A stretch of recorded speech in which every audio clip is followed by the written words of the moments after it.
Hey, what's going on, everybody? Xbox Online channel.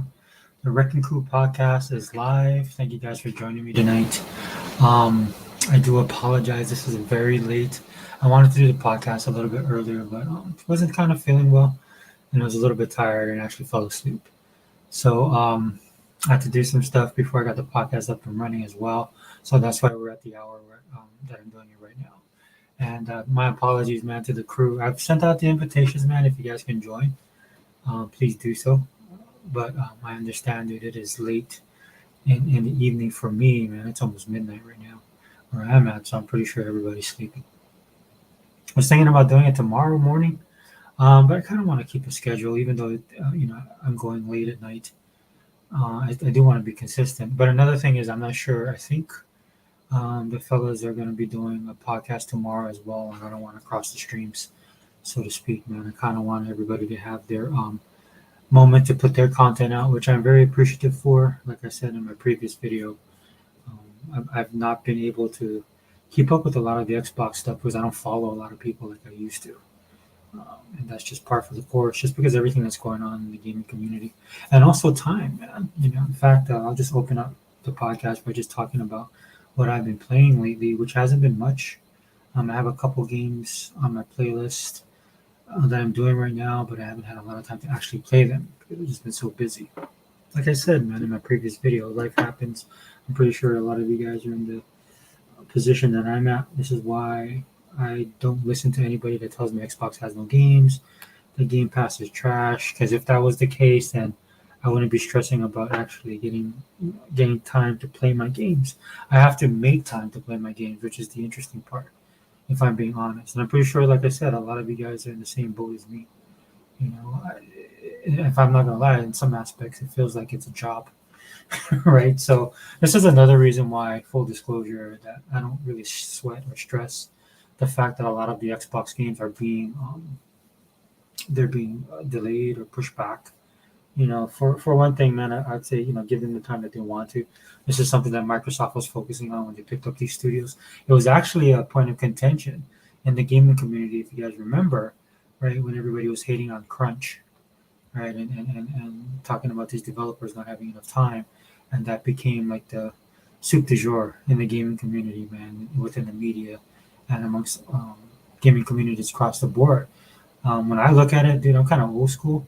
I remember those days when a lot of these developers and stuff like that would have to burn that midnight oil. But again, the gaming's come a long way from the old days when I used to game, back in the cartridge days and stuff like that. So because the industry has evolved, and then the tech is a little bit more, not a little bit more, but is more advanced. The programming in some aspects can be simple, but it's also very complex.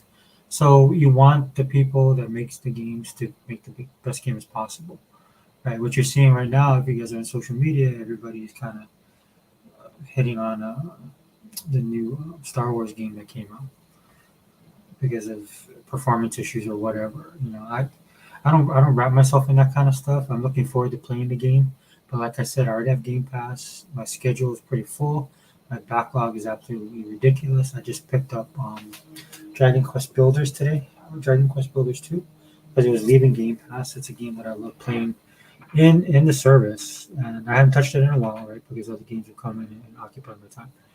But when that game came into the service, man, I was playing it constantly, and it's one of those games that's really cool because you don't have to play it consistently. You can always go back and play it, and that's another reason why I bought it. Plus, it also didn't hurt that the game was on sale for almost 50% off. I believe. I think I paid like $29 for it. I think normally it's $49.99.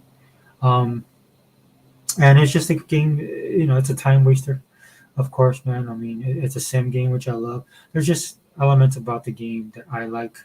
That when I saw that it was leaving the service, it was a no-brainer for me to pick it up. And that's kind of what I like about Game Pass. Another aspect of it, right, is they have a lot of variety in the service, and what that does is it gives a lot of different people something to play, right? And I'm not talking about like one or two games. I mean across the board. And then the way the games are now, you can find something. I know Heba was talking about this earlier in Unlimited's podcast. Shout out to those guys, man. If you haven't seen, Unlimited had an awesome podcast. We'll touch on that a little bit too, because it kind of was something I want to talk about in this podcast. But Unlimited had a podcast with Hebot. I think a couple of people jumped in, and I can't really remember right now. But and they were talking about that, like the overall, like I was saying with Dragon Quest 2, man. It's just these games that you can play, and you just you can forget about them, but then you can always come back, and that's a great option, man. That's a great option to have as a gamer, something that I really like. Um, but as far as the stuff that's coming out this week, it's just, I mean, I've downloaded the games that are interesting to me. I'm playing Arcana as well. Add that to the mix. And it's just too many games. And if I'm being completely honest, it's just like so much stuff um, in the service, and it drops almost every single week. Definitely every month, almost every single week. And what people don't understand is that Microsoft will project certain games that are coming out in Game Pass, but as the month goes on, other stuff is added. And I'm not sure if that's just something that Microsoft does because they're working on certain deals, right? Maybe something goes through and they can drop a game earlier, or given what the current situation where Microsoft finds themselves in sometimes with a lot of the hate that they get online. This is something I noticed that they do as well, is they'll release games to just let people know, hey, we're here. You believe in us, you believe in the service, you paid your money for the console. We're going to support the console, we're going to support our services, and we're going to support you, the gamer. And that's something that Microsoft never gets credit for. For the most part, there's a lot of people. Game Pass is a great deal. Game Pass counts variety, yeah, but it's way more than that. It's the totality of everything that Microsoft is doing, which will lead into, um, as you see by the title, man, Microsoft trying to take the nuclear option. I think, given everything that's happened this week, especially with the CMA ridiculously blocking the Activision King Blizzard deal and their reasoning behind it. And you don't have to be, look, dude, you don't have to sit here and be some kind of financial analyst. You don't have to sit here and be some kind of gaming guru or anything like that. You just look at the situation, right? You see what they have wrote in common terms, right? And basically, you can deduce very easily by just using a little bit of logic and reasoning that this was done illogically, right? This is something that was done, if I'm being honest, to shut down Microsoft because they're Microsoft, not really Xbox. It's them focusing on Microsoft. It's political. It's them being big tech, and it's the favoritism of Sony.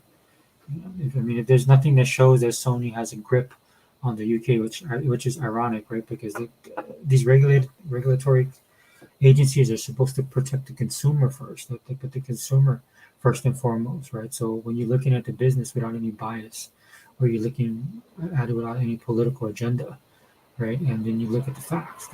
There's absolutely no reason why this deal should not go through, because they're not there to protect Sony or any other company. They're looking at how is this going to affect the consumer. And given the price point, given the variety of gaming, given the fact that Microsoft has gone above and beyond to reach out to other companies to ensure that there's no indication that Microsoft is just going to pull stuff away or use this as a weapon to weaponize it in the current generation of consoles and online that we're experiencing right now, and especially in the tech area.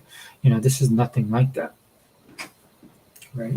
And for the CMA to ignore all of that, in fact, they acknowledged it, right? But for them to actually switch gears at the 0 hour and come up with some kind of frivolous excuse to block the deal, basing it on cloud gaming, right? Which, if you watch all the news and everything that's going on, and if you're a gamer, man. I know for a fact, and I've said this on other videos and stuff like that. Like 100, Mr. 100, he likes the cloud gaming service and stuff like that, but he lives in a big metropolitan area. Dude, I'm on a rock in the middle of the Pacific Ocean.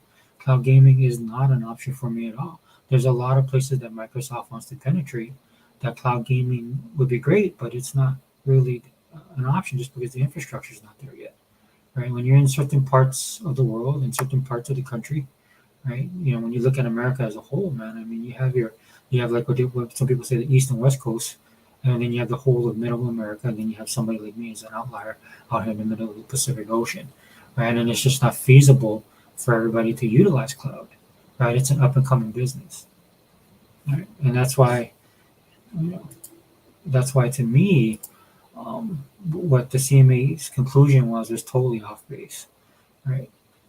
But it is what it is, and I talked about that a little bit um, in my video that I did, my 1 hour video. Sorry, that was so long.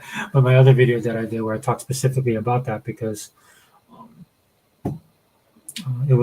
shots fired, dude, because Brad Smith is the president of Microsoft, right? Actually stepped up and actually gave a good rebuttal to what the CMA was doing, which basically was a change of pace and a change in tone, right? And something, hey, realist. Hello, yeah, dude, my bad, bro. Yeah, I wanted to do it earlier, but I just couldn't. And on top of that, dude, I just fell asleep. And then normally I do my podcasts like on the weeks I don't have my kids, and but my kids had stuff to do, and I had to drop my son off, and then my daughter. Um, she still has some. I thought she was done with her scholarship program, bro, but she has some stuff that she has to do too. Yeah, dude, I sent you the link. Just jump in when you can. I sent it to you on Twitter. But yeah, I mean, and this is why I'm doing the video we're doing tonight. But anyway, back to the gaming and stuff like that, dude. That's another thing. Just enjoy your games, right? I mean, the stuff that you're seeing that's going on in the gaming community right now, total hypocrisy, right? You got all these people. Yeah, that's why I came. Yeah, yeah, dude. I'm interested to hear your thoughts, man. Twitter. I know you're on Twitter too, man. Twitter has been funny to say the least, man. These pony guys, dude, they crack me up. Unlimited them did a great podcast on the Sony. I think it's like the president or CEO of Sony. Whoever is the person in charge that's above Jim Ryan. It's the Sony equivalent, I guess, of what we have when we look at Satya. I think I'm not exactly sure, but all I know is that Sony Unlimited put out that video, and I saw the article too, where Sony basically admitted that they don't make any. Like people aren't buying their games, right? Which we all know, dude. This is not a secret. This has been going on for years. I know. I've been talking about it. Hebot's been screaming at the top of his lungs talking about this kind of stuff, dude, because the numbers never did add up. And it's just like guys like us, like some people will say, well, what do you know about business? I say, well, I don't know business on that level. I'm not like Others Inc. on that level. And Others Inc. is in our career. He can talk to that. He can speak on that stuff, because he's educated on that's his area of expertise, right? But for somebody like me, you can just look at it like if you can break it down in simple pop culture terms, right? In pop culture terms, it's kind of like, dude, if a movie costs $200 million and it makes 125 million, you lost. That is not a good thing, right? For some people to look at, 125 million is a lot of money. Yeah, well, to that company that put that movie together, that paid for everything, the cost of actually putting the movie out there, advertising, all that kind of stuff, dude, you're gonna take a loss, right? And it's basic. It's that basic. It really is. The ponies don't ever make sense. We knew that they didn't buy the games. Yeah, they don't buy their games.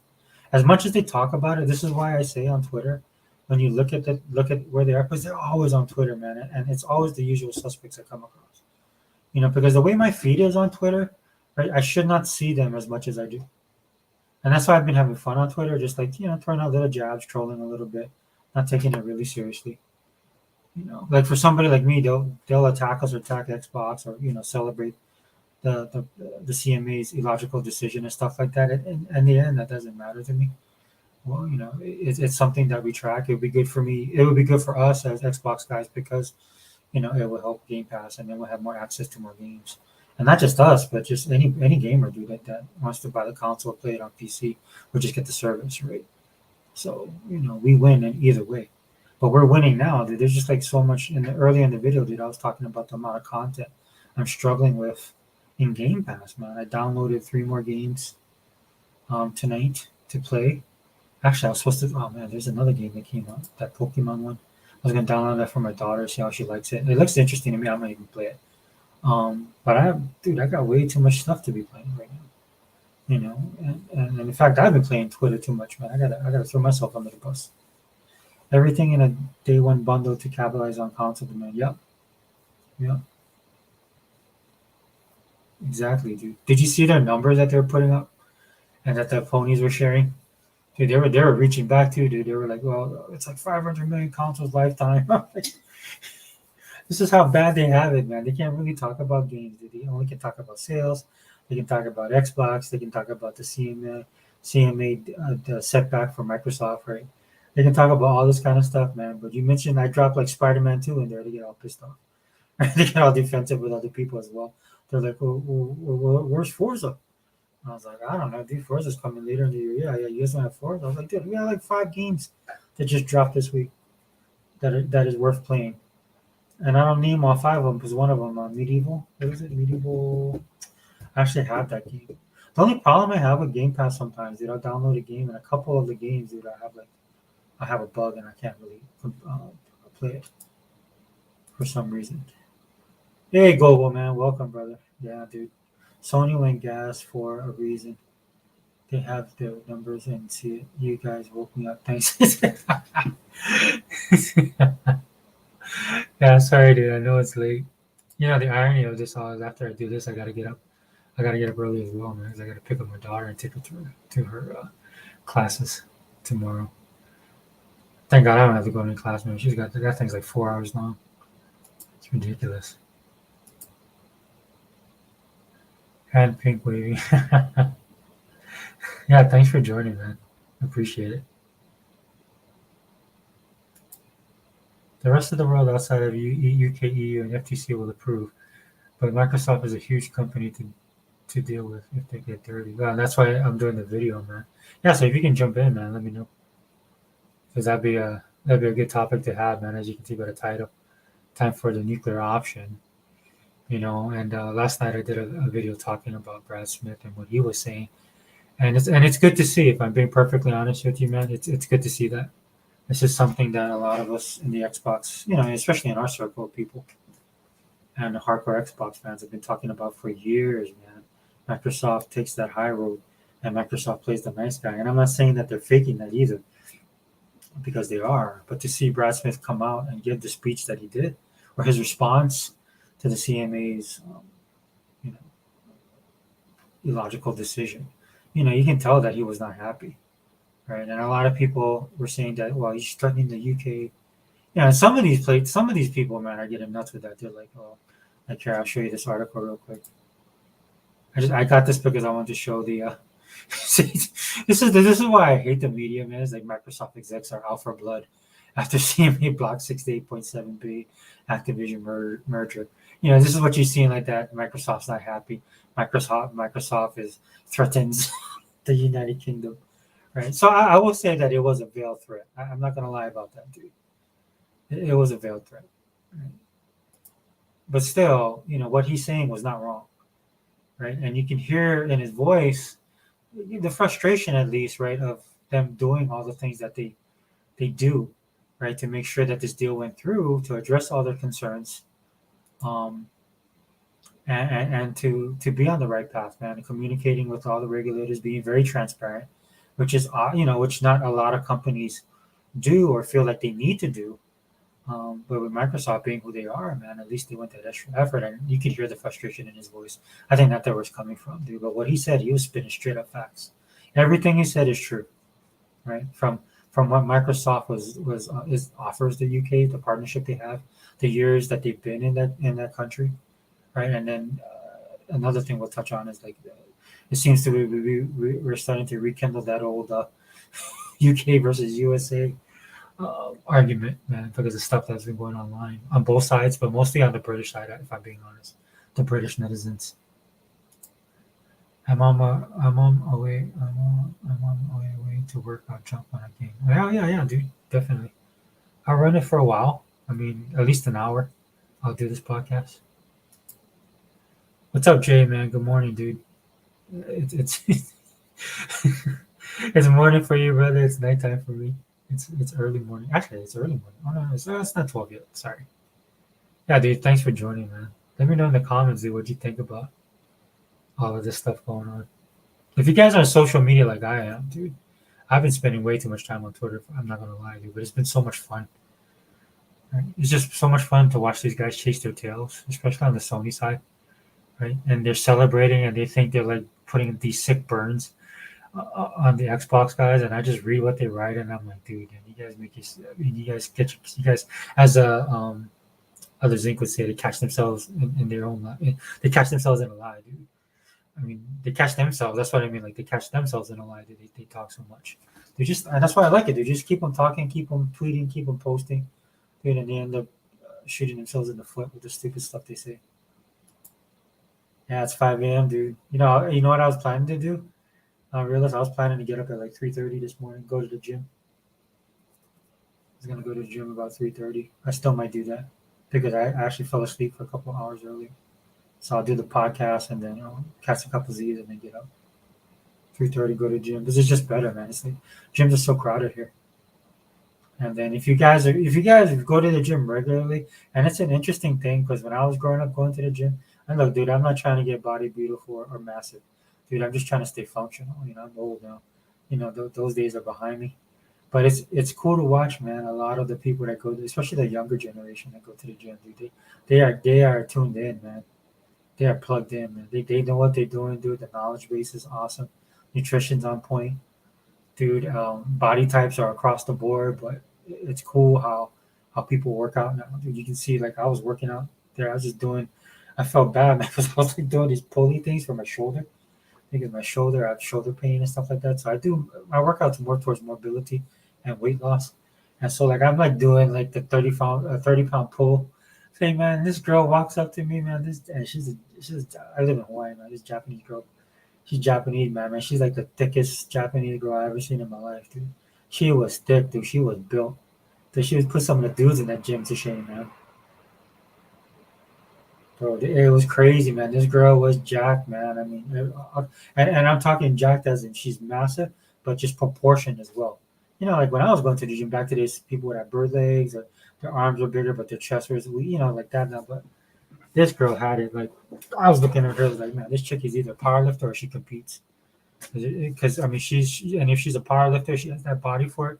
If she's a bodybuilder, she's probably in like the mass mode, and then she'll probably start stripping down around summertime and stuff like they normally do, man. But she was impressive, dude, and she was pushing weight. She got on the back pull machine, and she was leaning back and then she was curling like half the stack. I was like, dang, it's kind of mad, dude. I was like, man, why you come over here? Like, this is what I like. I hate about it, dude. So like, I'm over there, man, trying to do my old man exercises, man. And then like this girl, and there's like all this other open equipment, man, and she comes next to the one next to me, like she's trying to show off. But I mean, she was legit, man. I was impressed, dude. I mean, impressed with a lot of the girls in the gym now, man, because I know a lot of them are working for specific reasons. Like we know if you've been in the gym, but they're better than the guys, man, because the guys still like be on their phones or like talking and stuff like that. These girls coming out there. I like working out with them because I have limited time, man. So they get on, get off, they focused, so I can just work around them. Unlike the dudes, man, they just be sitting there sometimes. There's a gym on every block here. They're only pushed back at resolution time. Yeah, but I don't know what happened. At least here in Hawaii, dude, it's like normally there's that, like you said, there's the ebb and flow, right, to the gyms. Like in the beginning of the year, it's going to be packed, so you just kind of do what you need to do. But as by the time March comes around, half of them are gone. But not anymore, dude. It's actually a pretty good lifestyle, and one of the reasons why is just because of YouTube, man, and influencers and stuff in general, man. There's so much stuff that's put out there, man. You don't have to get advice from people at the gym, man. You can build your own programs. Dude, everybody wears headphones now, so you don't have to worry about, you know, talking to people or people talking at you and telling you stuff. Like when I was growing up, people used to tell me all this stuff, and it wasn't until I got like older, man, when I got into my 20s, I was like, no, they were wrong, and not that they were wrong, man, but the stuff that works for them didn't work for me, especially for my body type, dude. I got longer arms, but yeah, dude. Hopefully, you can jump in here, dude. Um, but anyway, sorry, I didn't mean to get off on that tangent, but that's probably what I'll do later on. And then I think Sega Man's going to have a podcast too. That's why I'm doing it now, because I don't want to step on anybody else's toes, man. Because look, it's hard enough as it is to be an Xbox guy on here. But if you're an Xbox guy like the way we are Xbox guys, we actually care about the console and we care about the company and the ecosystem and stuff like that because we participate in it. We're consumers. But the thing about it is, dude, is we don't get any traction. Now I had somebody at work watch my video, one of my videos, and she told me that Ashley was trending. So I thought that was kind of cool. But I'm like, I don't get that many views, which is fine. Um, I've already made why. I would rather have like the connection I have with But the real gamers and the real Xbox guys than just be some popular dude that has to, like Jeff Grubb that has to Hawaii, California can't be found. Well, it depends, bro. It depends, man.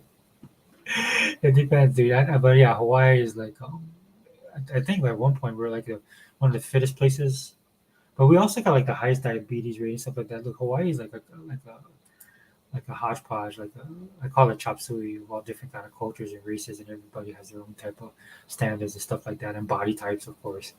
Um, but it's funny that it was like that in the paper, man. We're like one of the healthiest nations and one of the highest nations for diabetes. But I get, and then to be honest, guys, it's not hard because in Hawaii, it's humid here. It's hot. It's an outdoor. It's a state where you like to do stuff that's outdoor. A lot of people like to go hiking. You can walk. You can walk any time of the year, basically. Our winters are just basically rain. We don't have a lot of cold weather here, so it's kind of geared for that. Yeah, like California as well and Miami, because I lived in both states. I lived in Florida and California, and now my home's back where I belong. So, but yeah, dude, it's crazy to see the reaction over time because when, like I was saying yesterday, when Brad Smith made the remarks that he did, dude, a lot of people were kind of like, it was slow to gather steam, right? But as I can show you from this, over time, the media was getting involved, and then people on the internet will start to comment and stuff like that. And if I'm not lying, dude, I'm telling you, there's a little bit of like a old school Cold War thing going on between UK and USA right now, at least among the people online, and not just in the gaming communities, right? Because the comments that Brad Smith made, again, like a veiled thread, I will admit that, but it touches all different type of communities, right? Not just the gaming community, man. Financial sector, tech sector, right? That's why he said the things that he did. And then again, when I was mentioned earlier, the frustration in his voice because basically it's just like they feel like, hey, dude, we did everything. We were here. We help you. We never. In other words, like some people, like he says, like a jilted lover. It's not that. It's just. I mean, he can kind of sound like that, but the thing about what he's trying to impress upon people is just like, look, dude, we give no indication of not following through on our word and what we will do because we've been doing it all this time, right? We're here, we're invested in. That's what he was trying. He was saying too. We're here, we're invested in your country, invested in your communities. That's why he also put to do a lot of charity work and stuff like that, which Microsoft does everywhere they go. Oh, man, and I look, dude. And people will say, "Well, you're just a fanboy." No, dude, I can speak to that stuff because I think they do too much of that stuff. Right? This is why I'm doing this video. The nuclear option is something that I want them to do. Right? It's just like, look, the lines have been drawn, dude. The CMA gave you false hope. They gave a lot of people false hope, right? And then 0 hour, they turn around and do what they do, right? And they had to admit specific things in their arguments because their arguments didn't make sense. But this is why some people were saying, like Activision, Bobby Kotick was like, look, they went dark. And then other people was like, oh, what they meant with the FTC, right? And I'm pretty sure they're doing. But dude, look, I believe all this stuff. I believe that Jim Ryan had their ear from the get go. He probably helped them forge a lot of this kind of stuff. And when the dominoes started to fall, right, then you see Sony's reaction when things wasn't working in their favor. But you know that they helped them carve all that stuff out. And yes, I believe FTC, Lena Khan talked to these people, right, because they want to block this deal. Because it has nothing to do, man. Hey, you guys are gamers. Let me tell you something, man. It has nothing to do with you guys as gamers. This all has to do with politics, right? I think it's big government versus big tech. Which the irony of it all is big tech help create big government, right? Because of their lobbying and stuff like that for deals to go their way, and now they find themselves as the odd man out. Right? I was making a reference that the other night with realist them, in their podcast. Dude. It's just like if two supervillains, teamed up to take out, the Justice League or take out the Avengers and stuff like that, they always lose. And one of the reasons why is because they can never be two. They can't have two masters, man. They can only be like Highlander, man. They can only be one. And so what ends up happening is one betrays the other, and then they end up both losing, and that's what you see right now, right? And the ones that they really affect is everything around it, and in this case, it's us as gamers. So don't ever think that they have your best interest at heart, man. And don't ever look at the regulatory commission like they're trying to put themselves out there that we're looking towards the gamer. The only people you see online that like this, that likes what's going on, dude, is if you're a person that hates Microsoft or you're a person that hates big business or if you're a person or you're a pony, right? And the ponies, of course, are the worst, right? They're just celebrating this stuff left and right, not even realizing what they're bringing upon themselves. Dude, this is what gets me about these guys, right? That they don't have the foresight to see, like, look, dude, this is bad. Because Sony, as they've shown, right, through their actions, raising prices to $70, they set that standard, right? We all remember when the PS3 launched back in the day, how they broke records with that console as far as price, right? They've always been this way, dude, and they have a history of doing it. It's just like the CMA will ignore that because I feel they're in their pocket, right? I wouldn't be surprised if Jim Ryan's brother, sister's cousin actually work at the CMA. That dude has deep ties, right? I mean, on top of already Sony having an advantage in the EU and in the UK, right? And so this is where I look at this kind of stuff, and it's not hard for me to believe that the game is rigged against Microsoft, right? So for Brad Smith to come out there, that's another thing I think they're finally beginning to realize, and they need to. Microsoft needs to realize there's a lot of people that just don't like them at all, right? Just because of who they are. And I know Microsoft bends over backwards and they try and they don't put on a facade, dude. They actually are like that. We've experienced it ourselves. And again, it's something, and I know that's true because I don't like that kind of stuff myself, right? I mean, if I'm being completely honest, man, I wish they would break a few eggs and crack a few skulls along the way. And hopefully, with what I'm seeing here with Brad Smith, this is something that we're going to get, and because it is something, it's about time, right?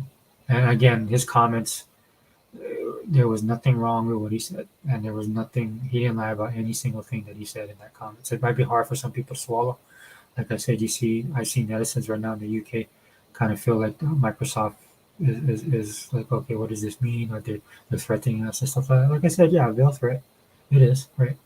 But it's the reality of business, man. Why would a company want to stay in a country, right, that's hostile to said company and who's going to put up roadblocks like this for the company to succeed? Because the reasoning about with cloud gaming and stuff like that is absolutely ridiculous, dude. It's almost it's basically the CMA saying we have a crystal ball, and this is our crystal ball, and this is what we see.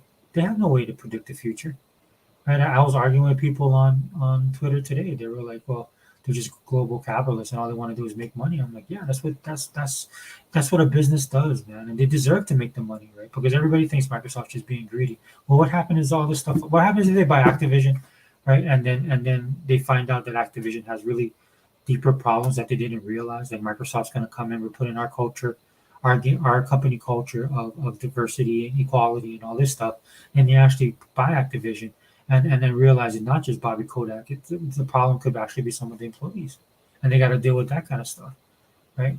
So Microsoft gets involved, right? They start doing that kind of stuff. They're trying to start clean house, right? World of Warcraft falls off the map. Overwatch doesn't make as much money, and then COD, COD doesn't make as much money. Stuff like that. There's a lot of stuff they can do. They're taking that risk, and nobody cares about that stuff, dude. That's the thing about business is the risk and reward model, right? And to the guys who take the risk, all the rewards, man. Because this is why to me it doesn't bother me that they want to make their money on this kind of stuff. Because on the flip side, if everything fails, they're gonna lose. That's the cost of it. Hey, what's up, realist man? Sorry, are you there, brother? Oh, I see realist Mike. Yeah, I was just waiting for you to bring me in. Yeah, sorry, dude. I was kind of opining No, about the whole. it's cool, man. You were flowing. Dude, I was just that's what pissing me off on Twitter, man. These people they like one sided in their views. I'm like, dude, if they're offering $70 billion, that's a lot of money, and nothing's guaranteed in life, right? I mean, Microsoft is a company, right? They're big, they understand what they're doing and stuff like that, but they can't foresee everything. What if Activision falls off the map, right? Yep, you just took the words right out of my mouth because I was gonna say what they have to realize there are no guarantees, Yeah. and I really believe in my heart of hearts that they are trying to regulate something that they don't understand. That's somewhat unfair, right? Hmm. Because they can't understand all industries, right? Nope. You And cannot. us as gamers are more versed in the inner workings of gaming, especially this generation of gamer.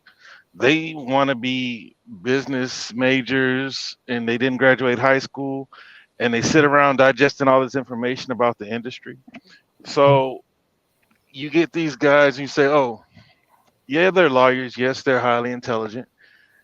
But the agenda right now is obviously Yeah. no to big tech. And they don't understand gaming at all. Nope.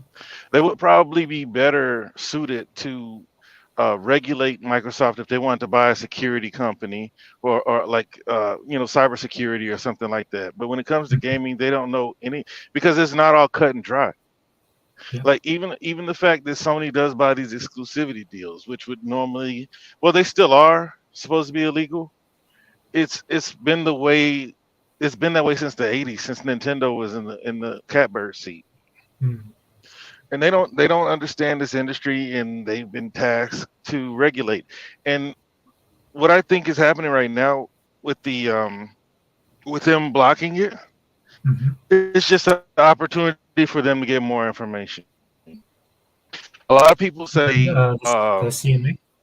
they've they've CMA, EU, FTC, because none of them understand. Uh, Mm. they probably have family members that play games, but they don't understand the gaming industry. They don't understand how it works.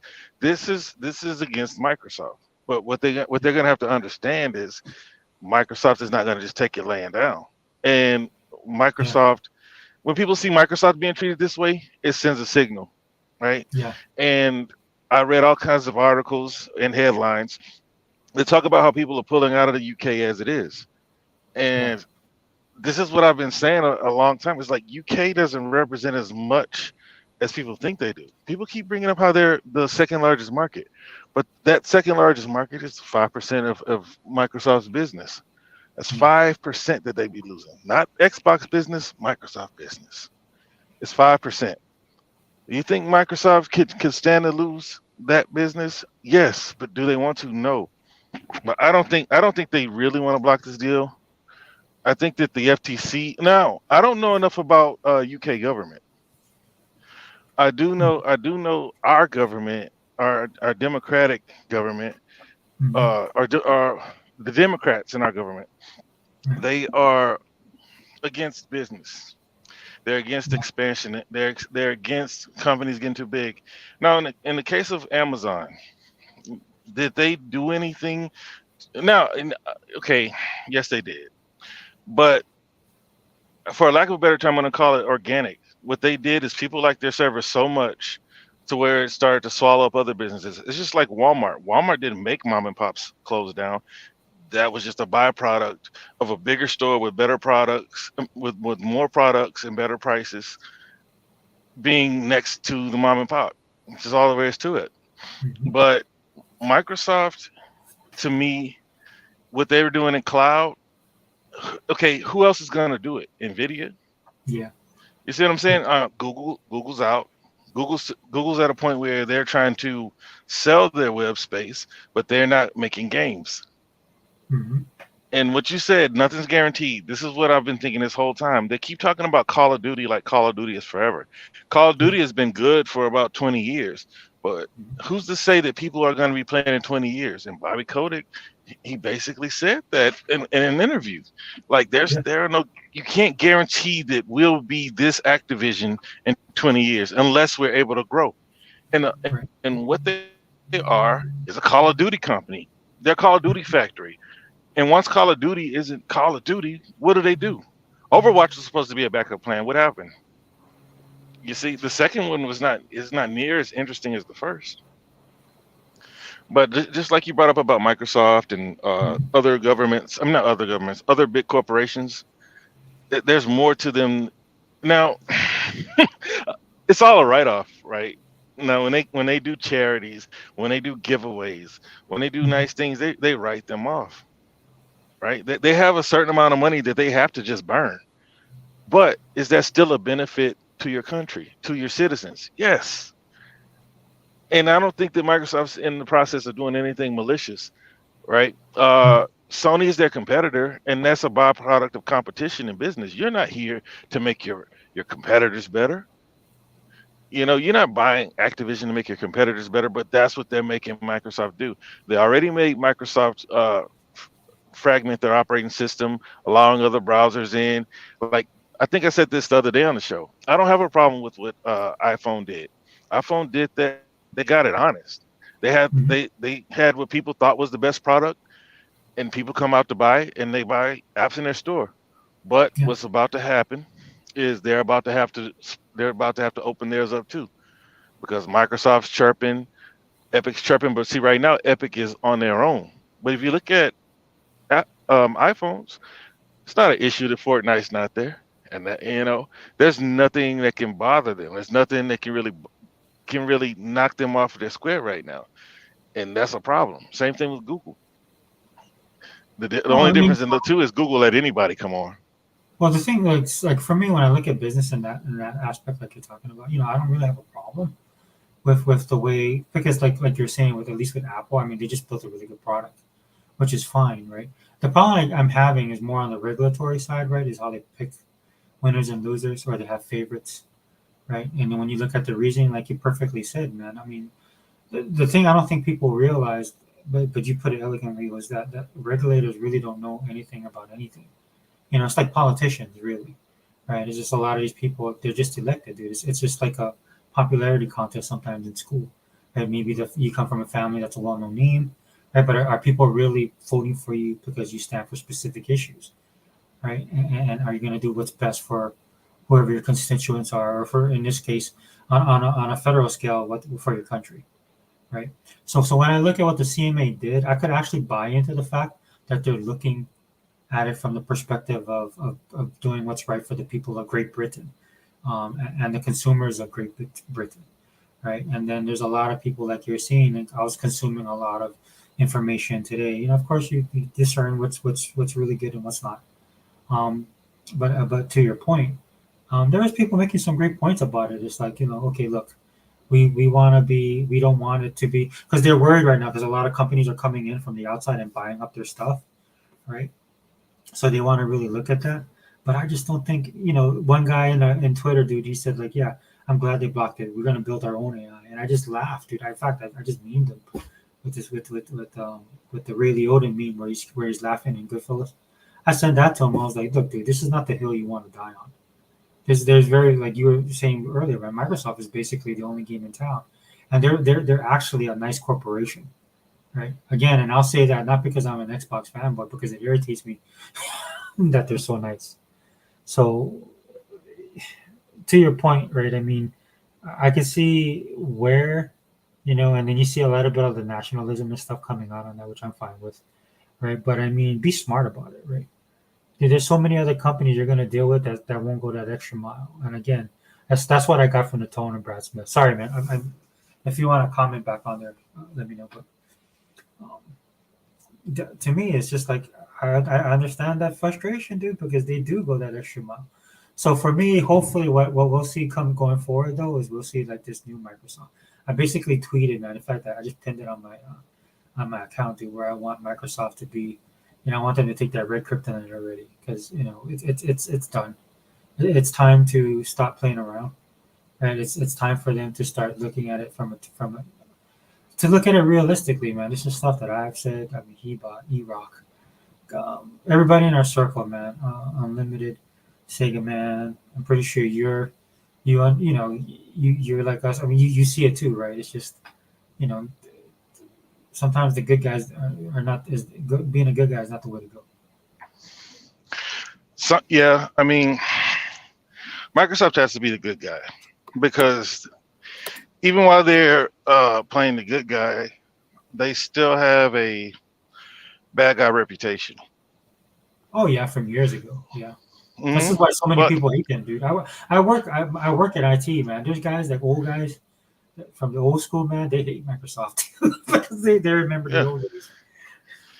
and then like sometimes, man, I watch people say things that's like, man, you didn't read anything, did you? Just came up with that all on your own. Like the AI isn't even Microsoft's. Like it's Hmm. a group project. Nobody can buy it. Anyone can use it. Yeah. But Microsoft is able to implement it. Yes. Actually, Google could too. But Google doesn't want to help the thing that Yeah. could pretty much determine its demise. Yes. So it's like they'll rather try to do Bard or probably join another project than to deal with this open AI. But hey, it is what it is. I don't think the deal is going to be stopped because of the fact Yeah. that these people don't know what they're doing, and they're being led by Lena Khan. But yeah, but, I mean, just look at it. Like they laid out everything that was a concern to them before, probably like 2 months ago, and Hmm. then Microsoft had the opportunity to address it, even going above and beyond when it came to cloud, because they knew that cloud is the only is. These people are smart. Both sides are smart. They can all bring in counsel to tell them how to win. Just like Microsoft Hmm. brought in the woman who helped stop the Nvidia merger, Yeah. right?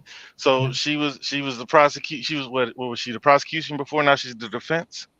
So Yeah. Because of her the reason, background. hmm? Because of her background and her knowledge base and stuff like that. Well, right. She was a part of the team that stopped the Nvidia merger. They brought her in to Hmm. Microsoft to try to get a merger through.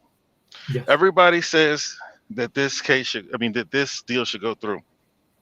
But we know that in America, they've been trying to get the big players on something, Hmm. and especially tech, because tech is not necessarily something you control. It's something that's out there, and it can grow at a rate that you can't control, right? Yeah. Because you got billionaires. We got more billionaires here than anywhere. We've got more billionaires every year, right? You used to be Yes. able to count on one hand how many billionaires we had, but Hmm. every year there's somebody who has a great idea that's worth $1 billion on the internet. Yeah. You know, and you look at Amazon. A guy was selling books out of his garage, and now he's the second or first richest man, depending on how the stocks go. Yep. It's just the and I think that they should encourage people to want to grow the internet, right? Money is money, right? Because none of these politicians are in office without money. Their campaigns cost money. They take lobby dollars, but Hmm. I guess it all depends on who's doing the lobbying, who you taking the money from. But we Right. know here they're against big tech companies. This has nothing to do with Xbox. It has everything to do with Microsoft, which is Hmm. why they keep talking about what Microsoft could leverage when it comes to their cloud. Yep. They're not paying attention how small. It's like this is why they have to project. Like it grew this much by over the past 2 years, and in 2026 it'll grow to this much. But who says that that's guaranteed? You see what I'm saying? And even Hmm. if it is, why are you punishing Microsoft for being a first mover? Why are you punishing Microsoft for innovation? Like they're totally discouraging forward movement in Hmm. an industry that they don't understand, because all they know Microsoft bad. You Yeah. see, if Amazon was doing it, they'd meet the same issues. Now, what's going to happen is the deadline is going to if they're going to have a hearing next year or at the end of the year, Hmm. they're going to have to redo a deal. Activision says they still want to do it. Microsoft says they still want to do it. Yeah. So there are going to be some different provisions, because see, this one says we need to get the clearance of this, and this. Hmm. The next one will have different verbiage. Now they will continue to be in contact and communication and make concessions until they leave them alone. But there are ways around this. A lot of people say the deal is dead. The only say this deal is dead. Maybe the deal as it's currently constructed with the was it a July or June deadline? Hmm. Maybe that deal is done. But at the end of the day, Microsoft is going to acquire Activision. Yeah. You That's know what I that's was just thinking? it's just the way I see it. Well, let me throw this at you. I was thinking about this earlier. Who's to say that? Because I actually I got this off of Hebot. Hebot had a good a video that he did, man, and he took a little bit different angle that I kind of thought about, but not really, not on the level he did. But I thought it was funny because he was talking about what Activision's reaction would be to all of this if the deal didn't go through, And one of the things I was thinking about is like, I guess Activision is contracted with Sony up until whatever time. And given that Microsoft's already dropping 70 billion, say like the deal again, I think I absolutely believe it's going to go through. But say it doesn't go through, and then like how everybody's saying now, look, Microsoft has all this money to spend. Who's to say that Microsoft just doesn't give Activision the money to buy out the contract But and then see, make this is another the contract? well, they're not gonna buy it out because it's not worth it, right? Because You it's don't think? just like when you saw how like with Bethesda, they didn't they honored those contracts because it's not worth it for their reputation, and it's not worth it monetarily, especially for those games. As much as I love the games, they don't sell big numbers. So when it comes to Call of Duty, let Mm, Sony exhaust what they have because this will be the last one, no matter what. With or without a deal, this is Sony's last marketing agreement. And I don't think that $3 billion comes without no favor. Comes with no favors attached to it. mm, You see what I'm saying? You just give them $3 billion for their time, but there are favors, and there's a new relationship established, right? There's a new level of the relationship established with that $3 billion. It's not going to just go in the wind. It's going to come with some favors attached to it. What and like you said, if it's not Activision, it's going to be somebody else. yeah, Because what a lot of people don't understand is a business and money in the bank. It does not benefit a business to have money in the bank just sitting there, right? yeah, yeah. That's It's gonna go. It's got to go somewhere, right? So what do the businesses do? They throw it into the stock market. They throw it. They buy other businesses for to write off as losses, so that they don't have to pay taxes on their money. So the money is gonna get spent somehow, some way. They tried to buy Discord. They tried to buy what's the other one? TikTok. They're trying to buy Activision right now. They mhm. bought Nuance for 19 billion. So the money's gonna get spent. They're just gonna be smarter about it. Honestly, I think there are better deals to be had. But mobile has to be the most important thing. Money and also the data attached to all the users of Candy Crush, Soda Crush, and whatever other crush they have. Mhm. So that's what's valuable to Microsoft. I don't For me, if I was a CEO, it wouldn't be worth 70 billion. Especially like they do have a lot of IP. But you know what? Microsoft has Game Pass, so I guess everything. Okay, if Microsoft is truly means what they say, because a part of me feels like Microsoft wants to sell more games or have more subscriptions. Either Well, way, they need more interactions with their games. But if Game Pass and player interaction is the most important metric, each and every one of those games can hit the market and still be of value to them. What were you about to say? no, it's just it's a content thing too, right? It basically is them. They need content for Game Pass to keep people engaged, and for me, it's just like I experienced this firsthand. I'll use myself as an example. I find myself spending. I'm not cognizant. I'm not ignorant to the fact that I'm very cognizant to the fact that I'm utilizing the Microsoft Store more. So like if I have something like Bing rewards that I'm trying to utilize, I find myself to spending more.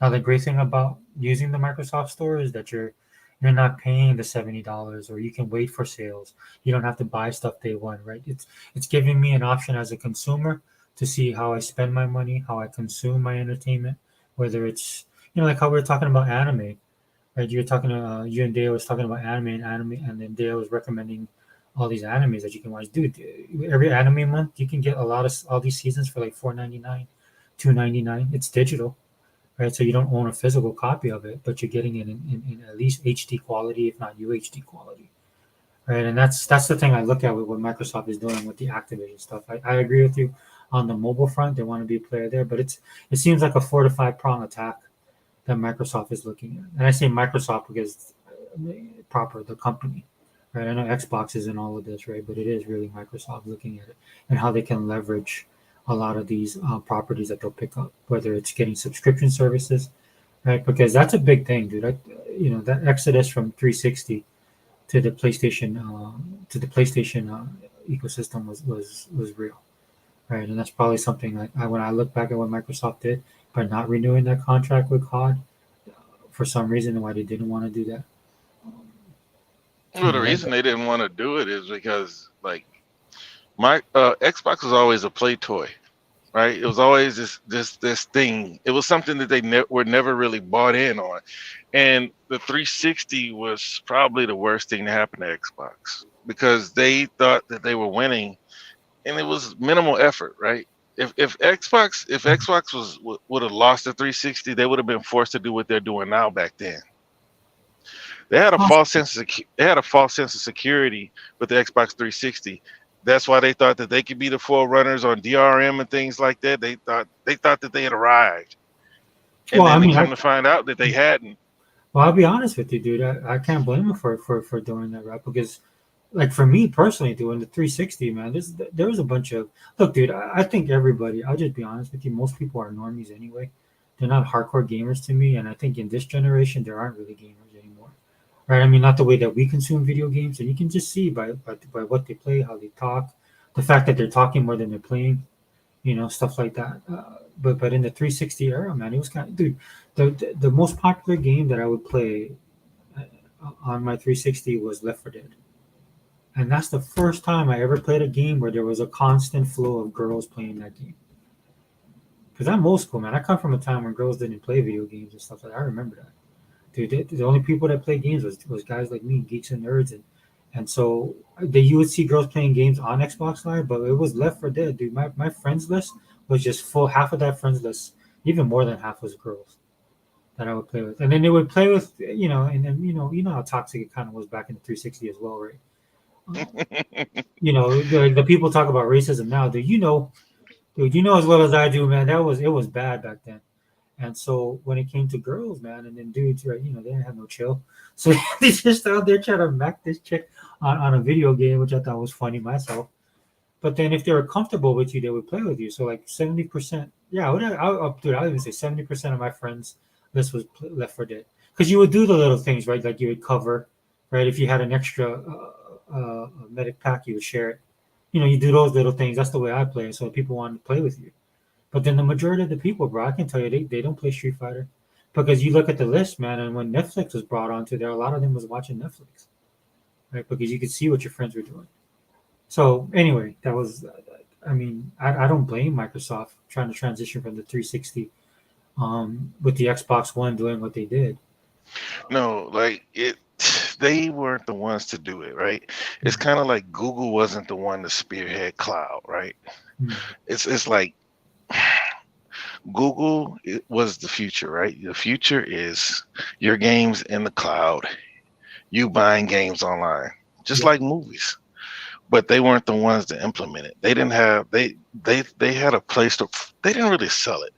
Look, when it comes to DRM, right? It would have been better served if Sony would have done it, but Microsoft went first, right? And then when Microsoft went first, everybody turned on Microsoft for doing it. well, it was blown out of proportion, and then Well, I they would say still Sony turned on was. them. They still did, but then Sony was going to do that anyway. I mean, it's if we noticed like at the industry, right? Everything moves. Everything moves in a certain way, right? It's just like everybody does kind of the same thing, right? And so that's probably why Microsoft wanted to get their position. But you're right. You're 100% right, dude. They got fried for that, which was really pissed me off because when I had my Xbox One, that was like that's was something that I wanted them to do personally because that's how I consume my entertainment, right? But then what gets boiled over was all the games that they had and the stuff that they could have taken advantage of. But anyway, sorry. Go ahead. No, I was just saying it just has to be the right company, the right time. That time. Everything that Microsoft introduced, we're doing now, right? Except for Yeah. we don't have Connect, we have Alexa, Right. Right. right? People are going out of their way to buy Alexa so Alexa can spy on them like Connect was supposed to be. You see what I'm saying? They've got buttons on their refrigerator that Yeah. tell them when they need new dishwashing liquid or something Dude, like that. it's spawned off in a whole new industry, dude. Cybersecurity is real. I know because people keep on trying to push me into that. Cybersecurity, with the Internet of Things and all that kind of stuff, right? That stuff is real. So I agree with you 100%. But oh, sorry, man. Go ahead, dude. I didn't mean to cut you off. No, no, you're good. I told you I was. I'm at work. I haven't settled in yet, but so like when Oh, you talk, I just listen. Somebody come ask me a question, but I'm good now though. No, I think that it has to be the right company to introduce certain things. Microsoft was too early, and I think that was Brad Smith. Nah, not Brad Smith. It was somebody from Xbox senior leadership that says you could be too early or you could be too late. yeah, You don't want to be either. yeah. And like unfortunately, maybe like even if like EA, because like EA was, look, the mistake that people made was thinking that it was only a Microsoft initiative. It was an industry initiative, Yeah, it but is. It is. Microsoft decided to take it upon themselves to introduce it to the consumers. Oh, Mhm. DRM is a thing because you got to remember, like EA, they had codes on CDs. Yes. You know what I mean? And if you Mhm. use that code, you couldn't resell it because whoever bought it couldn't play online. Like this is not something that Microsoft only wanted to do, Yeah, but the whole industry. they it just didn't go over well from them, right? But Microsoft has got to prove themselves a good guy to the public, to regulators, and everybody else, so that they could start to move things forward, right? Because people don't like change. Like Oh, people. you still got people crying about physical disc. Now I understand because and I told you about it, I finally understand Right. because he said I want this Battletoads, and I was like, oh man, not Battletoads, Toxic Crusaders or Toxic Avengers, right? Yeah, yeah, yeah, yeah. And I was like, man, that's a piece of my childhood. They're gross, but they still get girls. But at the end of the day, when I really sit around and I think and I think about it, when I really sit down and think about it, it's just a collector's item. And so like it's something else to put in my house for my wife to complain about. Right, right, right. Like, you know what I mean? And so although I do like it and I do think it's purdy, I don't necessarily need it. And I've Yeah. been digital since it was an option. I never had a problem. Look, I've been on the internet for let's see, on this Twitter and not Twitter. I've been on Twitter for 2 years. I've been on YouTube for like back when crap was an Xbox guy Zaire. Back when all those guys were Xbox guys, that's when I first got on the internet because that's who I found. Right. So a lot of this stuff was new to me. I didn't know that my Connect sucked, right? I didn't know that Xbox was evil for trying to stop people from resell games. I didn't know this. I was just playing my games and I was happy on my Xbox. But come to find out, hey, it wasn't what I thought it was, right? According to the internet. Oh yeah, but I mean and that's the whole thing. Like we always complain about the media, the gaming media. It's already you have to deal with a hostile PlayStation fan base, right? But then when you have the gaming media jumping on board, and then now in the digital age that we're at, that we're in right now, right? A lot of people are influencers and stuff like that, and look, some people do it for clicks, some people to get attention, some people to draw to their channels. Man, you see it happening right now, right? The Activision deal, like I said, Microsoft hit a minor setback, right, with the CMA ruling, dude. And it took about a day, right, for these guys to get their bearings, but they're out in full force. All you have to do is go on YouTube and type in Xbox, and then you see all the videos pop up. All of them are negative. Um, hey, what's up, Zink, man? But yeah, so like I didn't have a problem with any of these things. And now that like I'm an official bot, right?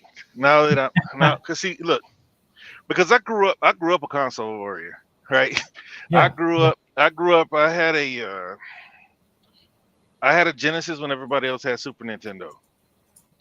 I had a Neo Geo when everybody else was playing Nintendo and Super Nintendo. I had a Dreamcast and everybody else was playing PlayStation. yeah. Me I, too. I had an Xbox and everybody was playing PlayStation. Yeah, So it was like when we talked. See, and this is another thing about the console war now. Like the way that this new generation does it, it's a lie, right? It's a it's based off of a lie, right? We'll argue about a lie, and everybody knows it's a lie, but it's anti the other console, so everybody supports it, right? Back when I said, oh, my Genesis is better than your Super Nintendo, because it has blast processing. It really had blast processing. But then, like now, when you have PlayStation fans that'll say something like, "The PlayStation is stronger than the Xbox. You can't count teraflops." Like, and then they come up with all the complex math that and now we're counting triangles and all this other stuff, right? But everything that they've said, like even from the magical SSD, right? It's not twice as fast as the Xbox SSD. Hmm. The only advantage I'd say is like if that's what really bothers you is you can get you get a cheaper SSD over there. And if a cheaper SSD is that important to you, go get a PlayStation. You know what I mean? Like I didn't have a problem with my SSD. It was $200. I got it day one. Now and then when we got the SSDs, right? We were like, yeah, we got an SSD, y'all don't, right? But now they got an SSD a year later, and then they're able to compete in the open market because they use the normal the open M2 instead of a proprietary. Now Xbox people are thinking that Xbox needs to compete with Sony. No, they're only competing on their platform. Whoever wants to make an SSD, those are the only ones they're going to compete with. Hmm. But the console war today is mostly based on lies. Like I didn't know Xbox didn't have any games. You see what I'm saying? Like, dude, I was playing games. I had thousands of hours in Elder Scrolls back then. I had like 1,000 hours in Destiny back then. Like, I didn't know Xbox didn't have any games. Dying Light was out back then. State of Decay 1 was re-released from the 360 on the Xbox One. I didn't know that we didn't have any games, but I had to find out on the internet Xbox had no games. And then when we say that PlayStation has no games, because see, I'm an Xbox guy, but I don't want to look bad out here. I don't want to do what they do and lie. So when Hmm. they say so we were on legal show, right? And I said, no, I can't say they don't have any games because they're gonna have Spider-Man, right? And it's like, what else? And I was like, oh, okay, they don't have games plural. All right, okay, all right. They don't have no games then. No, they don't. And then the news comes out today that it's gonna hit the fiscal year. Yeah. But I don't know if you watch Legal Show, but Games Heroes and myself, Mhm. we put it on wax, and I said it's not gonna hit this year Yeah, dude. because I can't think of one time where Sony said that a game was gonna hit at a certain time that it hit. Well, Like I can't think of anything since I've been paying attention to PlayStation. I yeah. can't think of any game they announced that, oh, it's like God of War was supposed to hit 22. I mean Mhm. 2021. It hits 2022. Right? Horizon was pushed back. Uh, Gran Turismo was pushed back. So they announced Spider-Man last year, and then we're supposed to believe that they can start hitting Windows now. Yeah. Even Ratchet and Clank and Demon Souls, they said within the launch window. They couldn't tie down a date. And that's why I don't understand like Xbox fans who complain about things like Redfall being delayed, Starfield being delayed.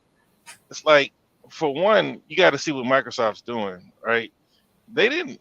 They were willing to just say, you know what, we'll give them something, but we're not going to go full blast because we can't start something and then have it stop.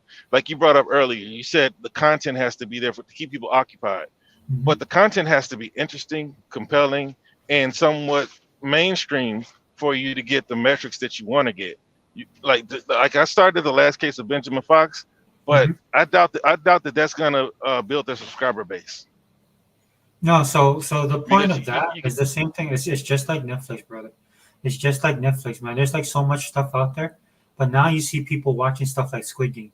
There's a lot of people that would never even touch a show like that, but because there's like it trends or becomes something thing, and so what ends up happening is people watch it, and then they don't have the biggest numbers, right? But they have a good number base, and then that causes people to be like, oh, if I like Squid Game, I'll try it Under the Queen's umbrella, right? And like anime, like you guys with you and Dale was talking about anime. Now hmm I didn't know Dale was but that you but hardcore. you but you remember, man. Yeah, I He need to was like, figure oh, out because I was going through the list. I was like, man, I can't contact her. She's not on Twitter. Or if she is, I don't know what her name is. But yeah, like, when Netflix first started, they were Mhm. buying a lot of other people's Yes. IP, right? Yes. And then when Disney decided that they wanted to have a subscription service, when Fox Hmm. decided that well, I think Disney bought Fox. Yeah. So when they decided that they wanted to start a subscription service, Netflix was starting to make a profit, and they had to put that, like, for years they didn't turn a profit, but then they had to start to reinvest those profits that they were finally starting to turn Yeah. and create their own content. Hmm. And see, what's his name? Satya Nadella learned from Reed Hastings over there at Netflix. Yes. In fact, So this, I'll go even so far as to say he's going to do it better, because he's talked to Reed Hastings. There's pitfalls that can he avoid. The only thing he has to worry about is that gaming is just a little different animal than consuming of movies and stuff like that. it So makes more money than movies, and on top of that, yeah. he's doing it for Microsoft. So Yes. like when it comes to Netflix, Netflix was like heavily leveraged. Like Yes. Microsoft is a machine that's been running since what, 70 something, 70 whatever, right? Mhm. It's 40 years, right? Or maybe even the 80s, like early 80s. So they're a well-oiled machine. They're one of the leaders in cloud. That's their leader right now. That's the growth opportunity. And what a lot of people don't understand is that when it comes to Microsoft, they start quoting Microsoft stocks, right? Microsoft market. I mean stock numbers. People did not invest in Microsoft for Xbox, No. but Microsoft has identified that that is a problem.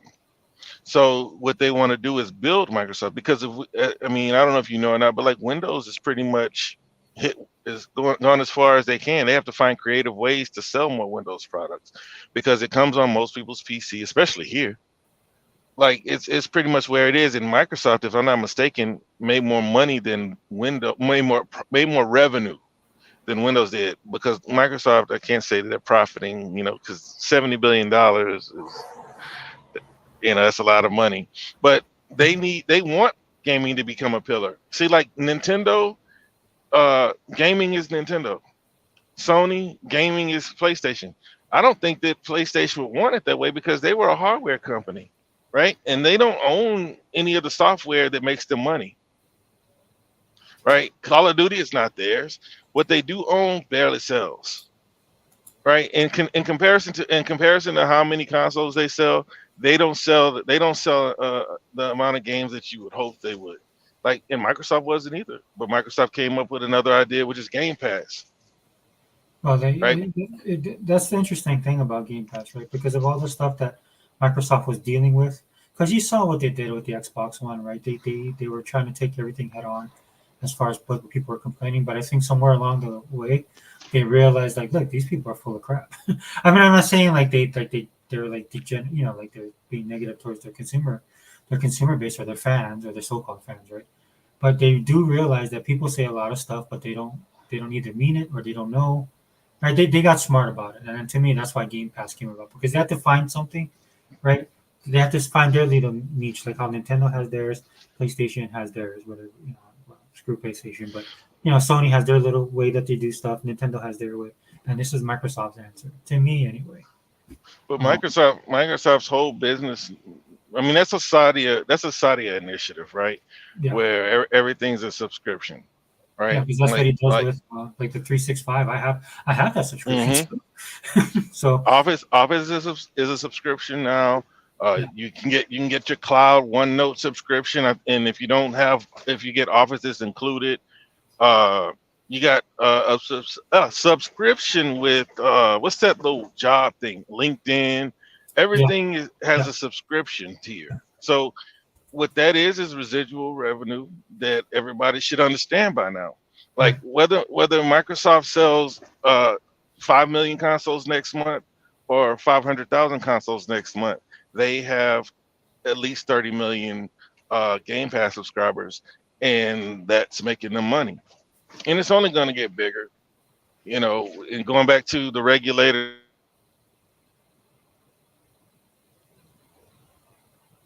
I think I lost realist for a second. right? When it when Oh, it's when it's when it's when it's put to the test against other eyes, they got they have to validate their claims. And what's probably 3% of the gaming market is not enough to block a deal, right. especially when if Activision was without Microsoft, there is no Activision in the cloud. There is no Activision on Nvidia. There is no Activision. Activision wasn't on Google's platform, Yeah. Amazon's platform. Like it's not on cloud without Microsoft. So how is that hindering growth? It sounds like growth to me, right? If they're Well, putting their even games on more cloud platforms. well, did you hear what like Bobby Kotick had a great interview? I know people hate the guy, but he had a great interview where he talked about it specifically. He's like, he's not just looking at it for Call of Duty or being owned by Microsoft in that sense. It's what Microsoft can bring to the table for Activision, like you were saying, right, to increase their quality in their products and stuff like that. And you specifically mentioned about AI and stuff like that and how that can apply. And I think Oh, that's one of the bro. reasons Bethesda as well, right? I mean, they had already had a close relationship with Microsoft, but you heard Todd Howard talk about that as well. You know, like where can we take these games? What directions can we go? What kind of technology can we, can we have? And of course, the money doesn't hurt, right? Because Yeah. nobody wants to admit that, dude. But money makes the world go round. Now, I'm not talking that you Yeah. be like the greediness and all that kind of stuff. Yeah, you can have a conversation about that, but that's just the reality, which I think the UK is missing out in this case as You far as can't the you can't do anything without money. yeah you can. It's like I'm a religious person, and Mhm. even they ask you for money at church, Right, right? Everybody needs money. Nothing. Even if it didn't cost you anything, it costed someone else something. dude. So money makes the world go round. I tell Like my it kids is that what it all the is. time. I tell my kids that all the time because sometimes you see stuff. It's like how people it kind of drives me nuts. It's like, oh yeah, this game's basically free because it's in Game Pass. I'm like, no, you're paying a subscription, bro. And that's what I tell my kids all the time too. It's like, look, dude, nothing is free. Even if somebody gives you something, dude, that costs some whatever they gave you. Like you might not have paid for it, but it cost somebody something, right? It might have been their time, sweat, blood, tears, all that kind of stuff, dude. Nothing in life is free, right? And that's I think that's one of the problems, right, with society today, right? Because you look at some of these people, man. To me, dude, this is me. And I know I'm old. I'm an old guy, but when I look at people, I just look at them as like, dude, man, you guys just expect things, right?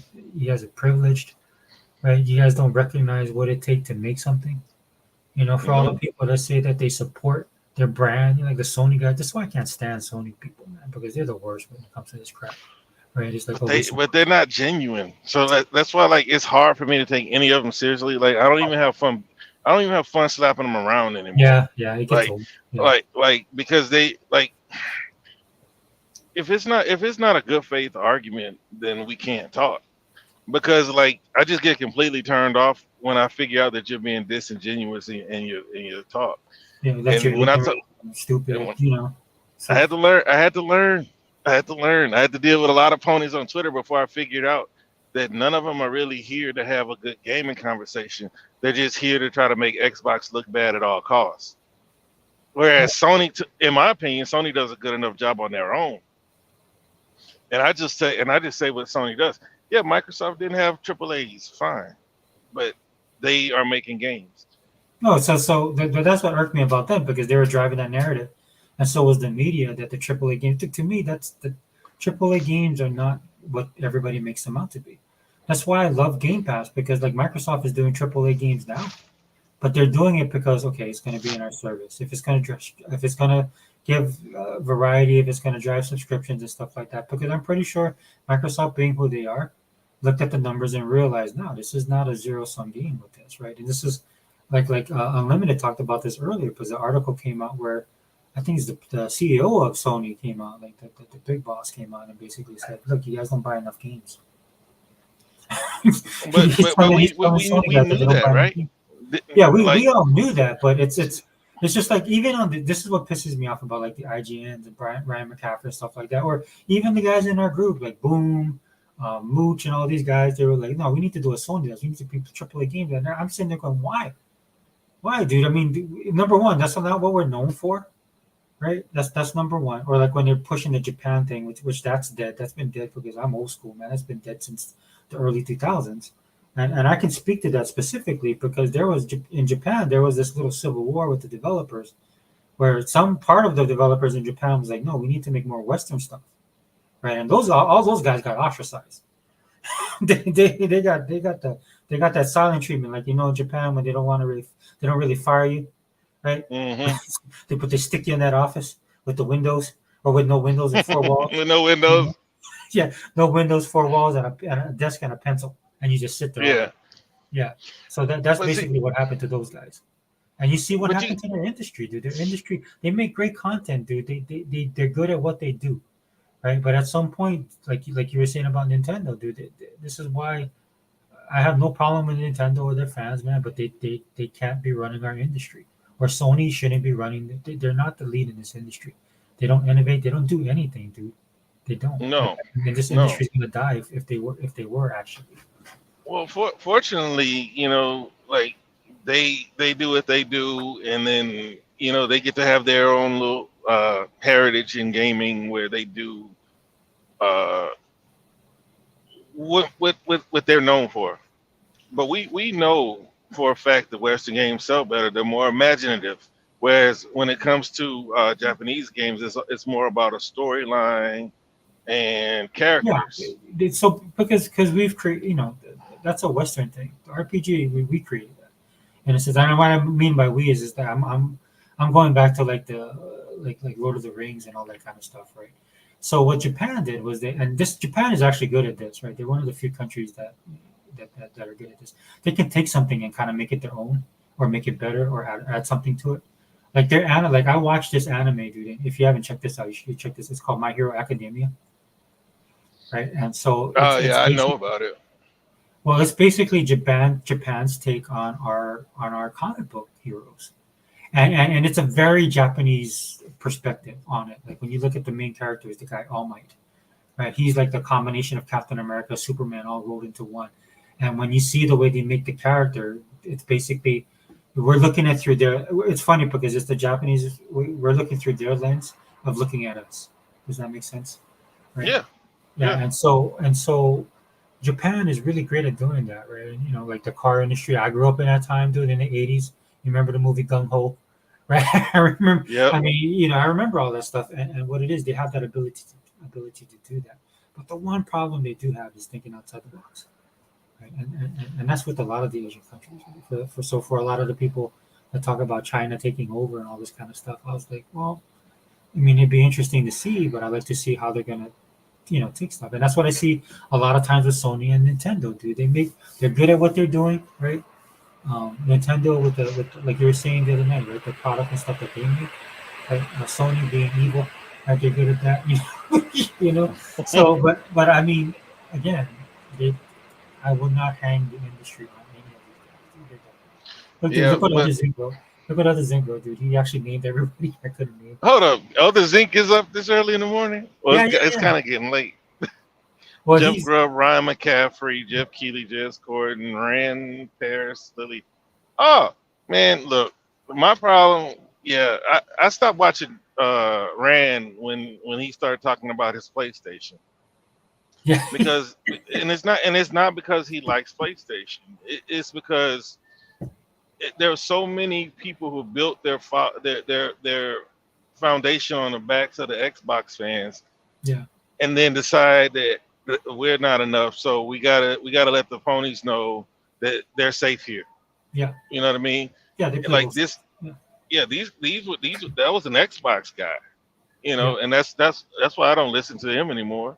Oh yeah. And then the other guy who's there, like he works for Windows, but he's a Nintendo guy, Yeah, Jazz. Jess. Yeah. And Paris. I don't know if you want me to talk about. Huh? About? Oh, go ahead. Oh, did I lose you? Realist? Okay, man, I lost him. Well, he'll come back in, dude. It might be a connection. Just remember, dude. I'm all the way in Hawaii, so it's cool that we can actually have this kind of stuff going on. Global poll: MS has the AAA coming. They know to remain credible. They have to make the blockbusters.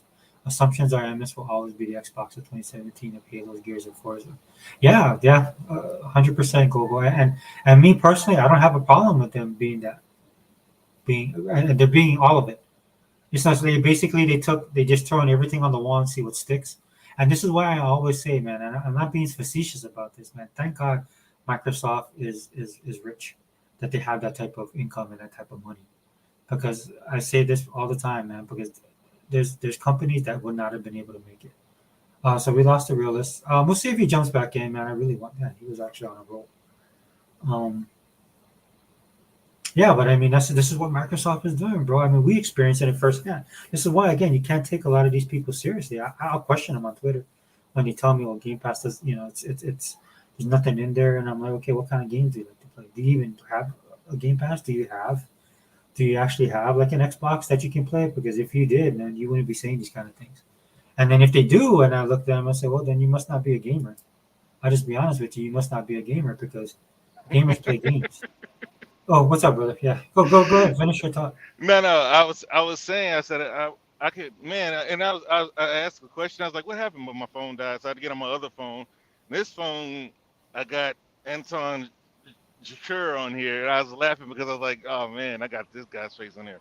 But anyway, I was saying, like, I don't have to talk about these people. I want to respect your show because, like, some people don't want to Dude, talk I about other don't, people. dude.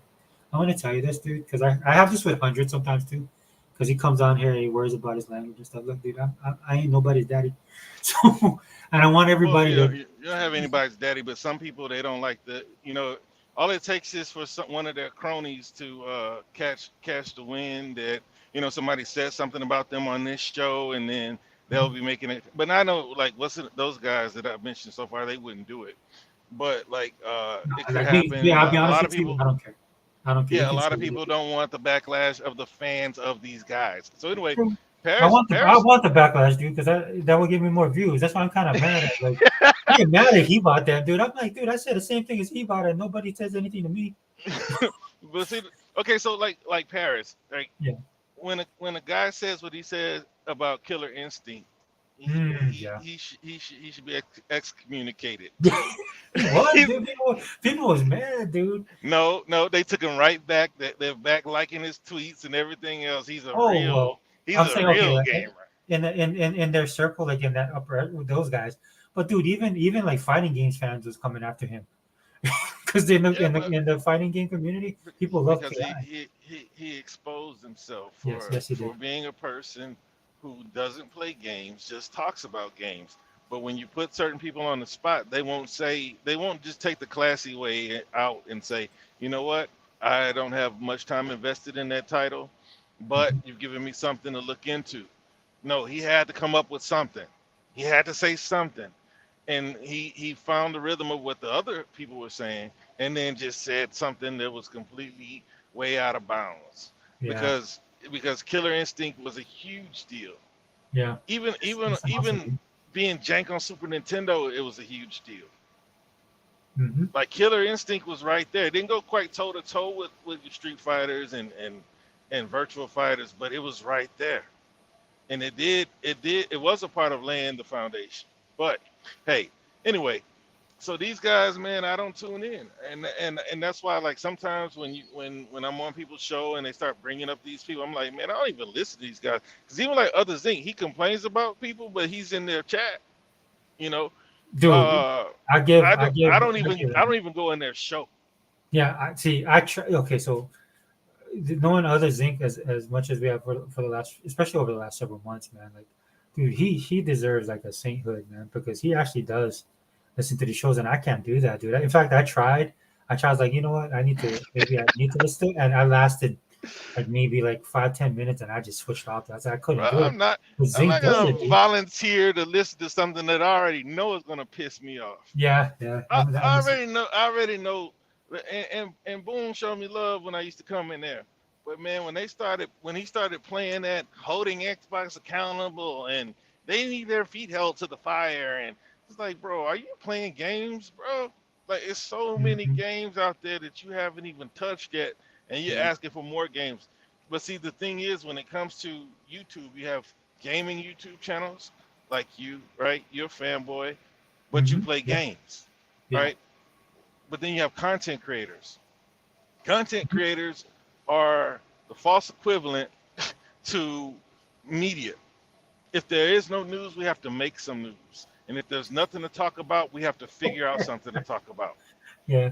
So when you deal with content creators, you got to deal with them accordingly. You have to go into their space with a certain understanding that they're going to say something that they thought was interesting, And so when these guys they have to complain about Microsoft because look, they're mad they're mad at Microsoft when they don't have anything because without Microsoft giving them anything, they don't have anything to talk about.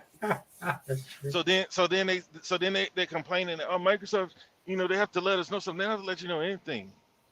You'll know when they want you to know. Until then, you should be talking about your gaming experience. And then right now, you got Microsoft going through this antitrust, which I don't really want to talk about, but since it's fresh, it's a fresh decision. I'll talk about it. Because Mhm. man, that's like the only thing people can talk about. Why? Because talking about games and gaming and fun in gaming, that doesn't get the clicks. Well, I guess the thing that gets me, and I totally agree, but like for somebody like me, like I like this kind of stuff, right? Because I am politically charged, and I keep up with a lot of this kind of stuff, right? So I have a different perspective on it and stuff like that. But yeah, like you're exactly like you're saying, you can tell when a person's talking about this kind of stuff that it's just to get clicks, right? Just to jump on that bandwagon so they can get, and like you said, either get something to talk about, get people drawn to their channels. And that's the real problem with all this kind of stuff. And I think like I would even be forgiving and could possibly tune in if they could actually give me that's an opinion that I feel is theirs and not something that they're echoing, right? Because it doesn't take much because it's basically, like sometimes when they show the news where there's a story and then somebody takes a collage of all like 50 different news channels and they say the same thing, Yeah, and they put a collage of it and stuff like that, and which is kind of scary.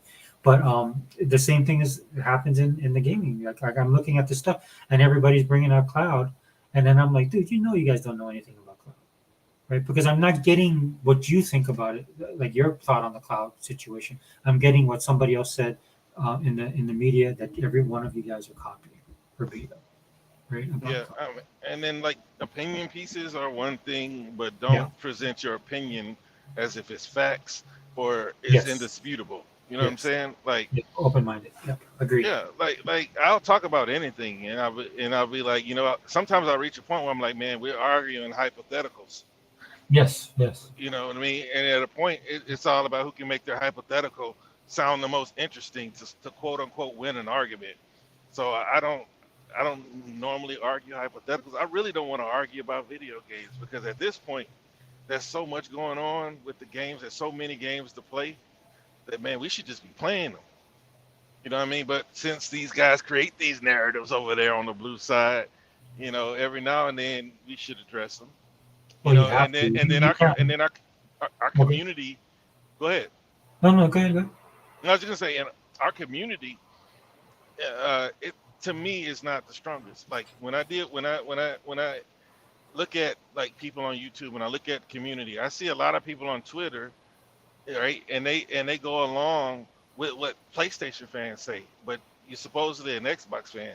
A lot of people, to me, I don't think they know why they're an Xbox fan. Is it because you just don't like PlayStation and Xbox was the other thing to have? Like I know why I like Xbox better than PlayStation. When Dreamcast died, Mm-hmm. the option was a PlayStation or an Xbox.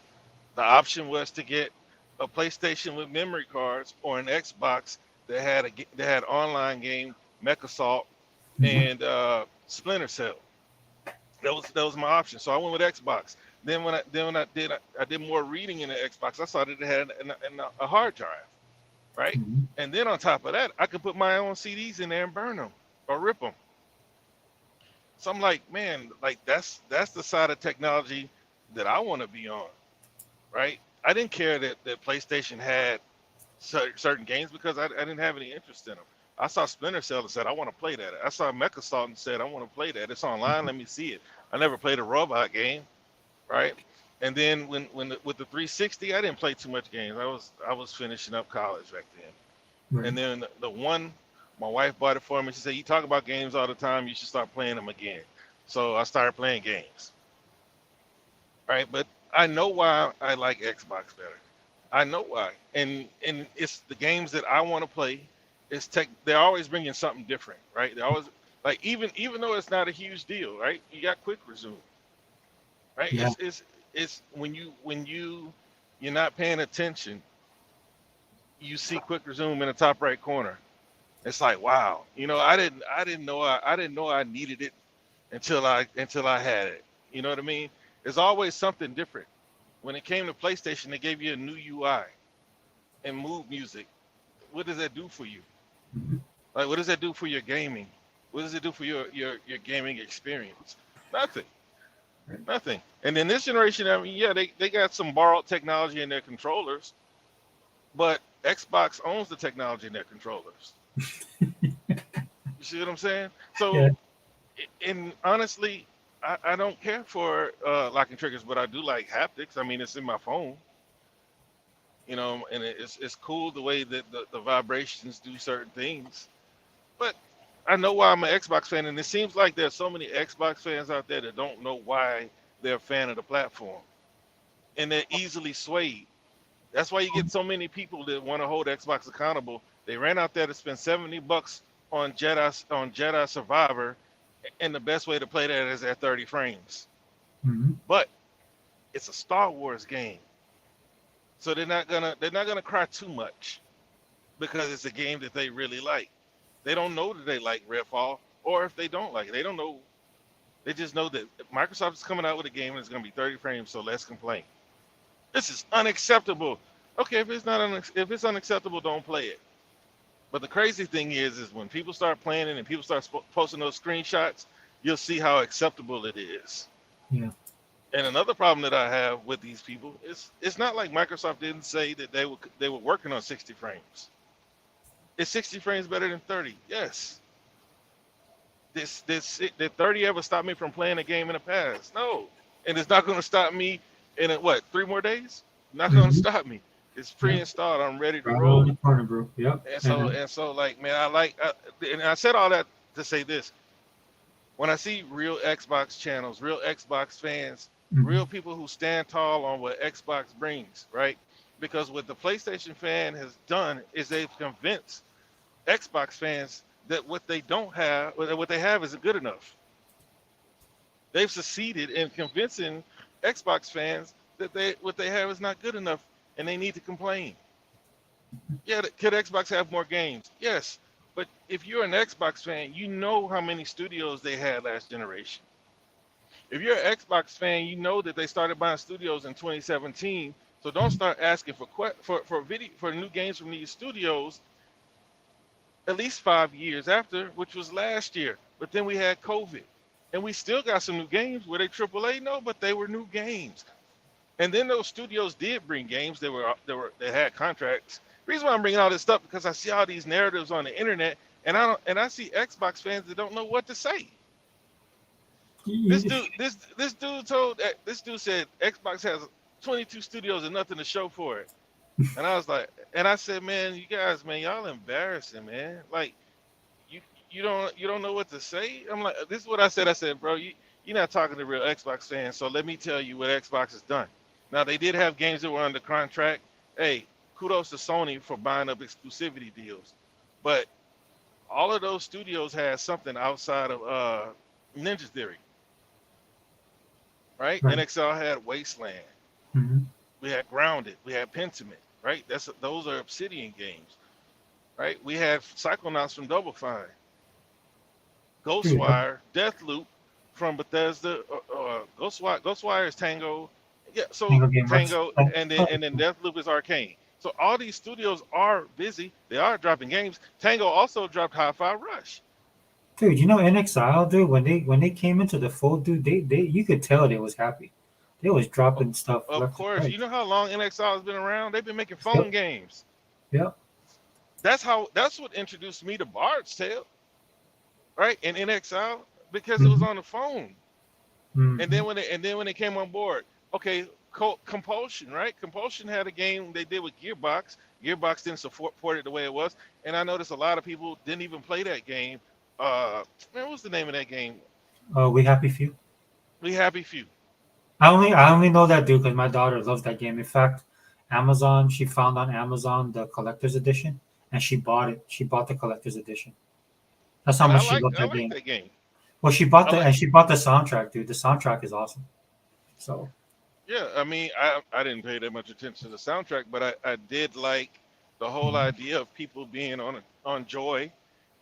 Right. Because you gotta like these twisted games, these experimental games. This is what Game Pass promotes. Why? Because I don't need to sell 500,000 copies for it to be considered a success. I just need for it to make 500,000 to probably even a million impressions on Game Pass, right? Depending Mhm. on the budget. And the budget on that game wasn't huge, but look at what they did with it. When Microsoft first started, they did what hey, Sony's been doing a good job with finding studios who could do a little, who could do a lot, who could do a lot with a little. But I think Xbox did a great job finding studios who could do a whole lot with a little. Look what Compulsion did with that game.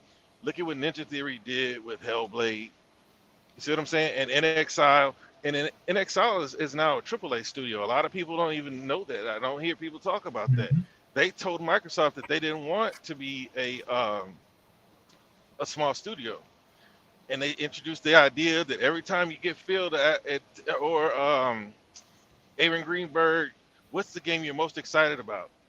You know what I'm saying? No, that's Compulsion, where he says Compulsion's next game. Yeah. But NXL is the one who said that they didn't want to be a small studio, and they've grown. There's a lot Mhm. of things that I see that these people don't account for in our community, and it's like, man, like just go buy a PlayStation, man. Like I don't Well, even need you over here. Like you don't even make us look good. You make us look bad. You make us look just as dumb as they are dude, because you don't know why you're here. I'm gonna tell you what the problem is, dude. And I figured this out after that second year into the Xbox One, man. It's just like, oh, dude, because honestly, dude, Xbox has no fans.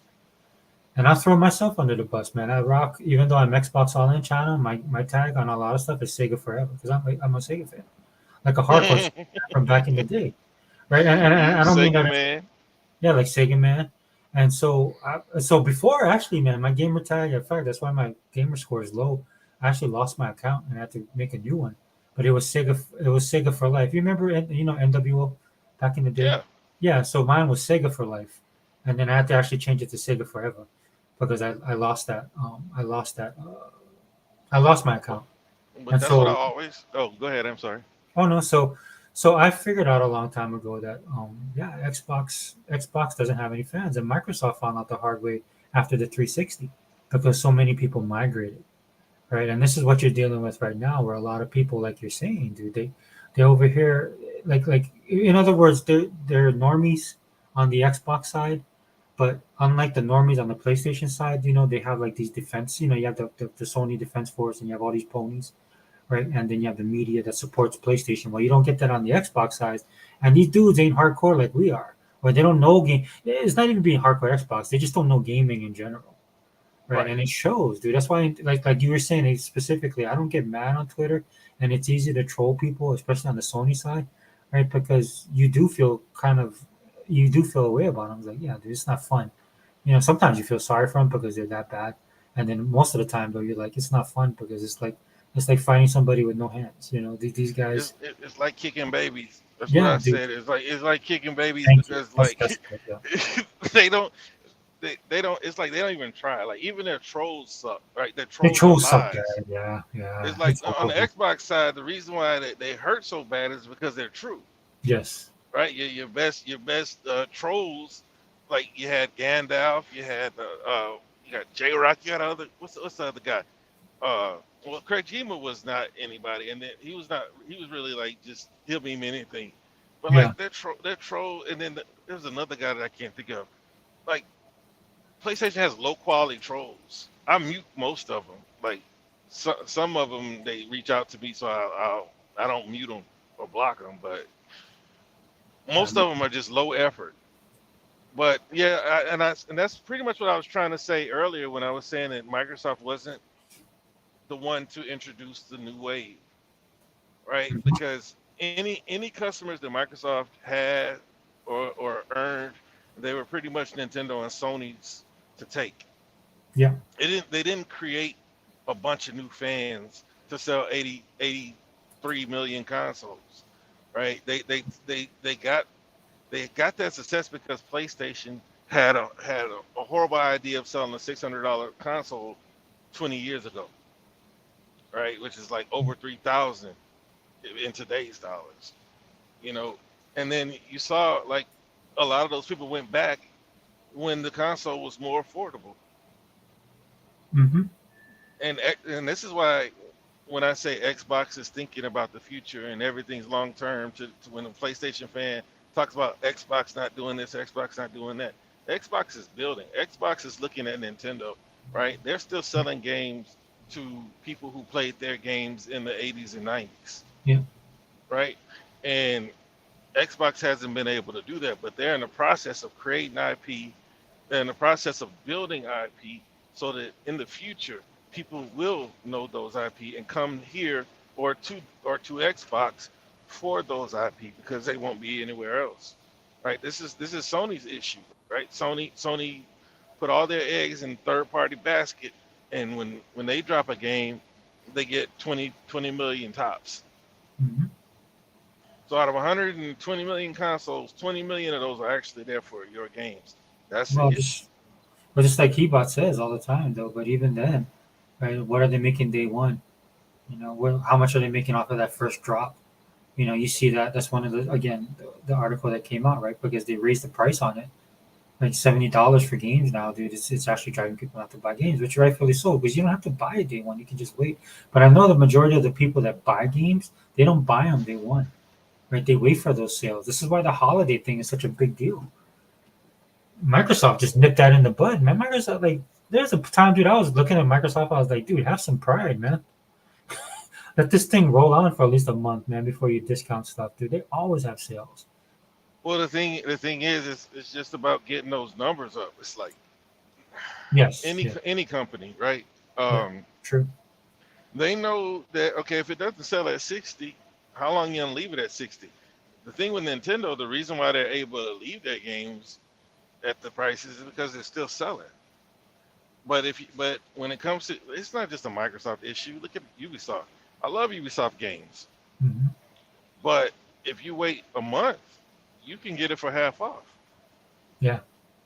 You know, and in certain games, if they don't hit fast enough, I mean, hell, Callisto Protocol, man, I got that for 24.99, like a month after it dropped. It's all about just getting numbers up. Look at, but see, when you look at Cyberpunk, right? Cyberpunk, they were selling it for $5. Why? Because there's a legit long-term play for that game. Hmm. See, they said, okay, you know what? The base game is a wash. We fumbled on that one.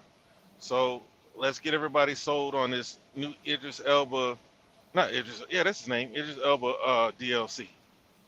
Right? Let's get everybody on there. He's hot right now, and we're gonna sell that for $40 as long as we can. Well, I said 40, but it might be more. Could be 60. It's next gen exclusive. Yeah. And there's a bunch of different ways these companies can make money. But you brought up like PlayStation, dude. I've been saying this the whole time. By the time that game gets to 20 million, it's been deep discounted and bundled so many times to get to that number. Yeah. So it's all funny, right? It's all just so that they can make it a platinum hit or talk about 20 million. They don't talk about how they got to 20 million, right? When I said Last of Us, I said, yo, they were selling Last of Us for 9.99, man. Don't come telling me they hit 10 million. They tried to get it to 10 million before they talked about factions, right? So they can get see if when people hear X amount of people, that's why everybody does it, right? A million people tried it and loved it. You could too. Hmm. Like it's all about trying to get people to feel like they're missing out on something or they're not in the in crowd. But yeah, those games are not a big deal. Spider-Man is. Spider-Man is the one IP that they can really count on. And I want to see if they have to bundle Spider-Man, right? The way they won, the way they bundled God of War, Gran Turismo, Horizon. You know what I mean? Those Hmm. games, and then I'm hearing that they're making more Horizon games. Like nobody cared about the first two. I ain't gonna say nobody, but not enough, right? And then they make a VR game out of Horizon. How many people really cared? I mean, you know what? If they only sold 300,000 VR headsets, how many people bought Horizon? It's like, but I have to respect. Sony for staying the course and trying to build an IP for once.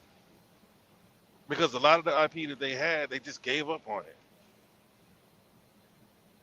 You know, No, it's the they nature. don't get SOCOM no more. They don't get Resistance. They don't get Hmm. Killzone. Those games are dead. But when it comes to Horizon, and hell, even God of War wasn't a big hit until this last one, but they hung in there with it. So I gotta respect them for it. And Yeah, but and that's the problem, though, man. I say this about Sony all the time.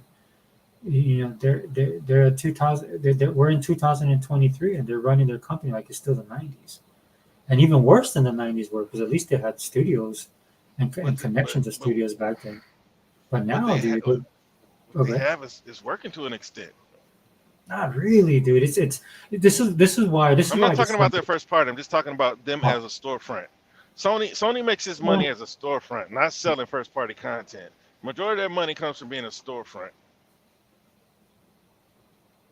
yeah, but then they'll never be able to challenge my. This is why I can't stand the whole thing. Like as far as like what people will do is they'll compare Sony to Xbox only when it's to their advantage, right? But then the problem Sony has, and it's the overlooming problem, is that they're just a small fish in a bigger pond, right? And I'm not just talking about Microsoft, but we're talking about like the Googles and the Apples, right? And this I'll piss Sony people off all the time. I'm saying, yeah, dude, Tencent is gonna buy you guys, dude.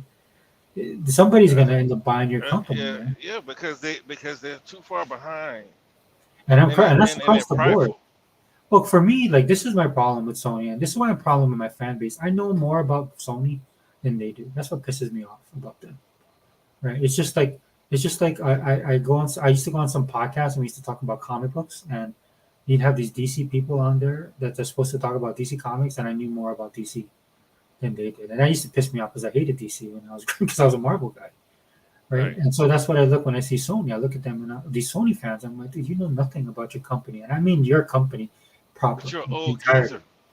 I am an old geezer, but still, dude, to for them to rep their brand as much as they do, and to say that they love Sony and they know Sony this much, right? They don't, not at all. Because if they Yeah. knew Sony, but if they knew Sony the way that they profess to know, they know Sony's in trouble because Sony doesn't dominate in the fields that they used to, and that's what used to generate. They were like they were a version of Disney and Microsoft back in the day, right? Because their money from whatever one section they were doing, right? They had money in other sections to cover that, and that's how they would do like stupid stuff like mini discs, right? They would always have this, they would be innovative and stuff like that, or they would create a division for phones and laptops and crap like that. Right? They got into hardware, right? They could do that because they were the Sony of the '90s and the early 2000s, but they're not that Sony anymore, dude. And then when I look at these Sony guys on Twitter focusing all the time on Xbox, I'm like, dude, your company runs the risk of being bought by somebody. Right. I mean, that's how bad it is for you guys because you don't dominate anything. South Korea is kicking you guys' ass. South Korea and China are taking over electronics. Right. I mean, the movie industries, you guys don't have the studios you used to have. And then movies in general are suffering. What else you have? You guys don't dominate in electronics the way you used to. All you guys have is your brand name and you're hanging everything on PlayStation. And I think that's actually sad because Microsoft doesn't have to hang anything on Xbox. And that's Right. what I was saying earlier. Yeah. Like they're not what they used to be. No, not even And they close. are gaming, and I don't think that Sony would prefer it to be that way, Right. right? Because they used to be a hardware giant, Hmm. right? They used to sell overpriced, low quality products. At least to everybody that I knew, they always had a complaint. Okay, the only thing that never got complaints was the Walkman. Well, it The depends, right? Walkman Like, were for everybody, what huh? Japan did that was bad, right? Is they followed us and they started outsourcing. That's what killed them because their brand, dude. My Discman, I bought one of the first Sony Discman with the no skip. You remember those days, man? You couldn't walk around Yes. like you had to walk. You had when you had CDs and you had that Discman, you had to walk with that thing flat, dude. You couldn't like move funny, Yep. right? So, Yep. but I have one. I remember the no skip on the door. Yeah. And then you had the disk lock thing. Like I had the one, Yep. it's just like, like how Sega used to say blast processing, right? But like, but their stuff was that quality. But the problem was is that they started outsourcing, and like you said, the stuff became cheap, man. Like everybody. But why did okay? Okay. Okay, look at their TVs though. See, when you say outsourcing, it's one thing to like have them put your stuff together like Apple does, right? They'll Mm-hmm. go to Fox, whatever. I can't remember Mm-hmm. it, Fox something, Foxconn and or whatever. Foxcom or whatever they are, Yeah. but they're putting together. They're just assembling, right? But when it Yeah. comes to Sony, their TVs are not their own, right? And their TVs are more expensive, right? They got to split that money so many different ways. Their TVs are more than everybody else's TVs. Because my wife, she wanted a Sony. I bought her that Sony, whatever it Mhm. was. It was a Sony something, and it was like $1,500. But I was showing her a Samsung. She's like, I don't want another Samsung. I was Dude, like, well, I let's can't. get, Yeah. Go huh? ahead. What are you about to Yeah. say? No, no, no. So I just can't believe, like, dude. Look, the LG blows my mind, dude. I remember when they were Lucky Gold Star. Sometimes when I look at the LG, right, that's why they have LG. But I remember the TVs. They were Lucky Gold Star, dude. They were a joke back They in the day. still are, right? Well, they don't say the Lucky Gold Star part. They just say LG, right? They Right, rebranded but it. it's still the same company because somebody was Mhm. talking about it and I looked it up. Yeah, Yeah. it's still Lucky Gold Star. But see, Sony's panels are LG, right? Like they, I think that there's no, not even that software because that TV my wife has, that's a Google TV. Yeah, It's, they use it's other, pretty yeah. cool. But But I that, know they have their own like OS or whatever, overlay or whatever, skin. That's the word right. I'm looking for. Well, so But that's it's the a thing Google with that, TV. but that goes to the cost too, right? They got to pay other people, right, for their stuff when they used to build all that stuff themselves, dude. I mean, the domination they had back in the day was stuff. Okay, wait. We gotta look at these comments, dude. Sorry. After Yeah, yeah. saying all that, how is Xbox doing? How many abandoned IP does Xbox have? And that's what I was gonna ask you, because Hmm. but then when I thought twice about asking that question because like they didn't have a whole lot of IP to say, oh, they like all their IP is still here, like even Fable, Hmm. like they've been bringing back Perfect Dark. Yeah. Like Xbox, yes, how is Xbox doing? Let me read it. Oh, sorry. Hey, Okay, Sega it Man, was dude. the If you guys, Xbox. Sega Man Unlimited, I sent you guys the links already. If you guys want to jump in, if you have time. Days Gone flops on here. Refused to make a sequel. Stranding was resold on PlayStation 5 because Sony has nothing. Well, yeah. I mean, I'm not gonna call it nothing. I'm just gonna say that people don't. They haven't created compelling enough content for people to become interested in it. Right? Who's it? God of War 2018 proved to have a generator, gen, you know, decent interest. Right? Just going by the numbers because they had 115 million consoles sold and they sold 20 million, not counting the PC. But again, how did they get there? I don't know about you. I think I said this before, but I buy stuff because it's a good deal, and I'm assuming that a lot of other people are doing that In order because for it's in order for this called terrorist, dude. In order for to say what you say, in order for Sony to make those higher numbers, it's going to be normal people buying their stuff, and it's going to be at a discount. You got to look at how much you guys are selling on day one. That's the metrics of it, right? That's why for Xbox it doesn't matter anymore.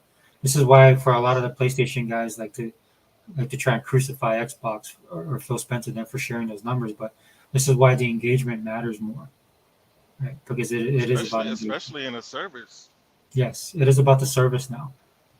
So Yeah, if you and and respect it, look, if you don't want the service, fine. Then don't be here or don't be on don't buy Xbox. your games. Yeah, go buy your game Yeah, because yeah, and then on Xbox you can still buy the games if that bothers you. Because I have two friends, man, that still will buy the game because they know they won't be able to use their Game Pass because they don't have the time. So to them, it's a waste, right? So well, they would yeah, rather, for a third party, yeah, yeah. sometimes that, yeah, So like they'll pay for the subscription service, but they're like, I'll maybe play one or two games because one of my friends, all he plays is Destiny. That's it. So he went yeah, and bought Destiny, and that's all he really plays. And then maybe a game will come along that he likes, right? And then he'll be like, okay, well, I'll play this game now. Like Red Dead Redemption will pop on there, but then for the most part, he'll just be on Destiny or COD, right? hmm And Skull Terrace for you guys, that's what your problem is on the PlayStation side? Because you That's guys what, think a lot of people are like you. Well, okay, well, I don't want to assume who you are because I don't really know you. But let's just say if you're a person on the PlayStation side that only likes God of War, or say that God of War is this or God of War is that, right? The problem you're having is not everybody on the PlayStation side is like you guys. You guys are a very small part of that PlayStation community, where all your bread and butter is being made, and why Activision King Blizzard deal was huge, right? For Sony, and why they wanted to block is because the majority of your engagement is coming from people who play COD or Fortnite. yeah, and like I said, storefront activity again, right? Yeah. They see COD can bring them in, and they'll buy other games, Hmm. and they won't have that anymore. That's what they're afraid of. But they ruin all marketing opportunities. And Yeah. then if this deal doesn't go through, then Microsoft doesn't have to commit because they're going to take over, or nobody's going to take over. And if there's parity, then there's parity. But if Microsoft takes over the marketing deal, there Yeah. won't be So parity. you see what Skull's saying here. Skull, I'll read your comment. Y'all preach about how great Xbox is, but it seems the masses have shown you PlayStation again. I wonder why. Yeah, but that's also your kryptonite, brother. I'm Who being said honest that? with you. No, Skull Terrace. This is his comment. Oh, up there. Okay. So So so now, so now it's that's above that's part ground. of your guys' problem right now. And this is something that Microsoft found out in the 360 when people did go over to the PlayStation side, right? Because what you got to focus on, dude. There's your Xbox, there's your PlayStation, there's your gamers, but then there's the normies. And just like every other genre of pop culture, whether it's movies, music, right? The normies are the ones that decide the winners. So if you're a company, right, you have to take that into consideration. So that's why again did you want to? I'm sorry. Hey, Sega man, welcome, brother. Hey, brother, what's Oh, up, man? second man in the house. Look, Yeah, man. yeah, Look, yeah. for the life of me, I'll never understand why these PlayStation fans like quoting Steam numbers like these games aren't Xbox games first, right? Steam PC players have their games, right? They're playing Dota. They've been playing that other game for 15 years, CS:GO, Yes, yes, bro. right? They have their games. Let's see how these service games from PlayStation does. Last time I checked, Microsoft doesn't have a online game that needed bots 6 months after it dropped. Hmm. You see what I'm saying? Like Destruction All Stars dropped on PlayStation and they had to add bots into that game. See, you want to address the ponies in the chat, bro? They're so easy. It's like kicking babies. Like these Hmm. dudes now they want to claim Destiny, like PlayStation made Destiny. You know what I'm saying? They want to talk about those Steam numbers, right? But now look at what Destiny is doing after Sony bought them. See what I'm saying? Nobody, nah, I ain't saying nobody. I'm pretty sure somebody likes it, hardcore Destiny fans. But there's so much bad press about the game now. But I'm not gonna even say Sony's directly responsible for it. But when Last of Us factions, right, with all that production value goes to Steam and falls flat, I won't see any of them quoting numbers on Steam users. You see what I'm saying? Like Hmm. these guys don't even think, man. I mean, Sea of Thieves is always up there, Hmm. right? Force is up there. Like PlayStation should have had GT on PlayStation on PC a long time ago, but they don't have the developers. They don't have the foresight, but they're trying so hard to keep up with Microsoft, who's supposed to be the last place uh, competitor. Hmm. You see what I'm saying? Everywhere Xbox goes, PlayStation goes. But these dudes keep quoting Steam numbers, right? They don't have a Halo. They just canceled their Halo killer. Why is he talking? Why does he think he has room to talk? You know what I'm saying? They just killed their Halo killer. They just let y'all know it's dead. Yeah, that was And I don't know how accurate those CFD those C not CFDs leaks those Horizon leaks are, but that looks just like Sea of Thieves. Hmm. You see that live service game they showed at the show a few months ago? Like they got a whole bunch of like smaller developers making these games, hoping that something pops off, hoping they find a Minecraft. When Phil Spencer got on the stage and said games as a service, Microsoft fans scolded him as they played Fortnite. Now you look at PlayStation doing it. Now you see PlayStation doing it, and it's supposed to pop off because Sony is doing it. I can't wait to see what Factions does on Steam.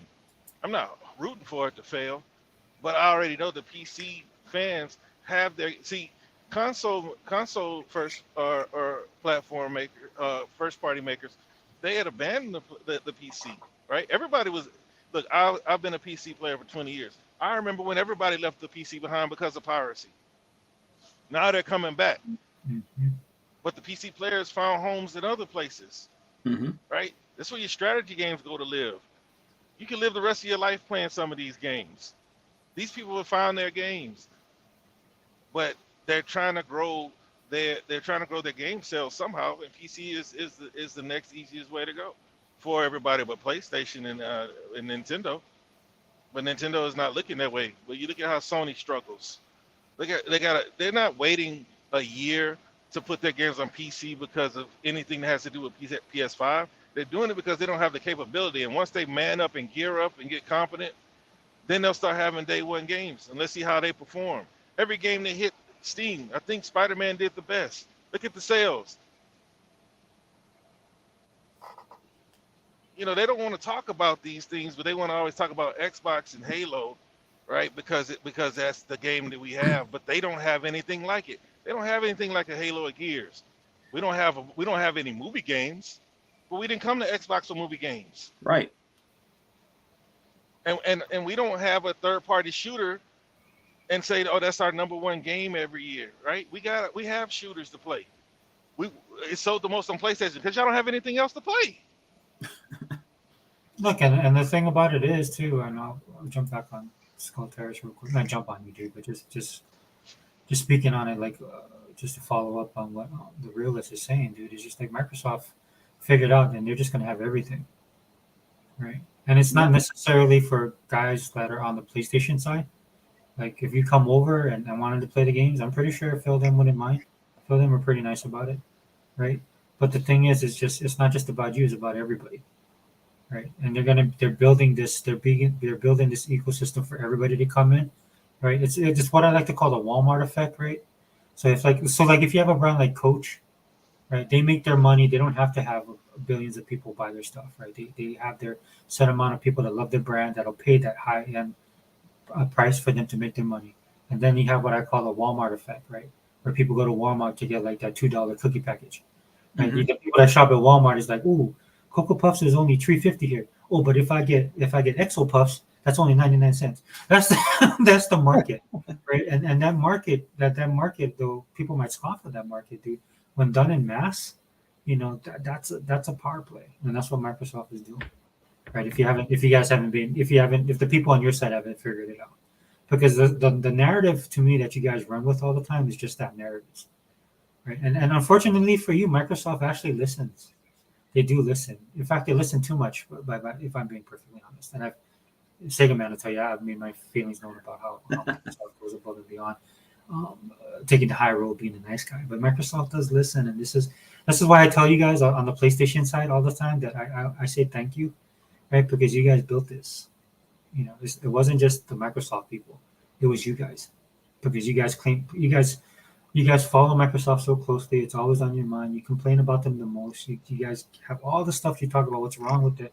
And unfortunately for you, when Phil, especially when he was put in charge, he listened to you and he's like, okay, well, if you don't like this, we'll give you this. If you don't like this is why you have the most powerful console, right? This is why we're going to have like you guys are talking, we're going to have the AAA games, right? We already have the other stuff that made Microsoft what it is. We're just Sega. Hey, man.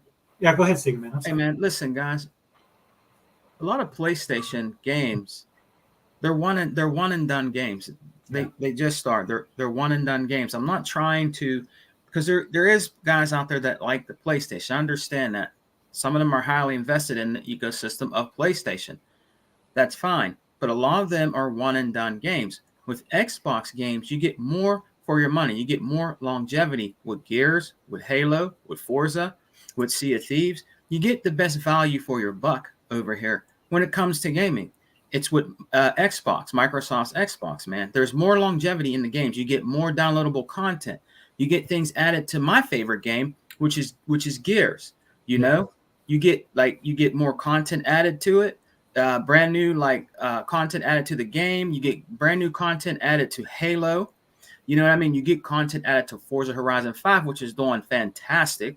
You know what I mean? You get the best value for your buck with Xbox. And these guys that always have Xbox in their mouth, they're not true gamers. You know, like that dude or Skull, whatever. You know what I mean? You know, you guys, you always want to chastise Xbox for what they're doing, but you guys ain't doing shit. You guys are always on these podcasts talking shit about a system you probably don't even own, games you probably don't even play, and you rinse and repeat these guys out here to have these clickbait channels, and you come on our channels talking all this shit. You're not a true gamer, you know. You just come out and you say the same shit over and over again. Microsoft needs to do more. Phil needs to be fired. You know, clown about the ABK. All this different stuff. You guys you're not true gamers. You got the realists out here that's speaking the truth. You got Unlimited out here that is speaking the truth. Other Zinc is always on fire speaking the truth. And it's definitely Hebot. You got these guys out here, you know, Dia, First Lady of Chat. These are real gamers, man. They're not out here damage controlling anything. They're not out here, you know, just trying to clickbait trolls and stuff like that. They're giving you true facts, man, when it comes out here. And they're not the only ones that are saying this, man. You know what I mean? It is the best value right now for your buck. I'm not saying that Microsoft is perfect, okay? I'm not saying that Xbox is perfect. There is no company out there that is perfect. Every company, Nintendo, Sony, definitely Sony, and Microsoft, they make mistakes. People and companies make mistakes. But for right now, even though you guys don't want to admit it and you guys want to be, you know, ass hurt about what Microsoft is doing for gamers, that's why you're out here always talking crap on Microsoft's Xbox, because it's the best value for your buck right now. Ultimate Game Pass, there's nothing that can beat it. I'll keep saying it over and over. There's nothing that can beat it right now. It is the best value for your buck. You get games in here every other week sometimes. Fresh games that come into Game Pass. So your $15 or $14 a month is definitely worth getting Ultimate Game Pass for. You know what I mean? You get a lot of incentives with Xbox. You get Microsoft reward points. You know, you get different things like that. You know what I mean? So these guys out here, they're never going to stop, guys. They're never going to stop anything that happens. They're always going to be out here, you know, talking negative about Xbox. And for the life of me, guys, I've been into gaming for a long time. Your boy Sega Man's 50 years old. I have like over 25, 30 game systems, right? I've been in this game for a long time, collecting everything. And I've never seen nothing like this, ever. Yeah. You know, over, you know, game systems, man. It's beyond belief, you know, when it comes to, you know, gaming, man. And Xbox will just keep getting it over and over. I don't think they'll ever see the day of light where you don't hear anything stupid and negative about Xbox, man. No, good point. I think that Xbox is about to beat them into submission. They're about to have so many titles that they I won't hope get room so. to talk. I hope so. Look, there are too many studios, too many teams, too many games coming. And another thing I always tell PlayStation fans, I mean, look, y'all holler back at me when y'all get a roadmap. You know what I mean? Right. You can say that Xbox announced a lot of games and they aren't here yet, but at least we know that they're in development. We know they're coming. Like, you guys know you have a certain amount of studios, but you don't know what they're doing. Right. I don't even think Sony figured out what to do with them. Because like y'all said, you got a studio like Bend, and Days Gone was not a bad game in my opinion, but it wasn't great. Yeah. I think that you should give them a second chance, right? Look at State of Decay. Yeah. You buy Undead. You don't tell them to go make something else. You tell them to go make a better State of Decay. Mm-hmm. And that's exactly what they did with State of Decay 2. They started with the updates. Yeah. Yeah. And then you got the Heartland edition. Yep. Now it's going to be on Unreal 5. Now they have now they have an animation studio, right? Because they said that the animations were off, right? So everything with Microsoft is being upgraded and retooled. And I don't have any. Look, you can complain, right? You can if you want to, you can find something to complain about when it comes to anything. Mm-hmm. But I'm not complaining about Xbox because there's plenty of games for me to play on it.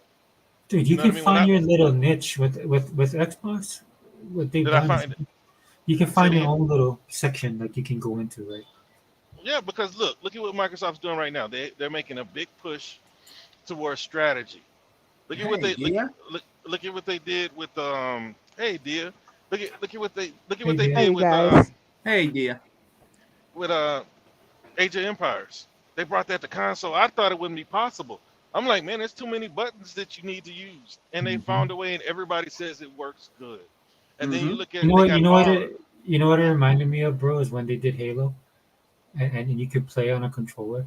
You know, a shooter on a You talking about? controller.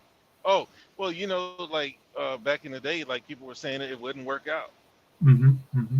You know what I mean? But just look at what Microsoft's doing. Like I'm starting to play more strategy games, but I also found out that they are very time consuming.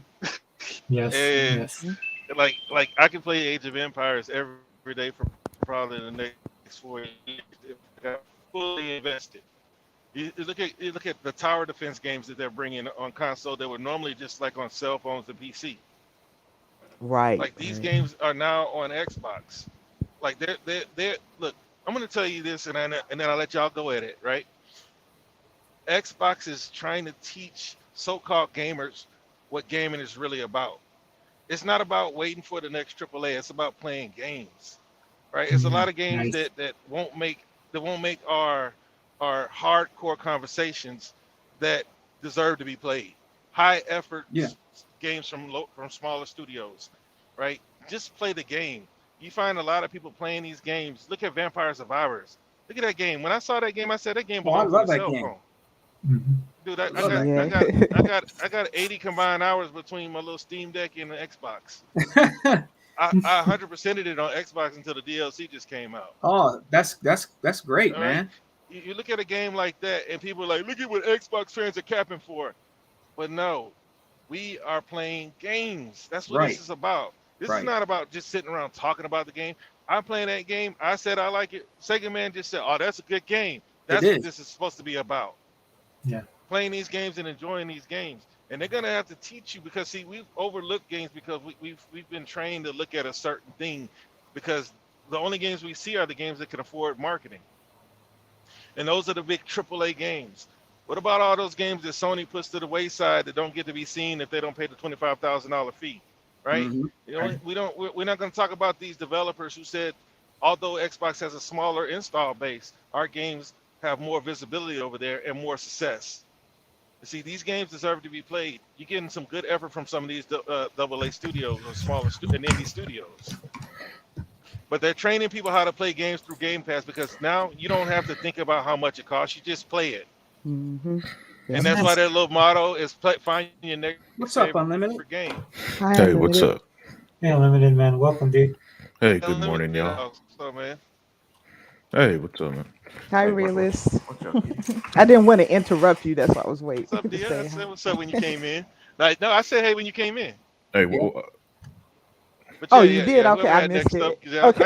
I just wanted to say mm, that like Xbox is training these people how to play games, like through Game Pass. Just play games. Absolutely. Absolutely. Just like Sony trained their people to only look at movie quality games at the Oh, highest fidelity. This is the problem that they're having now, and they can't untrain these people. Mm-hmm. man, Dia just went right in. She didn't even, she just went bam. Go ahead, Dia. Go Head ahead. first. Yeah. Yeah, I mean, I think Xbox understands this. They understand that first off, if you're going to have the survival of the independent game, you need to get people to play them. Thank They you. need to make money. They need to see that their effort is worthwhile. Yeah. And so, what Game Pass is doing, unlike Sony, like you said, they charge them to have, to be seen on their storefront and all this stuff. This is again Sony. They don't do anything to propel gaming, but this is what Microsoft is doing. And I think that I've heard in the past, I don't know if this is true or not, that Microsoft wasn't always the best place to bring your independent games in the early days of Xbox. I don't know if that's true or not, but all I can say is that whatever mistakes they made in the past, they've overcorrected on it now. I mean, an independent now is in heaven. They can make a lot of money up front if they put their games on Game Pass. They can they can even choose the business model they want to do. They're not prohibited from putting their games on Nintendo or PlayStation or PC.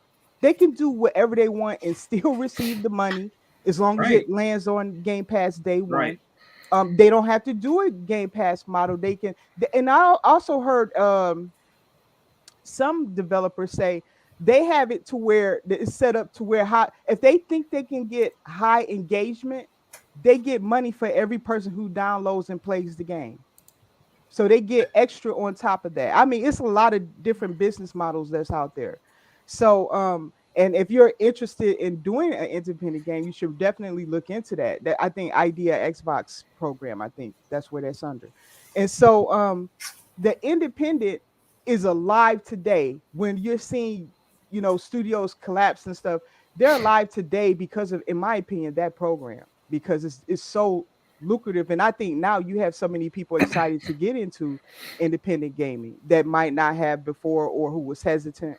So I think Game Pass model moving forward is promoting gaming. Now we all know that the AAA's can be seen, double A sometimes, not all of them. And then when they are, they're not always seen in the best light. Like you guys was saying something about Compulsion earlier. Hmm. I always thought that game was very creative, but I could clearly see Very. if with a bigger budget it could have been a lot more. Mhm. So but not all games need to be either. That's another thing. I don't want to encourage that. I don't want to sound like the Sony fanboy who thinks that every game has to be a AAA. They don't. And a good example of that is what happened with in 2022 with Pentiment. And I'm still going to play and finish Pentiment. I started it but didn't finish it because I got distracted with another game. But Pentiment won awards.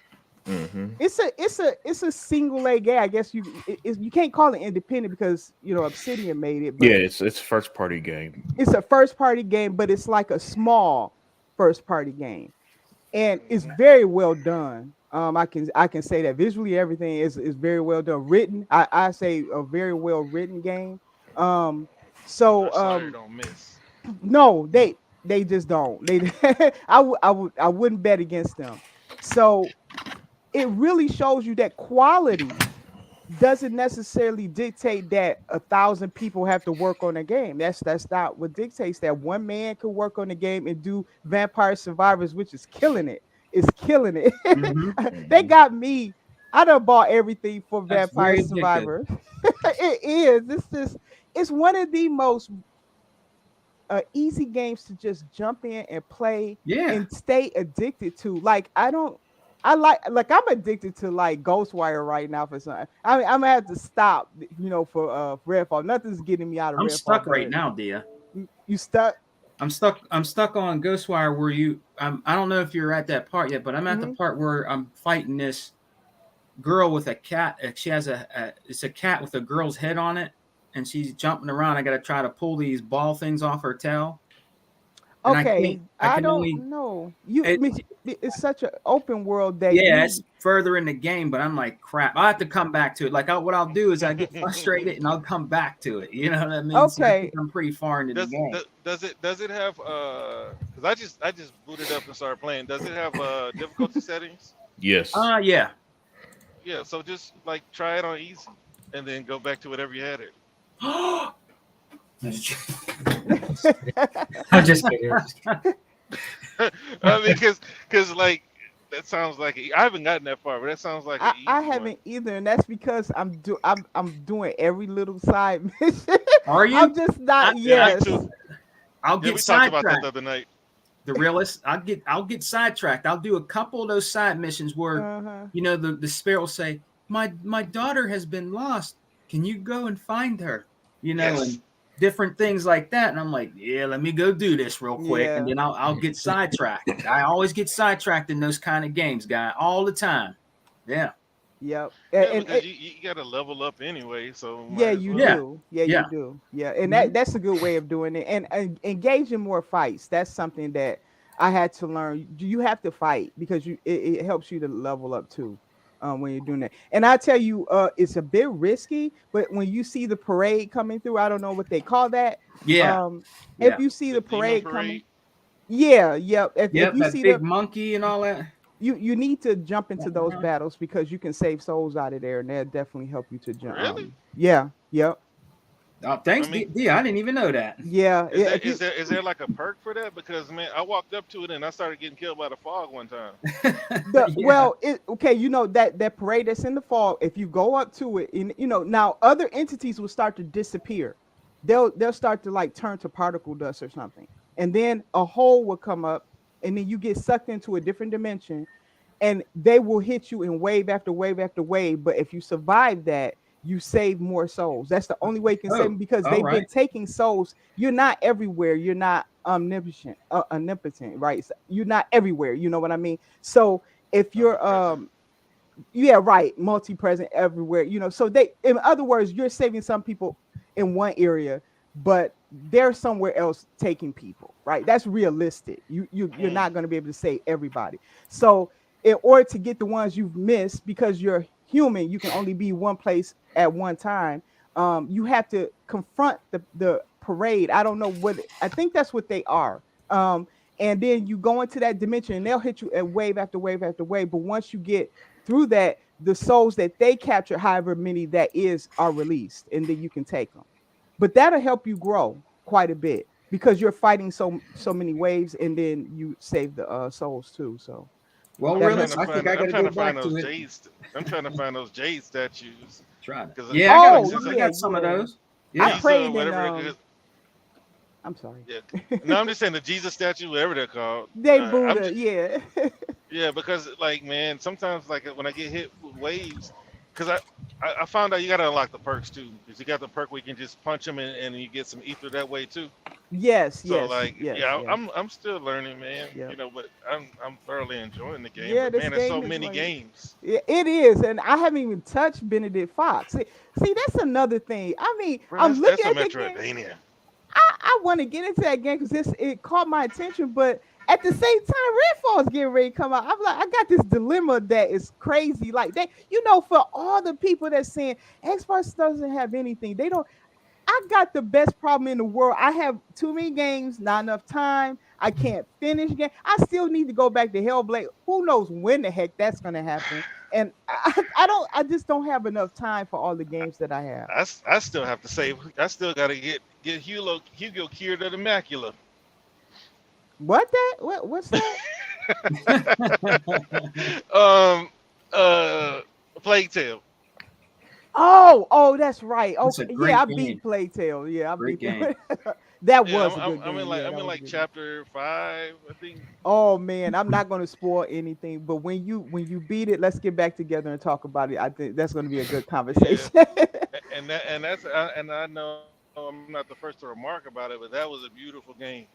Yes. Yeah, Like yeah. especially when he goes into other dimension. Oh Hmm. man, it's just pretty. But I'm not a big fan of the movie games. That's why I'm hoping Hellblade 2 is a little bit more combat focused. Yeah, yeah, Yeah, I yeah. agree. Yeah. But I I'll play felt the them. same. Yeah, I like the first Hellblade. But it could when you're out of combat, it could be a little slow. Oh, For okay. example, give Senua a run animation, not a brisk jog when she's out of combat, please. But other than that, the game should be fantastic. I don't got a lot of time, so if you don't mind, let me speak for Oh about yeah, sure, sure. three to 5 minutes so I could get out of here. Sure, Okay. Can you put that image back on screen for I me got real you. quick? Yeah. Thank you. Yeah, And so Xbox is- here on screen you got 15 first party games. Mhm. Some has released by now, others haven't. But the point I want to mention here is that this is Xbox. This isn't net even. This is yeah, it's Xbox's future, but it's also its present. As you can see, games like Redfall's releasing soon, and Minecraft Legends released on my birthday actually earlier this month. And Oh. Forza Motorsports come this year, Starfield's this year. In the future, you get Avowed, Elder Scrolls, Fable, and the reason why I'm putting this out here is because this image has a mix. It's mostly new IPs. You get a licensed game with Indiana Jones, something we're starting to get more and more of, but don't get much anymore. Yep. You get in the return of a classic IP like the Elder Scrolls, all exclusive to Xbox. So so anytime somebody tells you where are the games, use this. you could always hit me up, and I'll send you the image personally. I'll Because take it. yeah, because when people like that dude earlier who just comes in and lies and tells you guys, well, there's Mhm. nothing to do. Why are people gravitating towards PlayStation? Here's the facts. The consoles are selling. First of all, in America, the biggest consumer on the planet, they're Mhm. very close, neck and neck, Mhm. basically. Yep. At times, there's like a 1 million difference between the console sales. Yep. Microsoft dominates in their usual countries like Latin America, so your Mexicos, your Mhm. Brazils, and all that. Yep. Yep. And Sony dominates in their usual countries, your European countries. So it's just more sales wise, just a status quo that Microsoft is trying to break into, thanks to situations like putting Game Pass in 40 new countries or whatever Phil Spencer announced earlier. And so on Xbox we have it so when I pulled up this image again to prove to prove something. Not only do we have it good, we have it fantastic. And this is Uh-huh. why I'll never complain because of an image like that. Not only are we getting Redfall and Starfield this year, in the future we're getting Everwild and the Outer Worlds too. And I'm an Obsidian fanboy.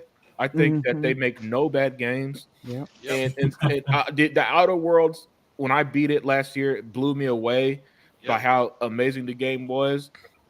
And I'm telling you now, when the Outer Worlds 2 and Avowed comes out, especially Avowed, people are going to lose their mind because Avowed is going to be an Unreal Engine 5 open world Yep. RPG. Yep. And people are finally going to put them on the pantheon that they do Bethesda with their Elder Scrolls and Fallout series. All they I'm ever telling you wanted. right now, that's how great that game is going to be. I You know, agree. and I just love the radiance of positivity. I love that I'm so excited, y'all, for Redfall in a few days. Mhm. I just want to I just want to sit. This weekend is Gonna going to be bask. is going to be slow for me because Mhm. it's like May 2nd. You got to get here now so I can play it. I love that Yes. feeling. I love that we could be. I love listening to Daya, Realist, and Sega Man talk about Ghostwire Tokyo and A Plague's Tale because that's gaming at its heart. Yeah. That's what I want. That's what I live for. I live for to just sit back and listen to y'all. But with that said, I gotta get going. Got to take care of the Saturday usuals Right. and take Right. care of business. Hey, I don't know how long you've been live, Rick, Sega forever. Yeah, If you not started that at long. 11 p.m. last night, but it's like 7 a.m. now. Yeah. But yeah, guys, I'll be listening in the chat. But thank Unlimited, you man, guys. go easy on me, man. Unlimited, go easy on me with my Nintendo Switch, man. Oh yeah, yeah. Oh. Hey, that new Zelda game comes out this month. You can tell me how that is. Yeah, as I was about to say, Sega Man, are you one of those guys that can't wait to get your hands on another Zelda game? Well, you know what, realist? My wife, we've been married now 19 years, and we're celebrating. We just celebrate our anniversary, and she got me a Nintendo Switch. I didn't know. I was blown away. I'm like, wow, hon, I didn't know you was getting me a Nintendo Switch. And at first, he's like, you don't want it? And I said, no, no, no. I want it. You know what I mean? Because always wanted to try it out and see how it is. And yeah, of course I want it, and I'm having fun with it, man. It's not a bad Okay, little that's cool. system, you know what I mean? Especially on the go, it's not bad, you know what I mean? Okay. It's pretty cool, and I'm kind of digging it, man. But it's going to be my on the go system, and plus, you can dock it to your TV. I haven't tried that yet to see how it looks on my 4K TV, but it's a nice little system, and I was like, yeah, I like it. It's really nice, man. I appreciate her doing that, man. It's really cool. Right. It's not bad. They got some. Here's the thing, realist. I like shoot 'em ups, right? And the Okay. Xbox, Oh yeah. it's real hard for them to get these Japanese shoot 'em ups because they just refuse to put these like shmup games on Xbox. Like there's a game called Thunder Force, right? That I like that was on Sega Genesis. They'll never come to Xbox, man. They'll never come, but they're on a Switch and they're cheap. And I bought them. You know what I mean? So that's one of the reasons why I want the other systems is because there's a lot of beat 'em ups like me and he bought like. and shoot 'em ups that they just refuse to put on Xbox, man. They will not put them on there, and I like those type of games. So it kind of makes you, want to get one of these systems and try these games, play these games again. And that's one of the reasons why, Realist, that I'm enjoying the Switch, because there's games I can't enjoy on my Xbox, which is my preferred platform, that I can enjoy on the Switch. Right. Yeah. So, Shout out to you and Hebot, man. Like I find my shmups on Xbox looking at y'all. I was like, man, what are they playing? Like, and then like Hebot puts he streams it. Legal plays a lot of shmups too. And like I kind of does Legal play shmups? Okay. Yeah, hell yeah. We play them. We race each other, see who can get to 1,000 first. Oh, nice. I didn't know Legal played shmups. That's cool. Oh, dude, yeah, he got some videos. But anyway, because he bought that R-Type collector's edition. And he did? Yeah. And whenever that came out, and that's when I was like, oh man, all right, because I haven't really been into them since R-Type on Super Nintendo. You know what I mean? Because it's like I grew up playing at Gradius or Gladius or whatever it was called, and then you had you're right. It's Gradius. You had Life Force. Uh-huh. All those games, R-Type. There was another one. I love those games. So I started finding. There's one called Darius Gaiden. Darius with the fish. You got. Oh, okay, yeah, I beat that one. Yes, I did. That's the one. Yeah, I thought that was kind of quirky, but yeah, I beat that game. It was kind of real weird. Realist. It's a weird shmup. It's weird. But if you like shmups, you like that. I beat that game. Yeah, I do remember that game. Yeah. I didn't remember the name. Yeah, that's on Xbox. Yeah. Yeah, I beat that game. It was I think you got 2,000 for beating it. Uh-huh. I know that you guys genuinely like them, because a lot of people, they just play them so they can get some gamer score. Yeah. You know what I mean? But y'all love them. There's one I didn't like it. Bullet Heaven or something like that. I didn't really like it. Was it like a hell bullet shooter? It was weird, man. It was and there was another one that I bought called Gray's Counter. Yeah. And I don't really understand how it works, because I know how it works is you're supposed to get your grades count up, which means you can take a certain amount of hits, because you're not gonna dodge all the bullets on that game. But you're right, Xbox does not get a lot of shmups. When they get them, Realist, I buy them all. When they get them, it doesn't matter if it's indie. They're a lot to skip, like you said. They're a lot to skip.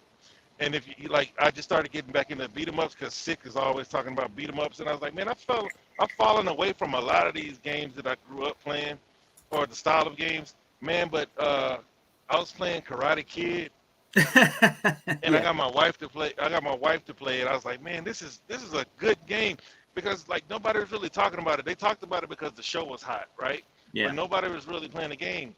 But obviously, it did good enough for them to come up with a sequel.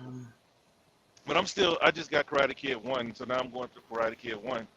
But yeah, those shmups, man, they do skip, and it's unfortunate. And there are a lot of them that hit PC and Switch that don't come to Xbox. I don't know about PlayStation, but I know they don't come to Xbox.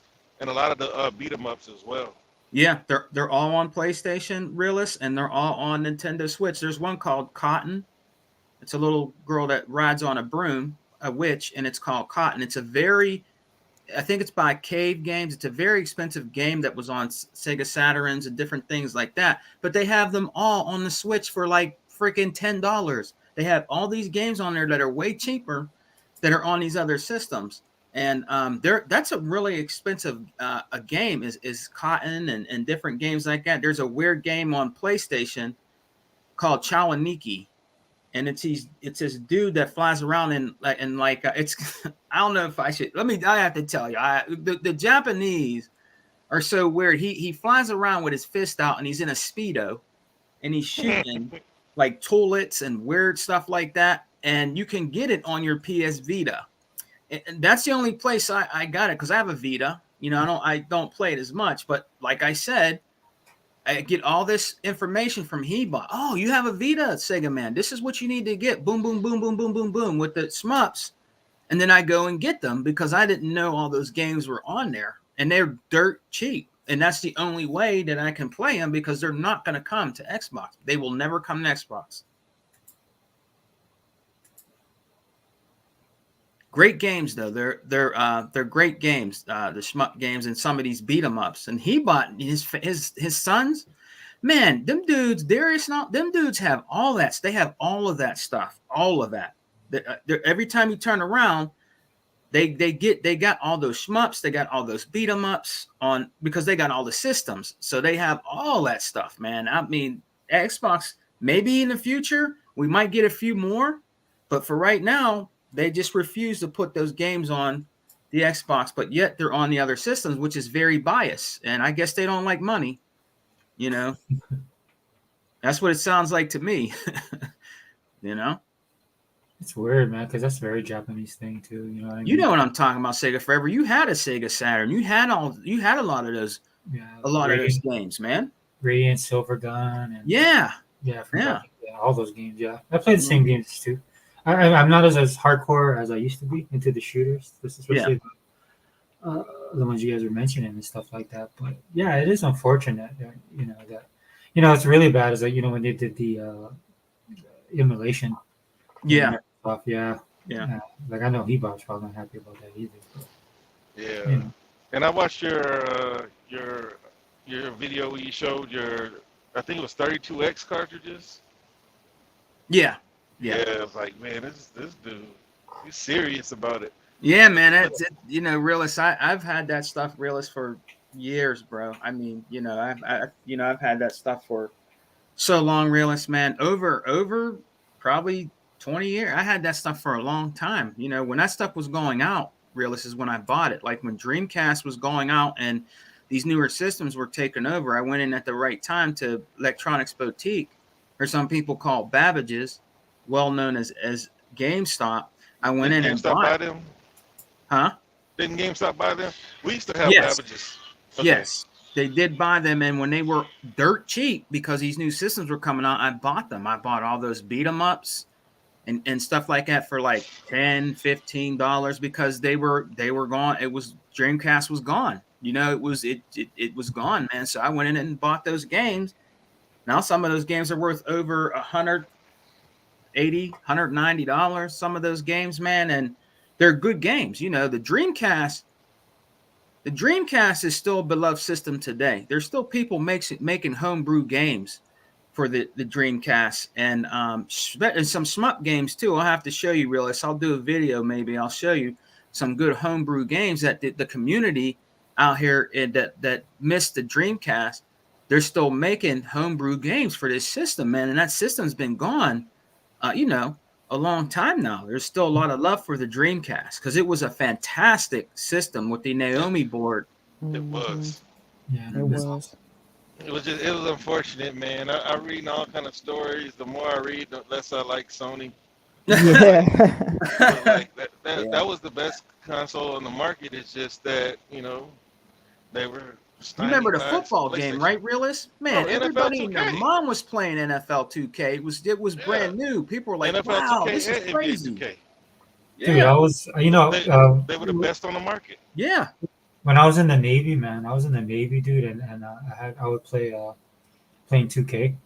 There's like dudes that would literally, because was what you would do in the Navy. I was in the barracks, man, so you leave the door open, kind of crack it so the wind could come in. Mm-hmm. And then I'd be playing football, dude. But when people walk by, they'd actually stop, dude. And it's like, oh, who's playing? They'd be like, oh, who's? There's a game on? Like, who's playing? I'm like, no, I'm playing my video game. Yeah, that was back when people weren't used to games looking real. Yeah, because that was one of the most realistic ones, especially when they had to play. Of course, in the replay, right, and stuff like that, or when it's going over, because that's one thing that was great about 2K, right? It would highlight that stuff, kind of like what Tecmo Bowl did back in the day. Like if you threw a pass, or if you broke like 150 yards receiving. Mm-hmm. Right? And then it would have that little animation, like you threw in the ball, and then when the receiver goes to catch it, right, it'll do like that freeze. It'll switch over to an animation. So one of the animation is like if he's making a jumping pass, and then the other animation was like you broke 150 yards, or if you're the quarterback, you threw 300 yards, stuff like that. So NFL 2K took that to that next level. Yeah, and that's why there was no way that I was going to drop my Dreamcast for a PlayStation when I saw those blocky football players on game day. Yeah. Like they had NFL game day, and my cousin was trying to hype me I remember up that to play it, and I'm like, man, you seen NFL 2K, bro? You know what I'm saying? Like, and then NBA 2K, Yeah, You know, NBA he had 2K. Allen Iverson on the cover of that one, and Randy Yeah. Moss on the cover Yeah. of NFL 2K. I was like, and then my cousin, one of the last things he told me before he kicked the bucket, man, he was like, bro, how do you know so much about games, man? You're a nerd. I was like, what you mean? He said, what you mean, man? He said, cuz, man, nobody else cares about that stuff, man. But you told me something, and I was like, nah, man, that ain't gonna be right. I told him, I said, man, in 5 years, nobody's gonna be playing NBA Live anymore. And he was like, I ain't believe you. He said, and then I just thought about it, man, NBA Live is gone. I was like, I Mhm. told you, and Yeah. I told you why. And I said, and Madden would be dead too if EA didn't buy exclusivity. Yeah, EA panicked, man, because 2K was right. 2K5 is still the best football game. Yes. People are still With playing that Terrell and Owens on updating the the cover. roster. Yeah. That's But without that Terrell Owens. But Yeah, then, that but you look at 2K now, like 2K, a lot of those games used to have way more heart than they do now, right? yeah, yeah. And so you look at what 2K is doing right now, where they pretty much gutted the soul of the games and made them basically slot machine style, Yeah. microtransaction laden Yeah. games now. But man, I used to just sit around and look forward to the halftime shows. I thought it was. You remember, like you first started seeing replays at halftime that were exactly what Hmm. you did in the game. Hmm. They would talk about exactly what you did in the game. Like that was like new stuff. Like 2K. This is when they were actually trying, man. You know what I mean? And I wish that EA hadn't done that because that's horrible for choice. But NFL is about that money, and 2K is still not bigger than EA, and they still wouldn't be able to compete in terms of an exclusive license. So, you know, we're gonna be stuck with Madden. And this is the first Madden I bought since Vince Young was on the cover. Uh-huh. Oh, wow. Yeah, and I'm gonna go back to waiting for 2K to come back. And I remember when And I knew it was over for 2K when I was watching a Sports Center and then Chris Bergman, like they were talking, they were doing the play-by-play, and Yeah. then they switched to the commentary Yeah. dude, and they were using Madden. And ESPN was on that 2K. ESPN you know, like how you talk about the halftime show and all that, you know, Swami and all commentary. them. They did all they sponsored. They were part of the 2K, that 2K5, man. And then even on their live broadcast, they were using Madden footage, dude. I was like, dude, and I knew it was over. And then, as we all know, man, because EA panicked and they got the NFL to make it specifically for EA, dude, and that was it. 2K was done, which was sad because it was really good. Yeah, yeah, and then everybody stopped making baseball games, and now we only have the show. Yeah. Well, You 2K's know, baseball game was awesome you too. got Just the updates. super mega baseball or RBI baseball on console. Yeah. That's pretty much it. Hey, but Sega Man, did you ever beat Sign Mora? What is it? Sign Mora. No. Uh-uh. Okay, all right. Yeah, because that's one of the shoot 'em ups that I'm playing. It's I think it came out around 360. It's like one of the prettier ones. It's got like a little story behind it and commentary when you're playing, but it's a more detailed one than like the ones that you know we used to. But like the game that I found, I had to go back in my achievements. It's called Wings of the Blue Star. Did you ever play that one? No, bro. Uh-uh. Okay. Is that a Well, fighter? no, it's a shoot 'em up. It's called Wings of the Wings of the never Blue Star. Samora. Is that a shoot 'em up? Sign Mora is a shoot 'em up. Sign Mora EX. Wait, I do have that. I have it Yeah, on I think you have that one, Mr. I have it 60. on 360 and I also have it physically on Xbox One. Yeah. So did you finish it? Did you? No, beat I it? didn't finish it. I'm at Okay. the part where I'm fighting this big ass train and I think that's at the beginning. That's at the beginning. Yeah. Yeah. I'm pretty far. It's a tough game. Yeah, it's tough as hell, realist. Yeah. It's real tough. But that Wings of the Blue Star is not long, but it's fun and it makes you wish that they could have made it bigger. You got these turrets attached to your airplane, Yeah. and they rotate. So like you have enemies that can come from the top, the back, or the bottom. Mm-hmm. So of course your airplane is always shooting forward. So you rotate the turrets to hit the enemies in different positions. I just, as a shoot 'em up fan, I think you would enjoy that. That's all. That's some more I did play. And the other one was the other one you said? Oh, Wings of the Blue Star. No. Was that on the arcade or no? Wings of the Blue Star. It came out like last month along with Grades Counter, and I Wings bought of the them Blue both Star. because I was Okay. I was on a shmup run for a minute, man. I bought them all. So the game that I did play was not Darius, like you said. It's called Echinopa, but it's a fish. It's a fish, and he's shooting stuff, and it's weird. So that might be the sequel, It could be. Yeah, it could be. you know. But it's not Darius. I'm just going through my achievements, and I played some boo boo ones like Super Destronaut, Yeah. and man, this is the other game that everybody was playing for achievement, but I didn't like it. But yep, it's good to get back into those games. You play Final Vendetta? Yes. It Okay. reminds me of Final Fight. Yeah. So Yeah, I know back in the day you played Bad Dudes, right? Yeah. Mm-hmm. I'm bad. That was the first video game that I heard Yeah. to speak Yeah. words intelligibly.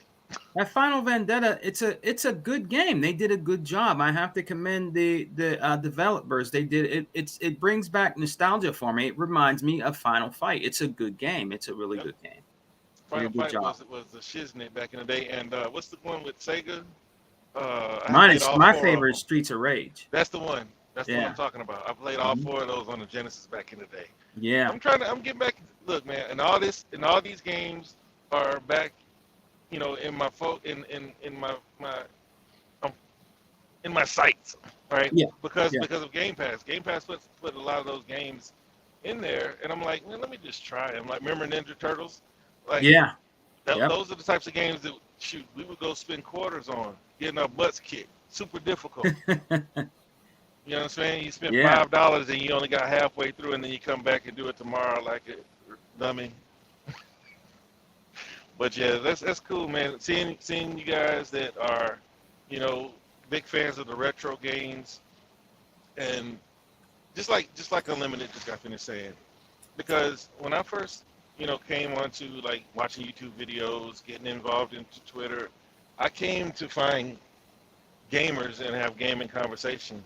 So like to hear like him say that this dude started beaming, like I don't know if you could hear it in his voice, like he was very genuine in how he's looking at gaming right now and how encouraged he is about what Xbox is bringing to the table for the future.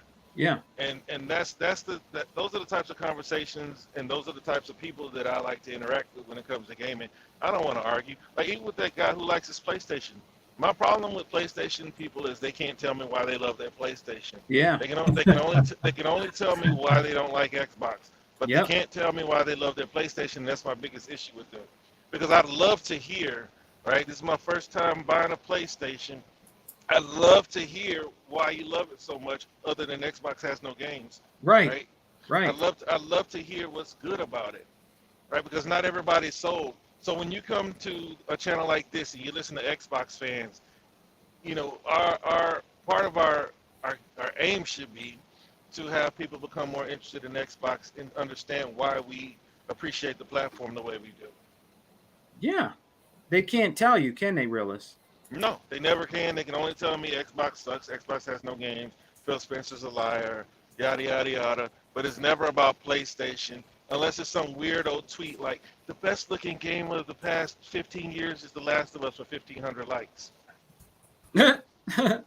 You know, they don't tell me anything other than that. But for the most part, these guys are only talking about Xbox, and Yeah. they supposedly don't like Xbox, which is why I try to spend as little as possible talking about PlayStation.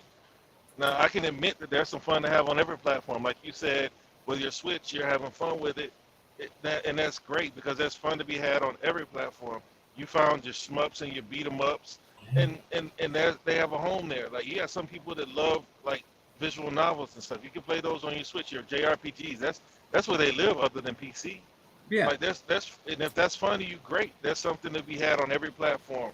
But there's a lot to be had on Xbox. The Xbox fans need to be able to project that Of instead course. of buying into the narratives and the rhetoric of the PlayStation fan. That's my issue with a lot of people in this community. And then I come to find out that a lot of them are really just moles, Yeah. right? I've heard them called centaurs, half breeds, ponibots, all the Uh-huh. above, That's just like every adjective. and they're all fitting because they're green on the outside, blue on the inside, Right. Right. Yep. and they think they can hide it, but it comes out.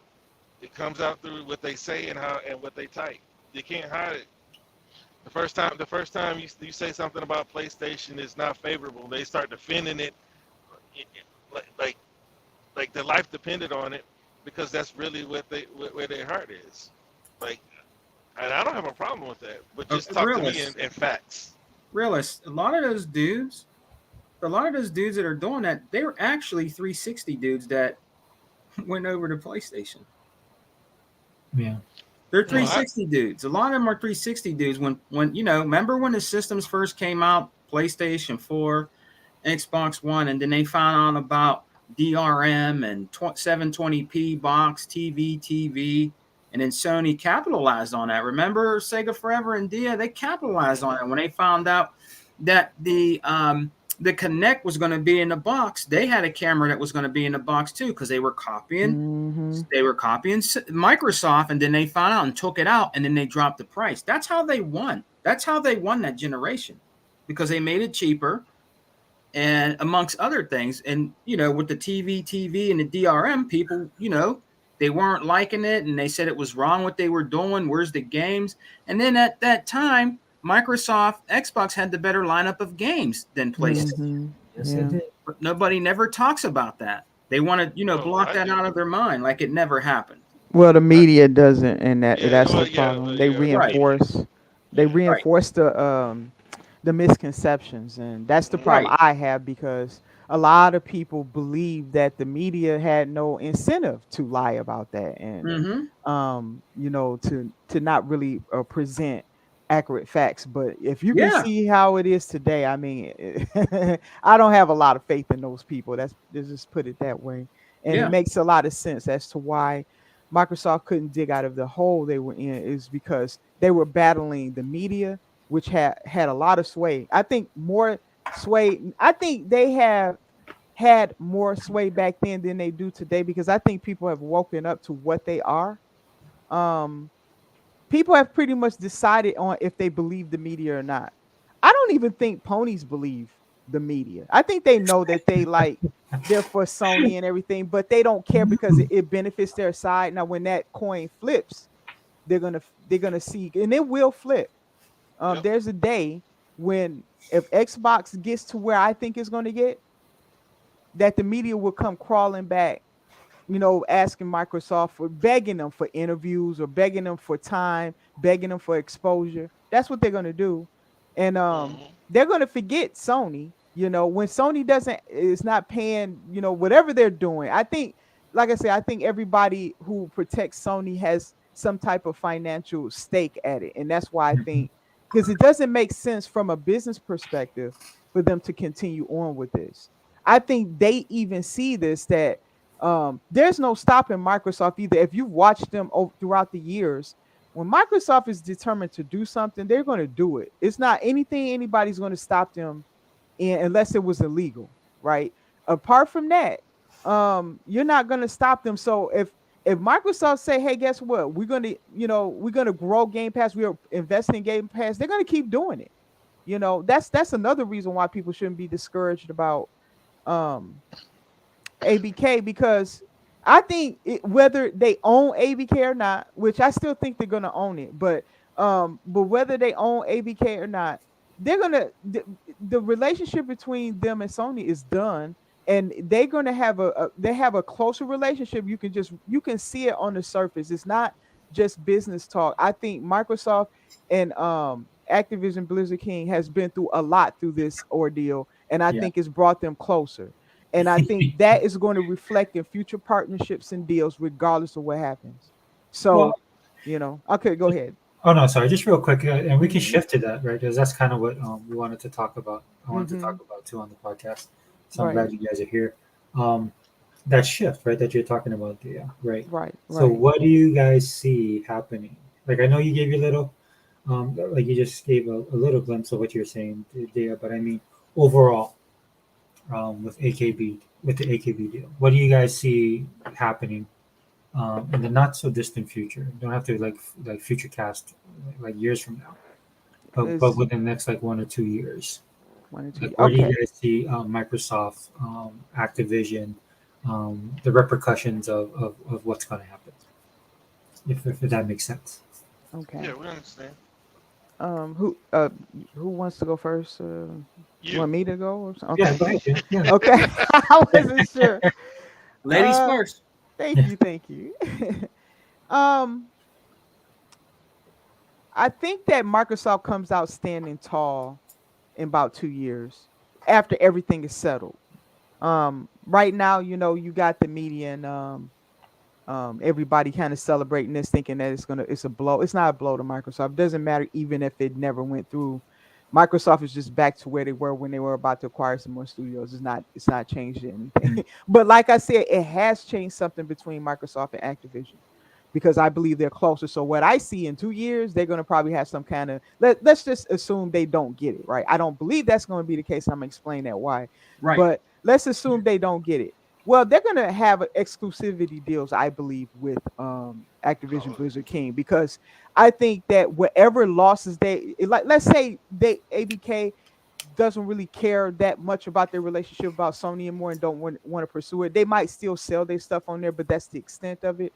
I think Microsoft can easily make up for any losses that they take from shifting over to them. So they have the money, so that's not a problem for them.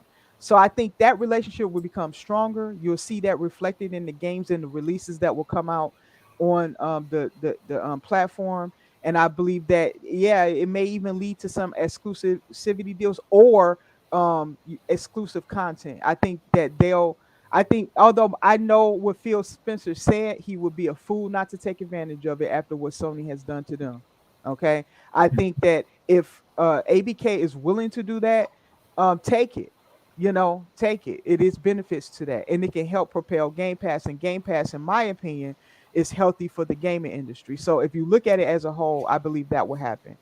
Um, Also, I think that Sony has damaged their reputation so badly that I think that I think that they don't come on top in 2 years. I would say that you're going to really get a good feeling that they're struggling. They won't have enough games coming out year after year. I think you're going to see a pattern this, even if Spider-Man releases this year, even if Wolverine the next year or two, it's going to be one exclusive because I think they moved a lot of their studios off of projects they were on in order to do these gas games. That's what I believe. Because Uh-huh. I'm like, how are they going to come out with so many gas games and still release those AAA movie games and stuff? The only thing that makes sense to me, because those games take so much time and so much manpower, is that they've shifted these people off those projects.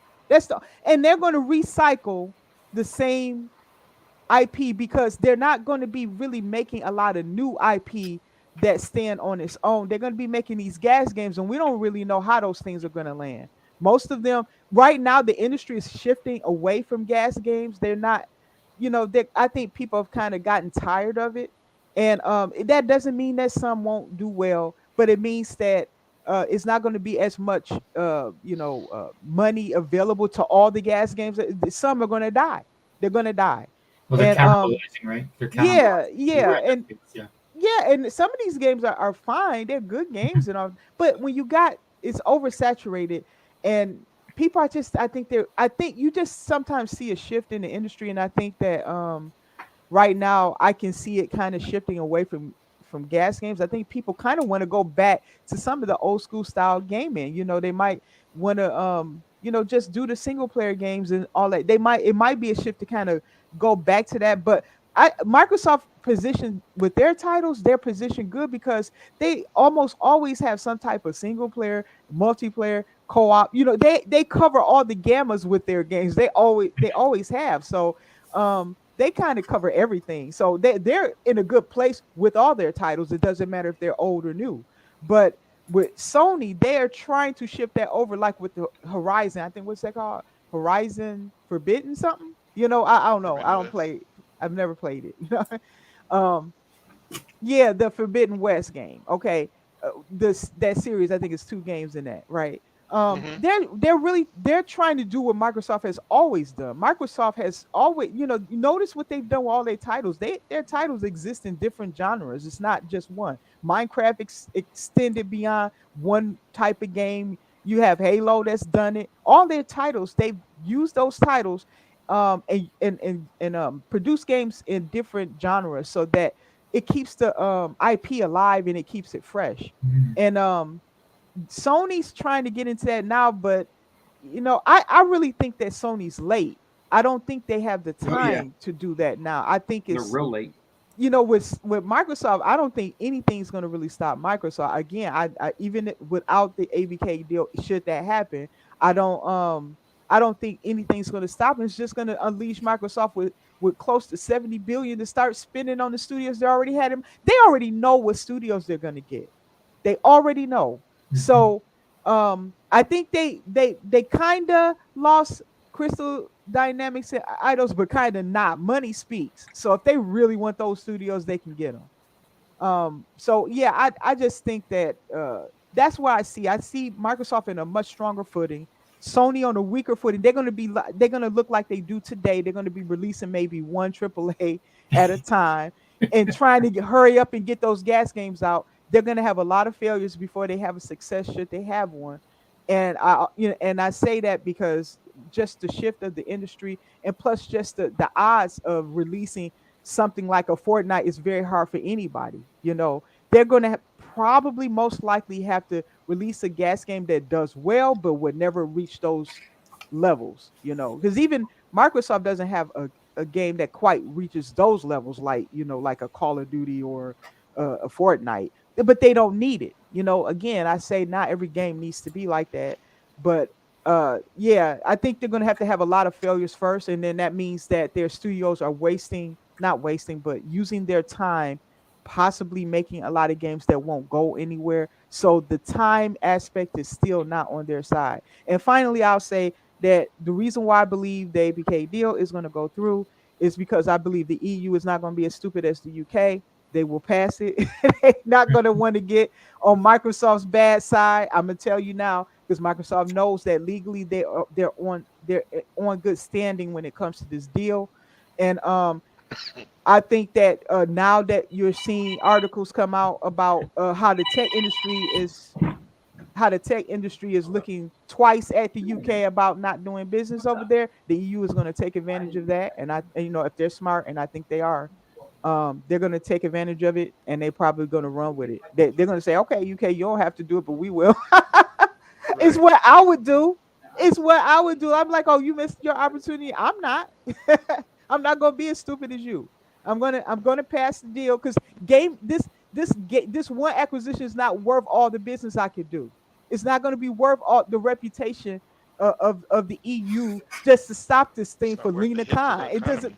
economy. It doesn't make any sense. So the EU is probably going to take advantage of it. That's why I think it's going to pass the EU. Once it passes that, all Microsoft has to do after that is get the FTC to pass, and the FTC is bound by laws, regardless of what they think they are. They think they're king and jury.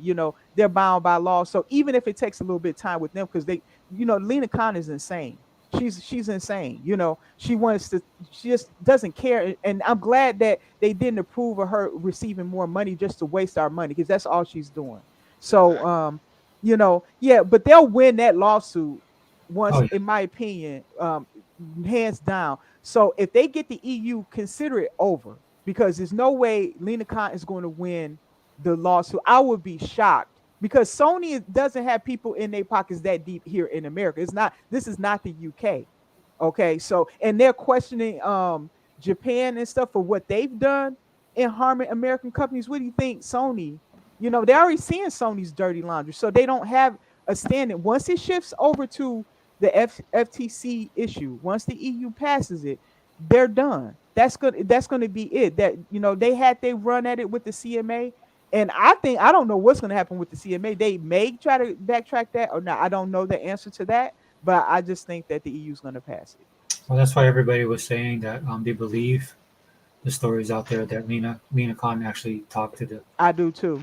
so that Because she yeah it's too close to when she visited them, and then they were clearly in all the other language looking to pass it. yeah And all the other, if you read any of the documents and stuff, it was clear that they had once they had no concerns about the console market, which is really what they was concerned. They didn't care about the cloud. They was only concerned about the console market. That was it. It was a done deal.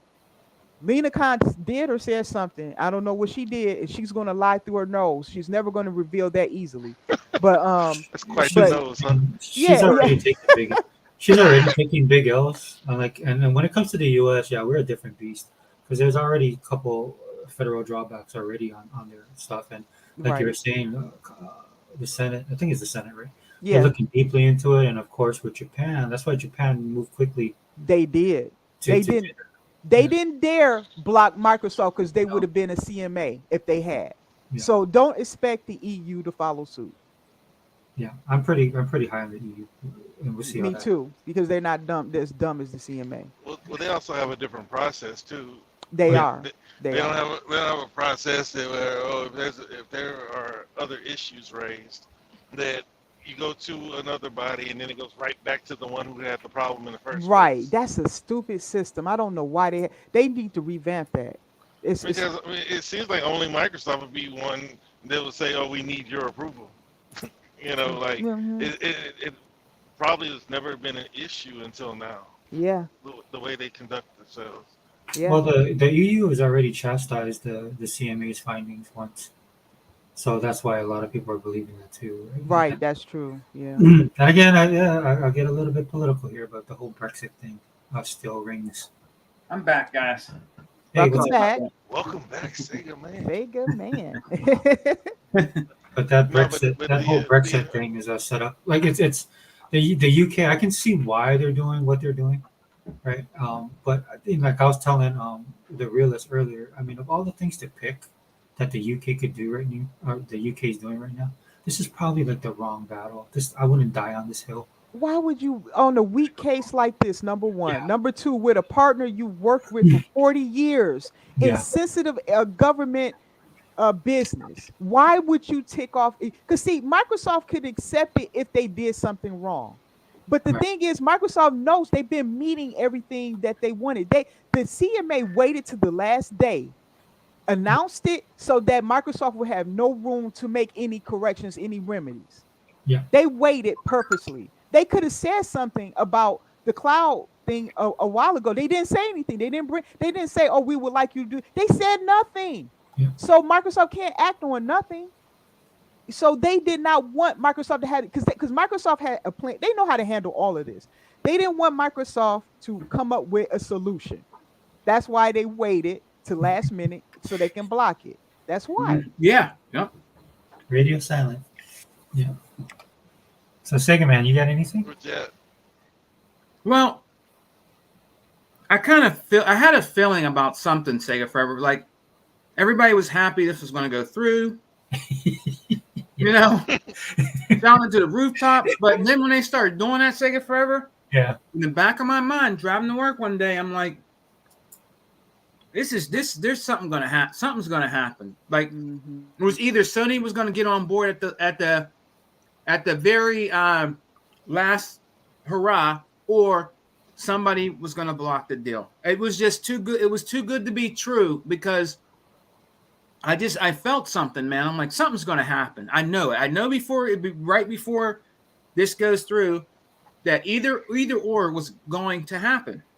Second man, And spider sense was tingling. Huh? Was that? hey Dia, my Xbox tinfoil koofy, came on. And it I was like, man, when I heard it, I was like, wow, man, this is crazy. Then you had all these guys coming out here trying to clown about, oh yes, Xbox, man, you guys are taking a real big L now. How's it feel? You're taking a big L. I'm like, I'm not taking no L. They're going to appeal it, and they're still going to get it. It's not going to make me cry and whine and go out here and make videos about it or make a whole damn podcast for 3 hours about it. You know what I'm saying? You knew something was going to happen. I knew something was going to happen, man. And as far as Activision, oh man, after this happened, and they know it's all Sony's fault, it's never going to be the same. Never. It's never going to be the same. And Sony don't even care. It's like they don't even care if it's going to be the same anymore because they don't want Microsoft to do this so bad. It's not fair for competition. But let me tell everybody on the panel this. If you want it to be fair with competition, Sony, why don't you go out there and start buying studios? They have been. They're just not on that level. Right. Go. If you want competition, then don't worry about Microsoft buying Activision. Go out there and start acquiring stuff, start doing stuff so you can compete. Remember how they would always say Xbox needs to compete, realists? They need to compete. They need to do this. They're competing. But now you want to block them competing. You want to block this from not happening. You know what I mean? But you always shout it to the rooftops. Phil, you need to give more. Xbox needs to give more. Xbox needs to compete. They're competing. And yet they want to block the competition. So they contradicted themselves, bro. They're competing. They always do that. Now they're blocking. They're blocking it. Now, does any of the trolls out there have anything to say about that? Of course not. You're going to stay quiet like a church mouse because you know it's true.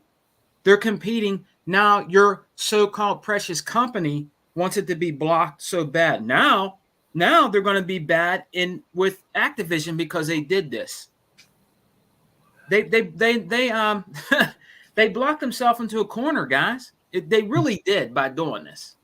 They blocked themselves into a corner by doing this, man. And it is Sony's fault. And nobody's talking about that. You just want to say, oh, Xbox is taking a big L. Well, they're gonna say what Cognito has said in the past when I've unsubscribed to a lot of places, but this is what was said before. Oh, that's smart that Sony's doing that. That's real smart. Is it really? You got to look at when you play a move, you have to look at how does that one move affects this relationship, that, and no, it's not. Because if Microsoft gets this through, it's still a way for them to get this through. Yeah. If they get this through, and you had Sony damage the UK by forcing the or tricking the CMA into doing that, or Lena Khan, whoever, but Sony is looked at as the one who's caused all this problem. It doesn't matter if they're behind it or not. People are going to see them as a disruptor. And that's it. That's what their legacy is going to be. Yeah. And I just say that you don't make moves that will damage things for yourself down the road, or you look at how that move affects all your relationships. And I don't believe it's smart. I don't. Go ahead. Dia, it's not smart at all. Mm-hmm. It really isn't. This really makes Sony even look so bad for the gaming industry. They are the toxicity out here. It is nobody else. Nintendo does not bother anybody.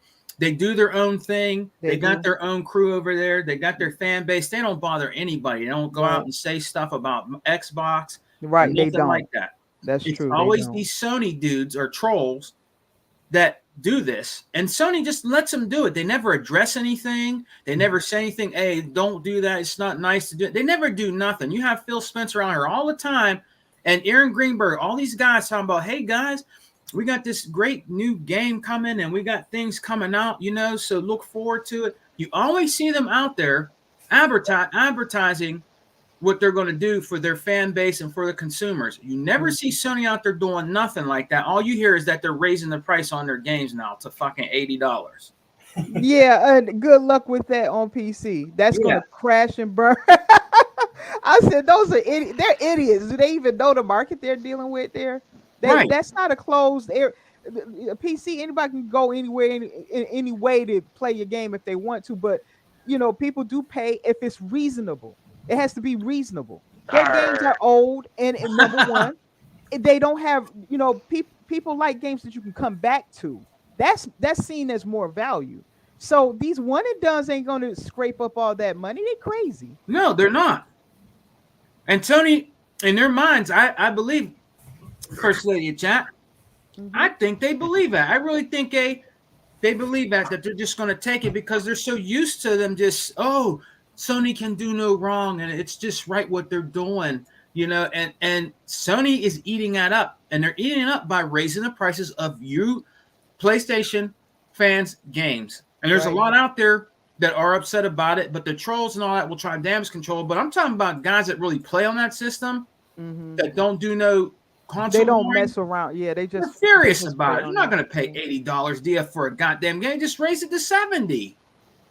So, did they raise the price to $80? I heard that for PC they have raised the price. But yeah. But here's the thing. I think that Sony is sniffing the ponies fart and thinking that spreads everywhere. Okay, it doesn't. They're not gonna. That we're not gonna pay. I'm just saying that you can get a PC person to pay more money, even over 70, if what you're telling them is coming down the road is going to be a lot of content. Okay. Right. It has to be a lot of content. Like, for instance, take a Microsoft game. This is why Microsoft does very well on PC, by the way. They do very good. Oh, yeah. They release a game, and if you pay for the game, because a lot of people on my list have bought Horizon. Forza Horizon. Yeah, thank you. Yeah. But you know that there are other expansion packs coming, and you get certain things for free. You don't have to pay extra for it, like quality of life updates and stuff. It's just taken care of, and that game is going to be supported for years. So, like, even if you're not playing it every single day for all that time, you always can come back to it. And I see people do that. They hop back into a game and they start playing it again. They might have that Forza fever, and they just start playing it again. And that's just example. Grounded is another one. Sea of Thieves. I can go on and on. These games that are supported for a long period of time, people come back to it. And so they feel that they've gotten their money's worth in that game because, number one, it's being supported. And Xbox also enhances everything from how it looks to how it plays. So it's always improving. Like with Grounded, I have a Grounded crew that we play every week, and they just came out with an update, and that's been great. We got new bugs to fight, and we got new like furniture to build. Now, I decked out my room and everything. It looks good. But yeah. We just took the time to do that from our missions and stuff, but yeah, but that was great, and I didn't even see it coming because I haven't been able to keep up with it. But that's just been a recent update in Grounded alone. So I feel like I've got my money's worth with this game, like and I believe a lot of other people think the same way. With Sony games, they're not like that. They charge you for upgrades. They and you can't do that there either. And they also just don't have a game that has replayability. It has a single player mode, and that's it.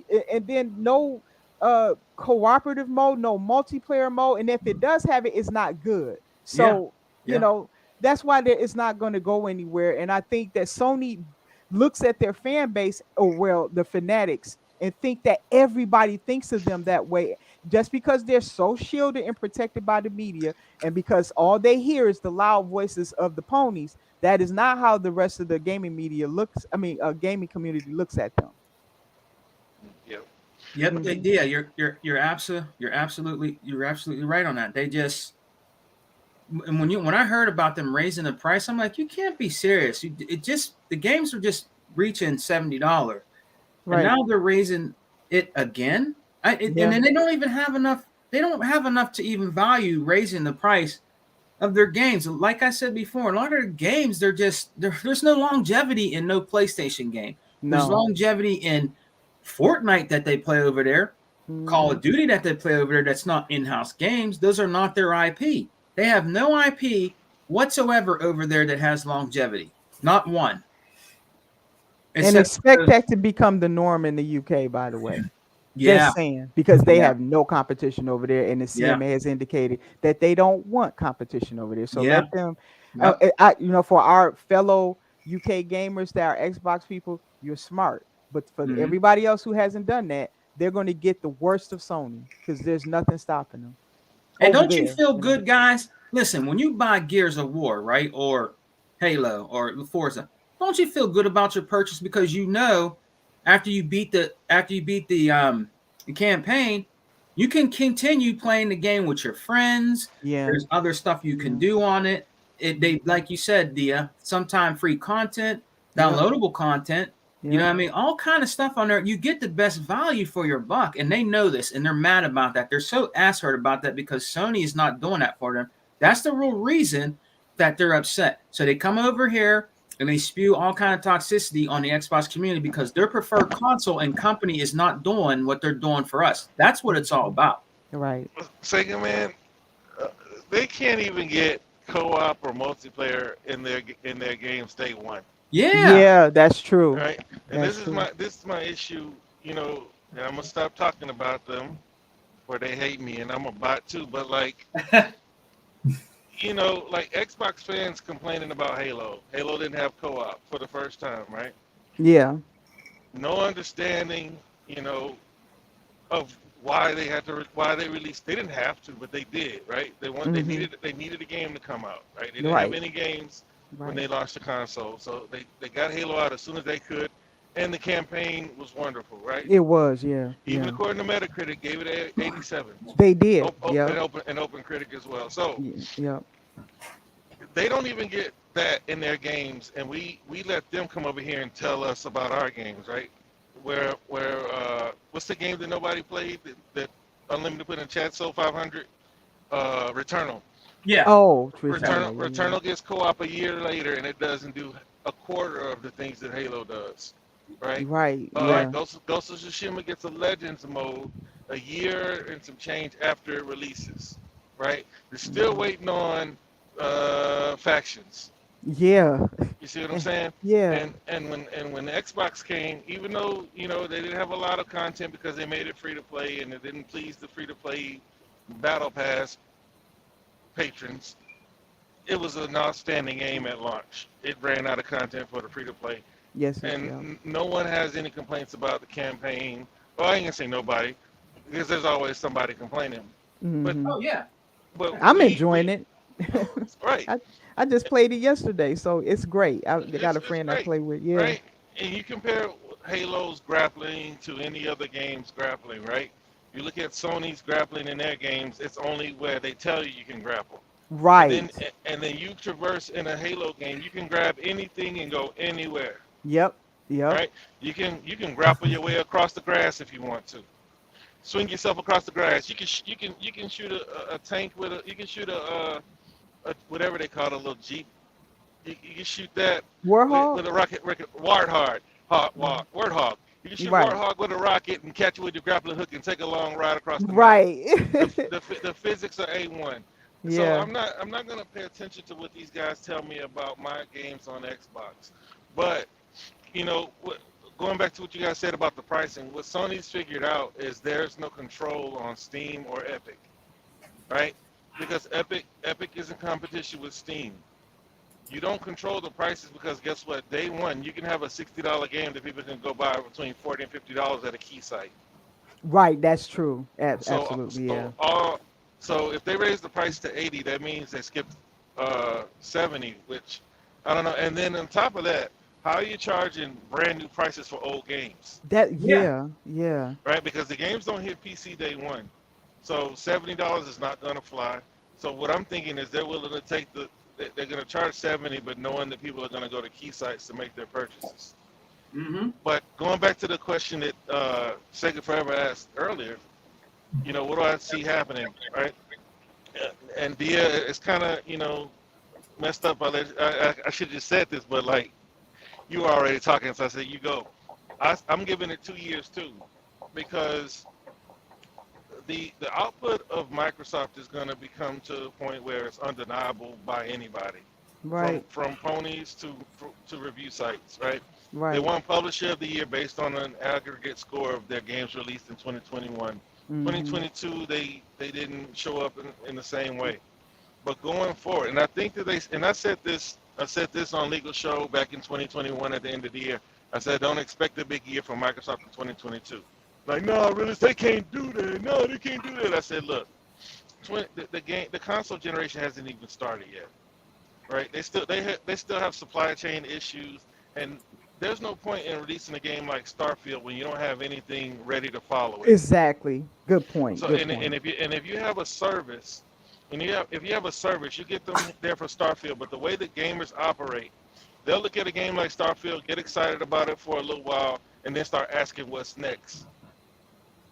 So what do we have to do as a service? We have to have what's next already down the pipeline and in their faces so they know what's next. So now when you look at what's coming, we got Hi-Fi Rush first quarter, because remember the promise was 4 AAA games per year, 1 per quarter. Right. This will be the first year, and I don't know the budget of Hi-Fi Rush I don't either. or Minecraft Legends, but still, we got Hi-Fi Rush first quarter. We're getting Minecraft Legends. Yep. We're getting. Well, that's already out. So we're getting Redfall. Yep. Well, I'm just saying that in the second quarter. Oh, okay. Right, and then third quarter we're getting Starfield, and fourth quarter I'm assuming we're gonna get Forza Motorsport. Mhm. Right. Yep. That's the first year that they fulfilled their promise of the 4 AAA games per year. Yeah. And they also said that they were gonna release some AA's, so maybe that could be 3 AAA's in one game. It doesn't matter. Really? The first party double A's? Well, no. They said that they're not just focused on AA's. Well, I think Aaron Greenberg, he said we're not just focused on AA's. Said to him a booty. Okay. We're gonna have AAA game. We're gonna have our focus on some AA games too.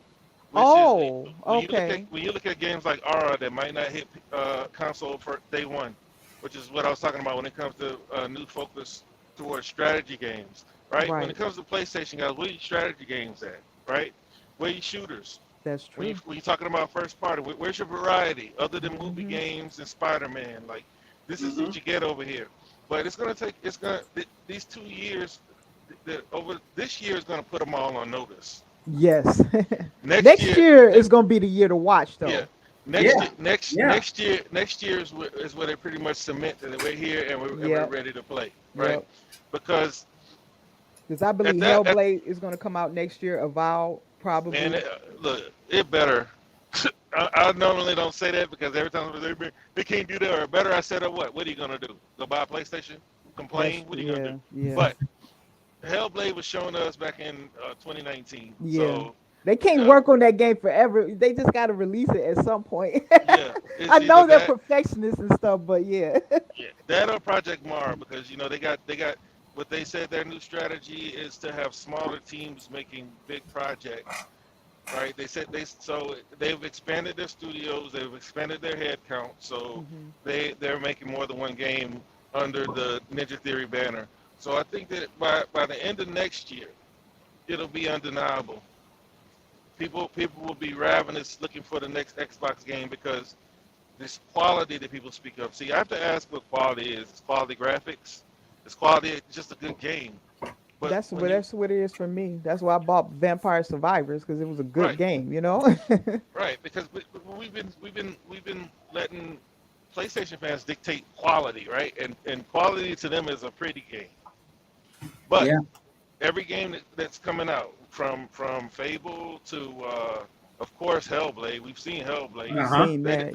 The ponies still don't believe that's gameplay was so they good. don't. They didn't even believe that tech demo thing. They was like, I think that confused them too. So I'm like, well, every time Ninja Theory releases things, they can't even tell the CGI from when it switches to when it goes back. They're always confused. I noticed that. So I'm like, this game is gonna probably be fantastic, So somehow they believe that a team of 20 with a $20 million budget created Hellblade, and it looks the way it looks, won't be able to one up on a new engine. Yeah. And a bigger budget and more people. So by the end of 2024, the data will begin to change around Xbox. Now, as far as you guys are seem to be heavily invested in the media, I could care less because they've shown their biases. Normally, when you deal with media, all right, like when you watch sports and you listen to the sportscasters of that team, you would expect bias. But when you listen to people who are just supposed to report on sports, they're supposed to be unbiased, right? You're not supposed to present a totally biased approach, because then you don't have any credibility. That's why Skip Bayless is not a sportscaster. He's on a debate show. He's a fanboy of certain players and teams. But by the end of 24, Xbox will probably win Publisher of the Year again, right? I wouldn't be surprised if they won it this year because Hi-Fi Rush is in the Yeah, 80s, it's right? already in If the. it's not, if it's Yeah, not, like it's like an 89, right? yeah. Redfall, I'm gonna assume is gonna be in the mid 80s. Like, Uh-huh. it's an arcane game. Arcane Arcane, just makes good games. right? Yeah, Arcane hasn't missed yet. yeah. And then now Forza Motorsport doesn't normally score like Forza Horizon, but I'm expecting a game in the mid 80s there too. Okay, Starfield, I'm expecting a game in the 90s. okay. So that to me sounds like Publisher of the Year 2023. So how do you deny Xbox at that point? At that point, the tenor needs to change when you talk about Microsoft and when you talk about Microsoft games, unless you just look stupid and you're just choosing to play the console fanboy while acting like you're Right, not a fanboy, right, you right. know. And you brought up the what is that? The regulators. I think they're all in cahoots. But at the You end of the okay? day, I just got finished reading that Microsoft is still closed, which I already knew. The contract expires, and all they need to do is draft up another contract That's what I that that thought they would that, do. that, Yeah. that doesn't say that we need these people's approval. Right, right, I right. expect for them to move forward because they're going to smash the FTC because there's a real process here. Mm-hmm. They're going to smash the FTC, and then it's going to leave the European Union and the CMA to have to figure out a way to make it work. And the EU already is shown that they are more receptive to taking remedies, They right? have been. Or Yeah, they're listening, and yeah. they because at the end of the day, Microsoft buying Activision actually helps cloud for your bigger player, which is Nvidia. You got a bunch of smaller ones that signed on too. Activision and Microsoft aren't BFFs, so they're not signed down yet. They're direct competitors in the cloud space. So I'm assuming that somewhere along the line they'll get something worked out too. And at that Mm-hmm. point, there's nowhere else for them to go. But I'm giving it until 2025 Uh-huh. for the people who run the media to start uh, Okay. to opine about Microsoft in a more favorable Interesting. way because it's to the point it's undeniable. See, when you follow up 2021 with a year like 2022, people say, "Oh, same old Microsoft." And this is my problem when I say like we're Xbox fans, right? If you're a fan of a sports team, you know everything about that sports team. If you're a fan, right? Fan is a fanatic. We're Uh-huh. Xbox fans. At least I claim to be. So that means I'm looking at why Microsoft would do it Mm-hmm. as opposed to just complaining about what's being done. This is why I said 2022 will be weak for big games.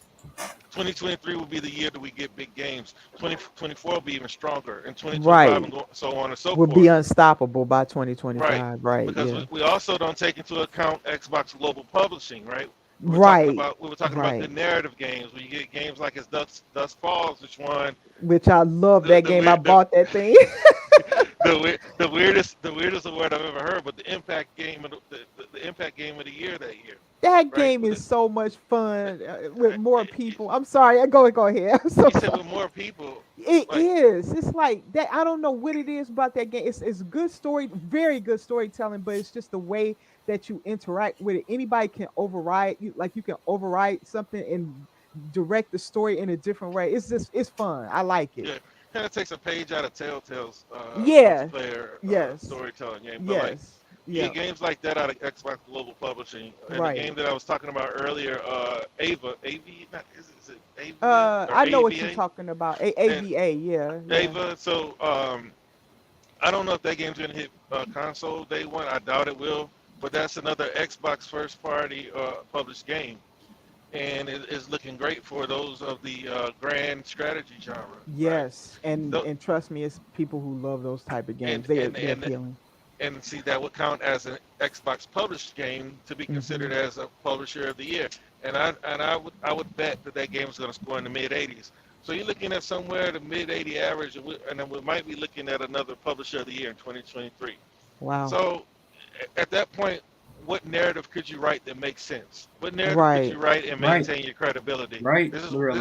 this is why I said at the end of 2024, the narratives around Xbox, the attitude about Xbox will change. Now, as far as them, really like trying to bury Xbox when it comes to like if they do mess up, I don't think that's going to change anytime soon because I don't think that Microsoft will take the console lead by then. But like KG said, anything is possible. That's what it's going to take because right now it's a better business move to be pro Sony.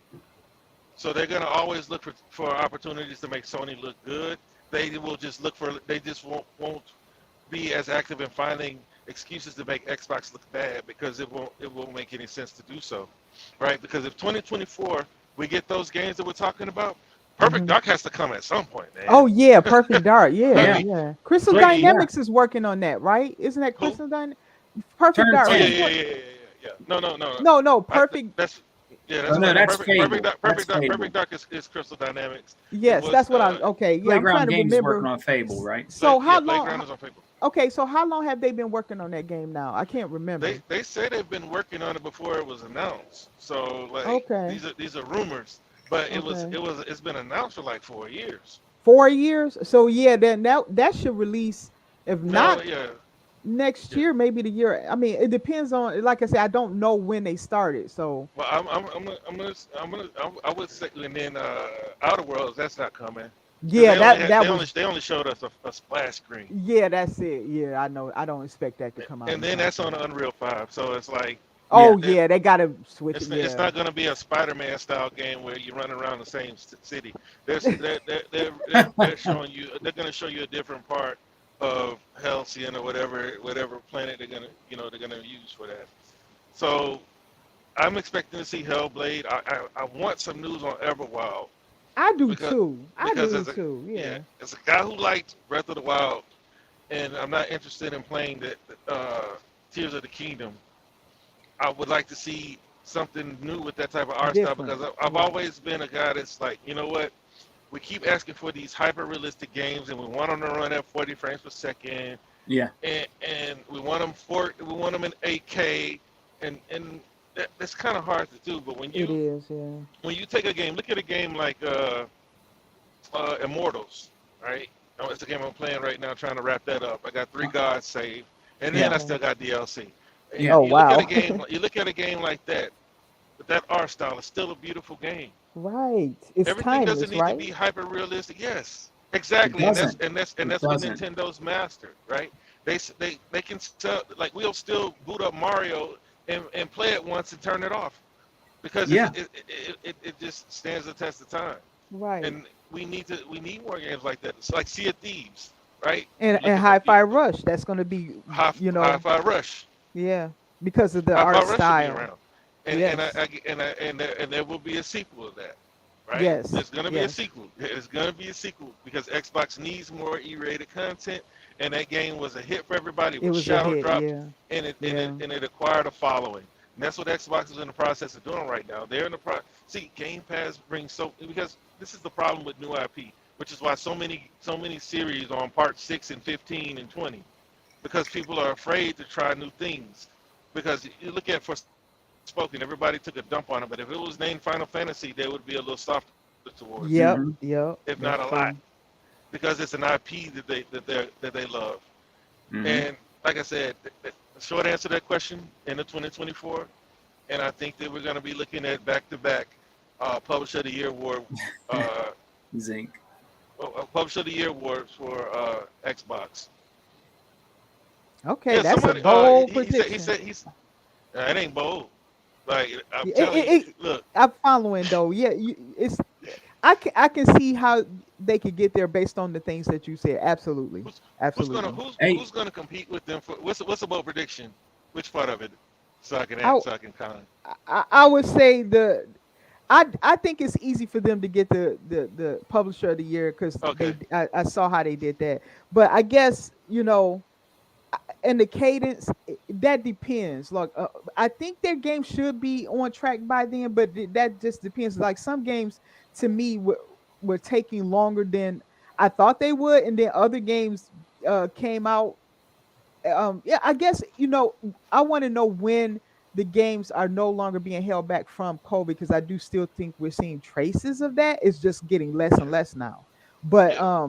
so like So that's why and I think some of it is due to like take Redfall that when they got acquired, they had to start switching everything over in order to produce just what Xbox needed, right? That it was an adjustment period. So when does that end? And then everything is like running full sail, no hiccups, no nothing. When does that change? I don't know when that happens. That's kind of up I in the think it'll air. be their next title because You think if you look, so? yeah, Okay. because if you look at like uh Deathloop, right? Deathloop was a PlayStation exclusive. Yes, that was PlayStation You see exclusive. what I'm Yeah. saying? But Mhm.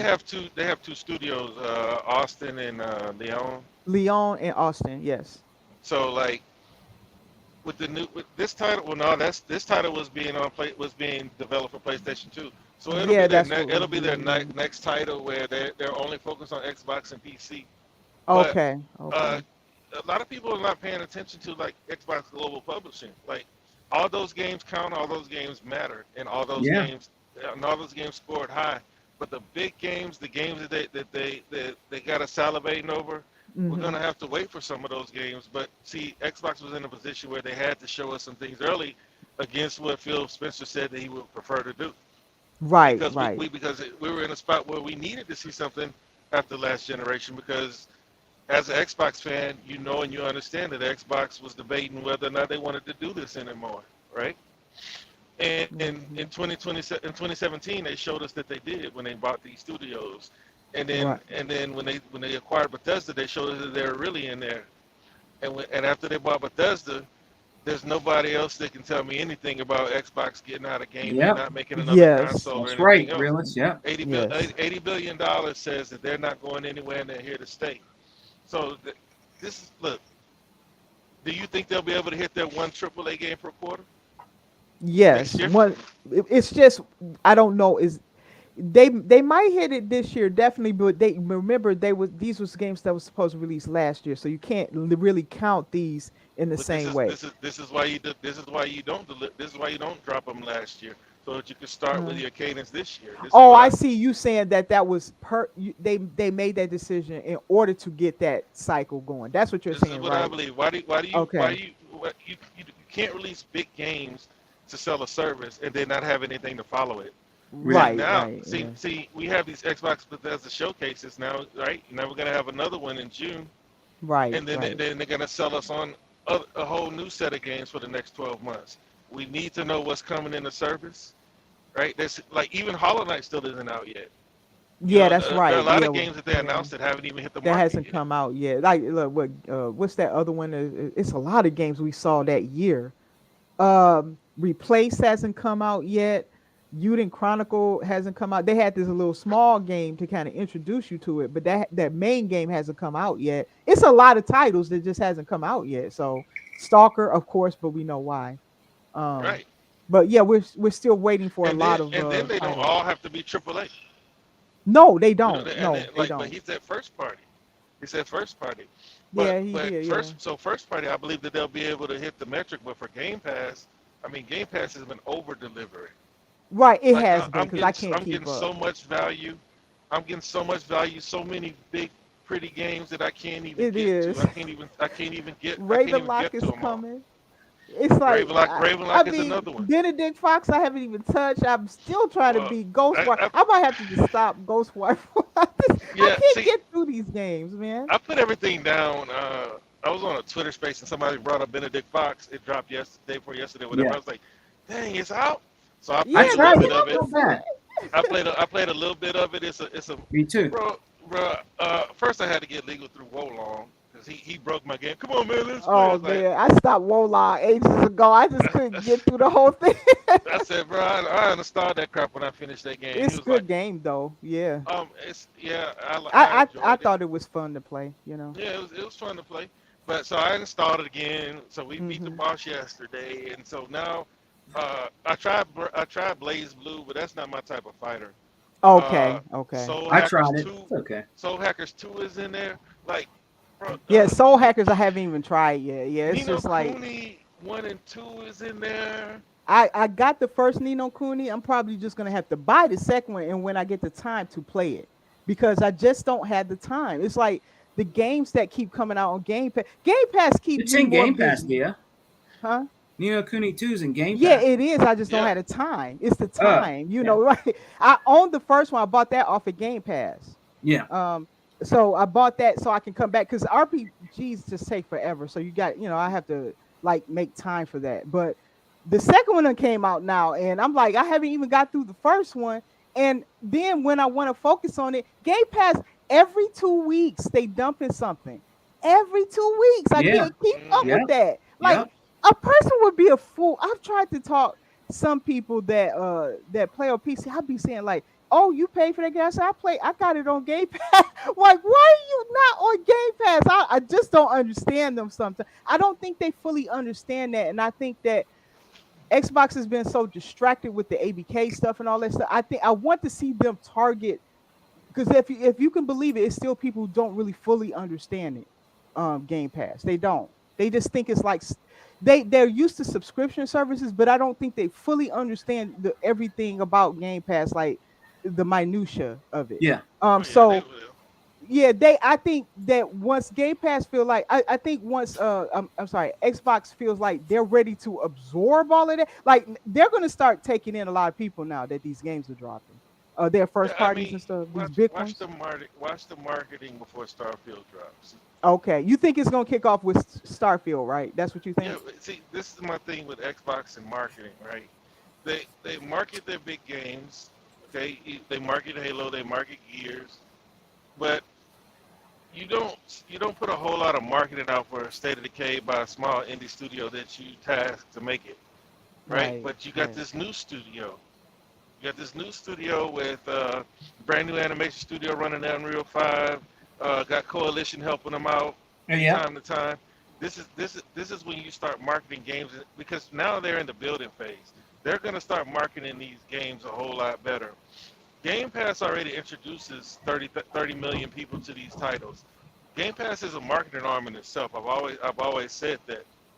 But people want to see commercials and bus advertisements and subway advertisements when those don't matter as much as getting the game in people's faces and them being able to see the game in action. But another game, just going back to the cadence in the games, like we haven't seen anything from Contraband, right? Yeah, They that's they another said one. they said Contraband was supposed to be released last year, right? Mm-hmm. It wasn't released. So Contraband has to come at some point. Yeah, And then remember the Wu-Tang game. yeah. There are a lot of games that they've been talking about. They're supposed to be a Monster Hunter competitor. Oh yeah, that's right. We've Yeah. already seen EA try to compete with Monster Hunter with Wild Hearts. So I believe they'll be able to keep their cadence. They're going to be able to hit their Okay. targets, and I Okay. believe that to me the quality is fun. It's The quality fantastic. the quality metric is fun. Yes, So yes, so it, yes. and ratings are what's going to win them awards. But if the review scores are dictating that they're making quality games, like I said, they're looking at back-to-back awards because Sony will never be able to keep up with the cadence. They'll never be able to have. You're not going to win it with just one game. Right. And there's something else that you said earlier. Sony with their one-game cadence. This is nothing new, Nope, right? Oh, okay. No, it Sony. isn't. See, what happens is people would act like Sony was doing something so spectacular and huge because Xbox wasn't doing anything. When Xbox was taking the back seat trying to figure out what they were going to do next, Sony came out with your Last of Us and your Ghost of Tsushima, and those games shine like diamonds because there was no competition for them. Sony won't be able to do that anymore. Sony's Right. cadence has never just been knockout like that. What they'll Right. do is they'll get a bunch of third-party games to fill in their exclusive gaps, but their first party takes too long to make these movie games, and these movie Yes. games are too expensive. Sean Layden already spoke on that years ago. These games are getting too expensive, and it's taking them too long to make. So they have to wait 5 years to figure out if they're going to make some money or not, because their subscription service doesn't have vested customers in there like they do in Xbox. Right. See, Right. Xbox already knows what they're going to make for the most part every month from their subscriber base. They know the churn rate. They know Right. everything that's associated with it. So they make their decisions accordingly. Mhm. Microsoft announced more than enough games that 4 of them are going to be ready next year. It's my belief. And Okay. I would put money on it. And if there's a pony in the chat, you know what I'm saying? Put it on wax. I'll PayPal you money. You better PayPal me mine. I kind of funny because like that's like a third party. People don't pay up on their bets, but I will. But I don't try to go out there with bold predictions and stuff. That's why when you tell me like what made you say that? These are things that I can see. Like you see, Microsoft has Hi-Fi Rush. Right. Is that like an 88 or 89? Right. That Able's thing gonna is score rated high. pretty high. Yeah, but yeah, I think it Able, was. I have to check it, but it was I in the think high 80s. I think it was. I Yeah. think it's an 89, but Yeah. Parallax, right? That's who's making Ava, right? That they are known for making critically acclaimed Mhm. grand strategy games. Mhm. Arcane doesn't miss. They don't miss. Yeah. Even though people had complaints about Fallout 4, Bethesda doesn't miss, right? And this is the 18. And this is not an excuse. This is just a statement of fact. Fallout Right. 76 was not made by It the wasn't 18. made by the 18. You're right. You're right. So we're getting God Howard, right? Yes. On In on this on game, this, yes, yeah, he's on this selling star this on this game. on this Starfield. So Yes. uh, if this game scores less than a 90, then we'll see what these reviewers and what these people are really made of. I That's expect nothing. I expect nothing less than a 90 and nothing less I than an agree. 85 for Forza Motorsport. I agree because Starfield is not going to be anything out in the market like it. It's not going to be Hmm. anything like it. I mean, just it's just how Bethesda does things, man. People. All of a sudden, now that Xbox has purchased them, they just now incompetent developers and all this stuff. Even though they're award winning, okay, they have won awards. Okay, Arcane too, by the way. They So have the highest rated game along with Nintendo with yeah, Zelda.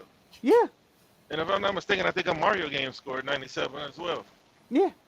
So So, so but like Bethesda is no joke. Okay, when you get Ty Howard behind a project that takes that many years, you better pay attention because that means this guy's passion has went into it. Okay, they don't just throw out anything. They'll take 15 years to drop a game. Okay, that's just how Bethesda that's because is. they didn't have $1 trillion company behind them. They didn't, and they won't release it until they can actually do the game according to their vision. That's how they are. That's just how they are. I see them as like artists. You know how artists like fusses over a painting, and even though to your eye you think it's fine, but they don't think it's fine until they're ready. That's how Bethesda is. They'll hold on to something until they grow old, like 90, and then they'll release it or something. But I thank goodness Todd finally finished it. but that's how Bethesda is. They just the create. It's going to be something that I think they culminated everything they learned from every other game into Starfield, and then it's going to be plus some. That's what I Hmm. believe that game is going to have. It's going to blow people's minds. I really believe it. Because every Bethesda game blows people's minds, It does. bugs and all. Bugs and all doesn't, And see, and people forgive the bugs because of how ambitious the games are. They're just so big. that's exactly what I was just about to say. There's not been an open world game that released bug free. Right, right, See, when you make a game open world, you introduce more variables, more things that can go wrong. When you right, create a linear game, there are less things that can go wrong, which is why they look more quote unquote polished, right, right? right. Because you control the environment. It's totally choreographed, right? When you have an open world game, you're gonna have bugs. You're gonna have things that the testers couldn't find. It's Hmm. just the way it is. But if you look at Bethesda, each and every one of their games are great. The storyline, second to none. Like some people are trying to claim Naughty Dog is the best because No, they happen to like a game. they're But that good, but look, they can make a good story, but can they make a great epic? Right? Can they make a great yes, epic story? there you go. A story that spans 200 hours of gaming. Can Right, they do that? Can they and to hit that be level? able to keep your attention for that long. Think about it. Exactly. I mean, if you play Elder Scrolls games, you know there are libraries Yep. in every book you can pick up and actually Yes. read. You Yes. see You what I'm can saying? read them. Yeah. There's so much story, lore, and effort that goes into these games that people Yeah. want to call them Bethesda. That's my favorite publisher, even or favorite developer, even before Microsoft bought them. Right. Right? Same Right. with Arcane, because I notice a lot of Xbox fans don't play those games, and like they just started hyping them up because Xbox bought them. Yeah. You Yeah. see, but I've been playing these games. I like these games, and I won't take any Bethesda slander because these games are made by humans and nobody's perfect. So I That's don't understand right. why people expect perfection out of every game that comes out, right?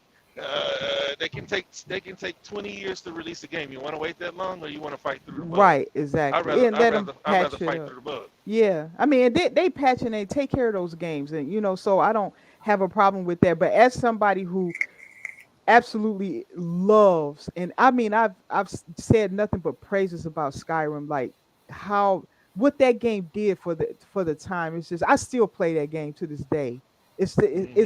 that good, and I'm so looking forward to Starfield because oh my gosh, I mean, I've come to respect them as developers because of that, because I don't even think, no, you don't even have other companies that attempt to do what they do. Think about Girl, that. It's you so got ambitious. They ship don't even building, attempt base it. building. This game is trying to take immersion to the next level, Next G. level, yep. And I think it's only one game that's ever come close, and I think that's GTA 5, I guess, whatever the Oh GTA yeah, series. GTA Yeah, GTA yeah, Online is a whole nother level. But see, yeah, this is gonna yeah. be a single player game because ESO might not have the player count, but it's just as expansive as a Grand Theft Auto game. It is. It is. And And, it's and so they're lore about to heavy come up too. with another expansion for Elder Scrolls Online. Right. I bought that. Man, I don't do MMOs, but I've been tempted with that one because it's so expansive. Like when they show all the expansion packs and they still making more, I'm like, that thing is like going to be on par with, like, it's like a world unto itself, but it What, extends on the what in the like the Elder Scrolls Online, because I got people I see hop into that. I've never played it myself because I don't have the time to commit to that. That yeah, it's you not that don't. I'm not interested, it's the time. You don't, especially if you have interest in other games. See, Yeah. like what they wanted World of Warcraft because when they first brought that game out, they wanted to charge $15 a month like Warcraft did, Okay. but the players weren't going for it. So then they started to create, like other what do you call them, in-game purchases that you could buy with their Oh, okay. game currency, and Game so currencies, if yeah. you subscribe for $15 a month, you get X amount of coins, and you get access to all the expansions. So they Mm-hmm. found another way to do it, which is why the game is still going on right now. Like the game, like every time they announce it, I mean, it's always around 18, 20 million people. It's a lot.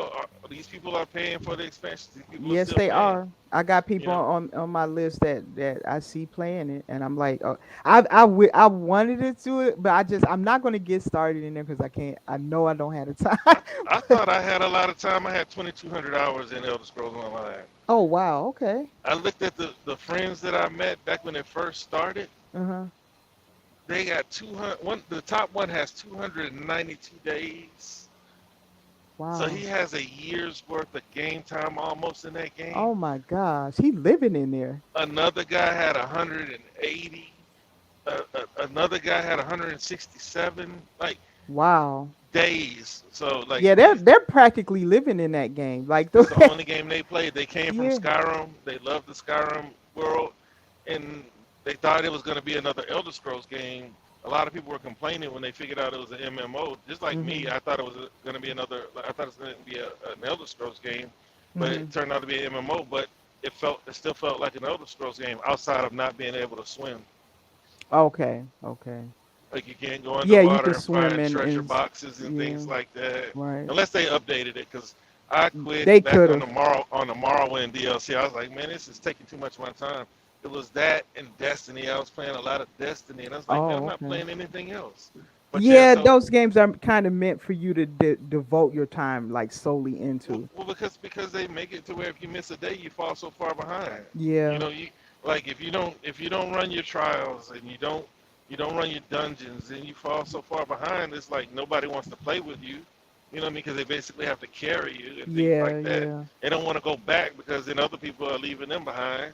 So that's how it is when you get started. So, but there's always newbies, and I like I said, there's so many games that Xbox has coming, Yeah. and I don't need you to, but I like for you to see the vision so that you won't think it's a bold prediction. Well, I think actually, I think it's right there, right in front of us. you've actually changed my mind. I'm 100% on board with you. I'm part of the realest crew when it comes to that prediction.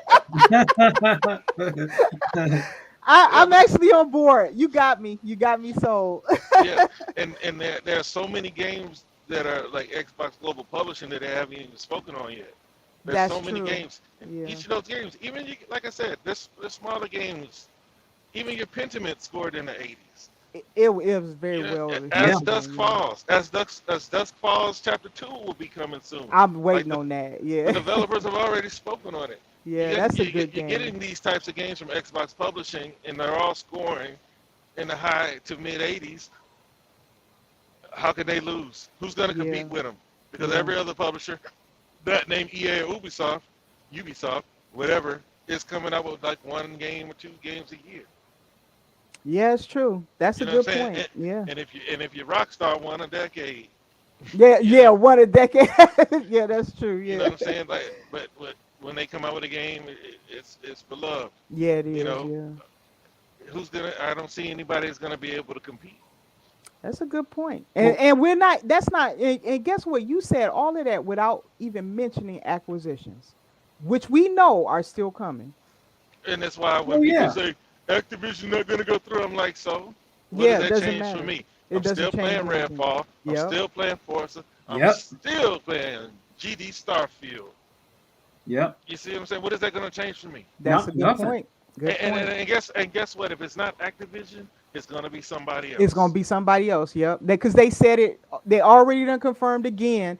They're going to keep buying studios and publishers and stuff. They're not gonna stop. So Nope. you know. They're not gonna stop until Game Pass is untouchable. Yep. Right? Game Pass is to me I'm talking about with their first party, but Game Pass is Right. untouchable right now compared to any other service. It is. It But is. Yeah. I'm talking about them taking the Netflix route because see, like look at Netflix. Netflix. When they say Netflix a gaming, they're not just talking about a service. Oh, we're gonna have a service like Netflix, but just gaming. No, they're gonna have procured content for every region, just like Netflix does. They have Korean content, they have Finnish content, they have French Oh content. yeah. Because we know Phil Xbox is looking to Spencer. do the same thing.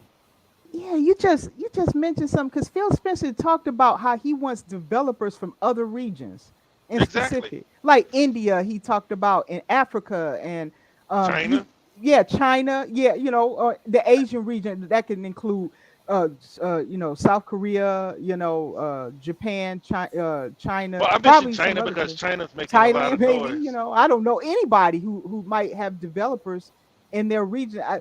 He mentioned it Poland. as if, yeah, Poland, yeah. He mentioned it as if it would be a worldwide effort. Like he said, he wants content and developers from these regions to bring their own unique styles into the Xbox brand, basically. So that sounds just like what you said with Netflix.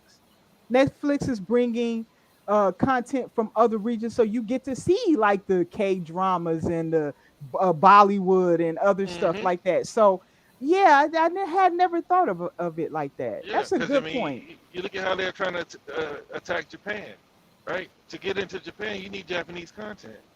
Right, You right, need content that appeals to them.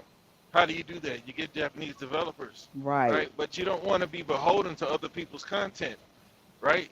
This is why they don't like. I think Unlimited said, "Oh, the first one we've seen in a while when it came to Indiana Jones." They don't want to be in the business of renting other people's IP. They don't. That's why, See, and that's why they're never going to pick up a superhero. That's why I wanted them I to wouldn't get say a. never. Well, they might, but I wanted them to have their own. That's why I wanted the ABK deal. That's why I'm sorry. I want the APK deal to definitely succeed because I saw like Prototype as being a good like type of story that's like that kind of gives you abilities and you can go around and do stuff. Hmm. That's what I saw. So I'm like, if they can Imagine, have their own imagine title. Prototype with no time constraints and a $1 trillion company Yeah, behind it. that's what I'm thinking. That was what I was excited for is things like that. Not real. I don't care about COD because I don't play it. But Yeah, me either. just I being like it fair. though. For people who like it, I that's played a great. campaign. That's it. Okay, Yeah, I heard I that's like good. it. I But heard the see, you start campaigns playing are good. multiplayer, it'll be the only thing you play. That is, and that see, that's the thing. But Microsoft don't care if you a person who plays one game and love that one game and play. As long as you in their ecosystem, they can care less. If it's ESO, if it if it's COD or what, they don't care. But if you're a And person like us, all of us like to play different stuff. So mhm. we're gonna hop around and stuff, you know. And if they buy ABK, there's so much IP in that war chest It is. that they Yeah. can unlock Yeah. and turn those developers that were relegated to being Call of Duty support studios loose. You see what I'm saying? Like Hmm. there's so many games that they can like. A lot of people want Banjo Kazooie, man, but there's a reason why they don't make Banjo Kazooie games Yeah. anymore. Yeah. You know, if they were big hits, they'd still be making them. Mm-hmm. You understand? So, but with Game Pass, that gives them the liberty to take chances on games and experimental type of games. There's some weird games in Game Pass. Scoring isn't Yeah, that's pretty bizarre. That's a bizarre Yeah, game. I Yeah. have it. Yeah, it's pretty Yeah. creepy. I think it's scoring. People just beautiful to look try at it. though. It's incredible. Like, But oh, it's and weird. Like Benedict Fox got some scoring stuff going on in there. is Yeah, it? We got little yeah. baby scoring Yeah, now. they got slimy doors with teeth that What? you gotta move their teeth, Oh and God. if you don't do it fast enough, they'll spit you out. Yeah, Okay. that's a nasty like that. That's a nice thing. It's a Scoring Junior. Metroidvania, but it's like, and the reason why I say it's a Metroidvania, like I already know, like it's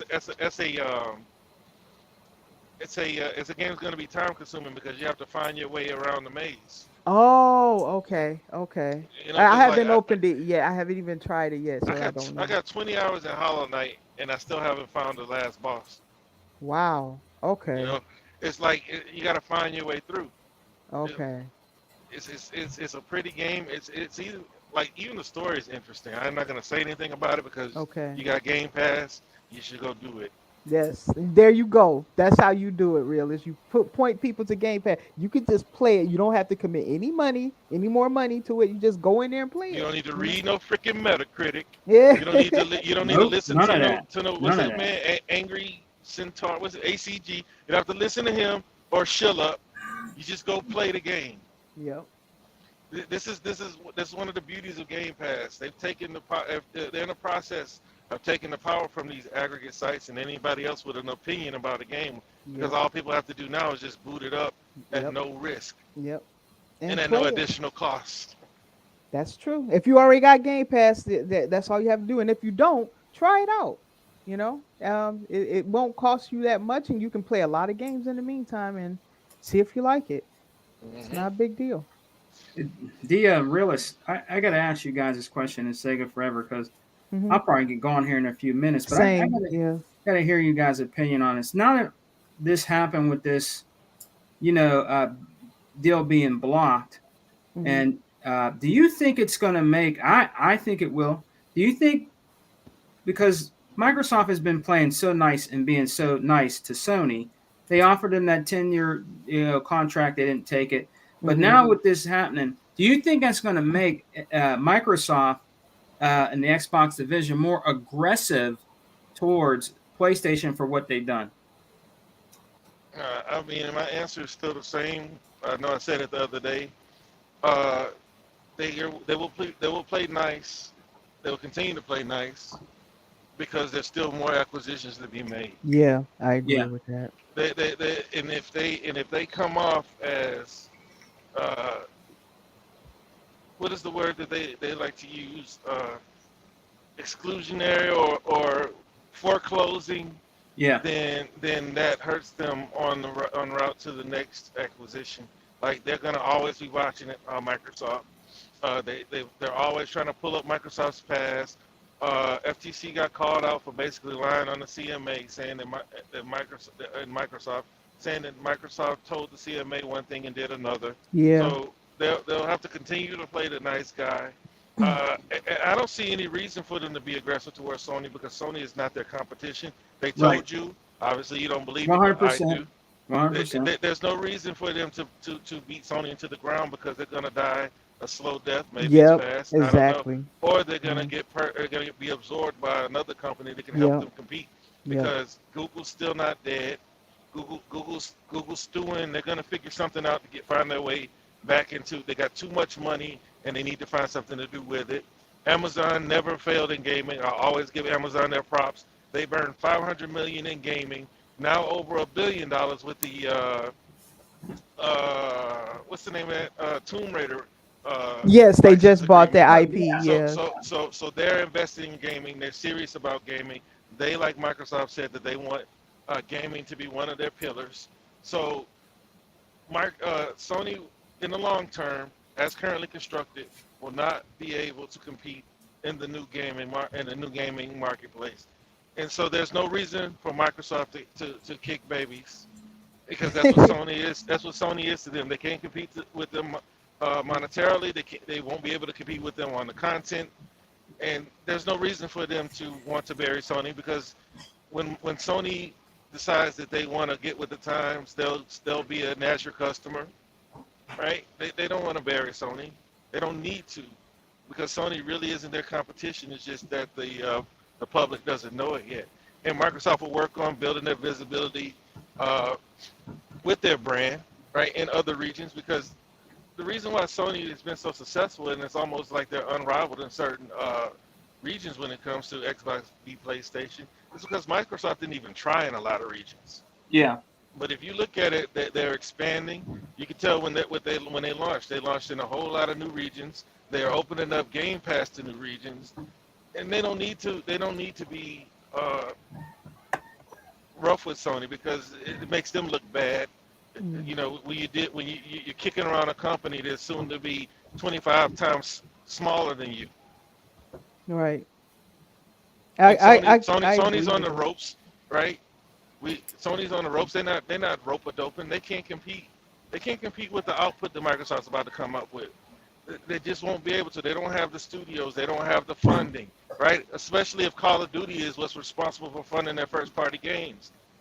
Right, there's nothing the pony can tell me when Jim Ryan comes out and says these types of things to me. I know they're telling you. I think they're telling the truth. It's like they think he's saying that just to say it. No, he was indicating this to the regulators and stuff. I think Sony was really telling the truth when they said all of that. It's not, they're not making things up. Yes, they rely on COD to fund their first parties. And moving forward, although they may still have access to COD, even if, say, the ABK deal doesn't go through and it gets blocked at the EU, something like that. Even if that happened, okay, that relationship is destroyed. So they're never going to get the deals and the perks and things they had before. That's done. The profit cuts. Right. The profit, all that might go to Microsoft, because, like I said, the relationship between Microsoft and ABK is much closer than it was. We're just talking about like Sony, because Sony was getting a more favorable profit split. They and all were. this other stuff. Yeah. Of course, they were getting. They were lead platform and all that. All that's done. Yeah, it's done. And I don't think Activision Blizzard King gonna even care. I don't think they're gonna care that they have the majority of the sold console. I don't think they're gonna care about any of that. So they're gonna do what what they think is best for their company. And I think they're just gonna deepen their relationship with Microsoft. I don't see why they wouldn't. Microsoft has the money.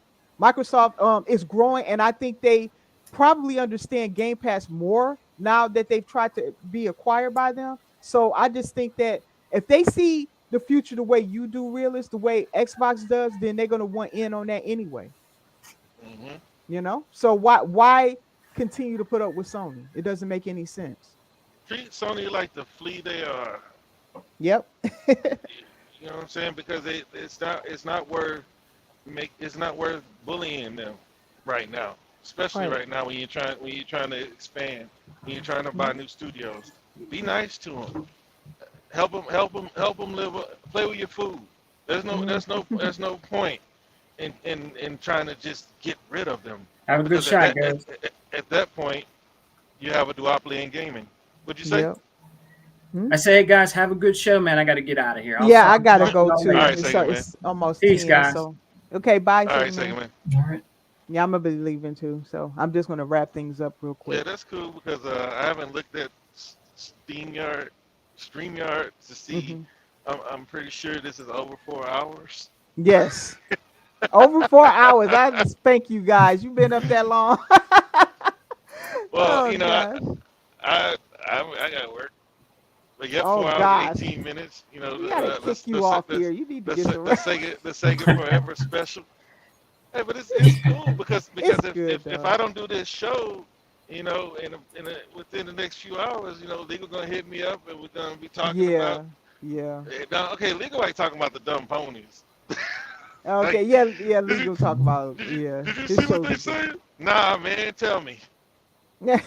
So, if it ain't legal, it might be sick. So like, it's you guys all sound mature, seasoned.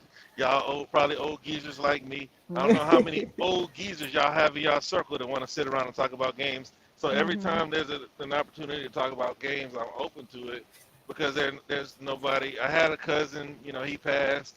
Oh, okay. Other than that, man, all my cousins they got too cool or they work too much, and they really can't afford to be burning $70 on games. Right, And right. so it's like now it's like, wait, you still playing video games? Yeah, Yeah, it's a hobby. yeah. That's what I People do in my still spare. read comics. Yeah, that's what I Yeah. do in my spare time. So like, Hmm. whenever I can talk to you guys about gaming, Yeah. I tr- This was a I great want to. conversation. I've enjoyed it. I know I came So, in at the later end. I just said I figured I could, devote a couple of hours and talk to you guys before I have to so get my day started. you're such a trooper. I'm gonna casually devote 2 hours. Like Hmm. yeah, I'm working, so like Yeah, I got it. this is helping me pass time. All right. So Yeah, but it's been great conversation and everything. How you back, Zinc? You're late. Why are you not in here anyway? I haven't heard from you in a he while. asked for a link, and Second Man's supposed to send it to him. Oh, really? Yeah, Oh. because I don't have I'm not connected with Zinc on social media, so I have to What? I send don't it think he either I to don't think he's on social media though. who's Not Zinc. really. Oh, Zink is like me. He Well, doesn't well, hang out he's not hang on out. like Twitter or nothing like that. Yeah, I'm not. yeah. I don't do Everybody any of that has either. something. He probably on Instagram or something. I got Instagram only because of these guys, The so that they Instaface. can send me the link. I mean, I just don't have time to be on social media.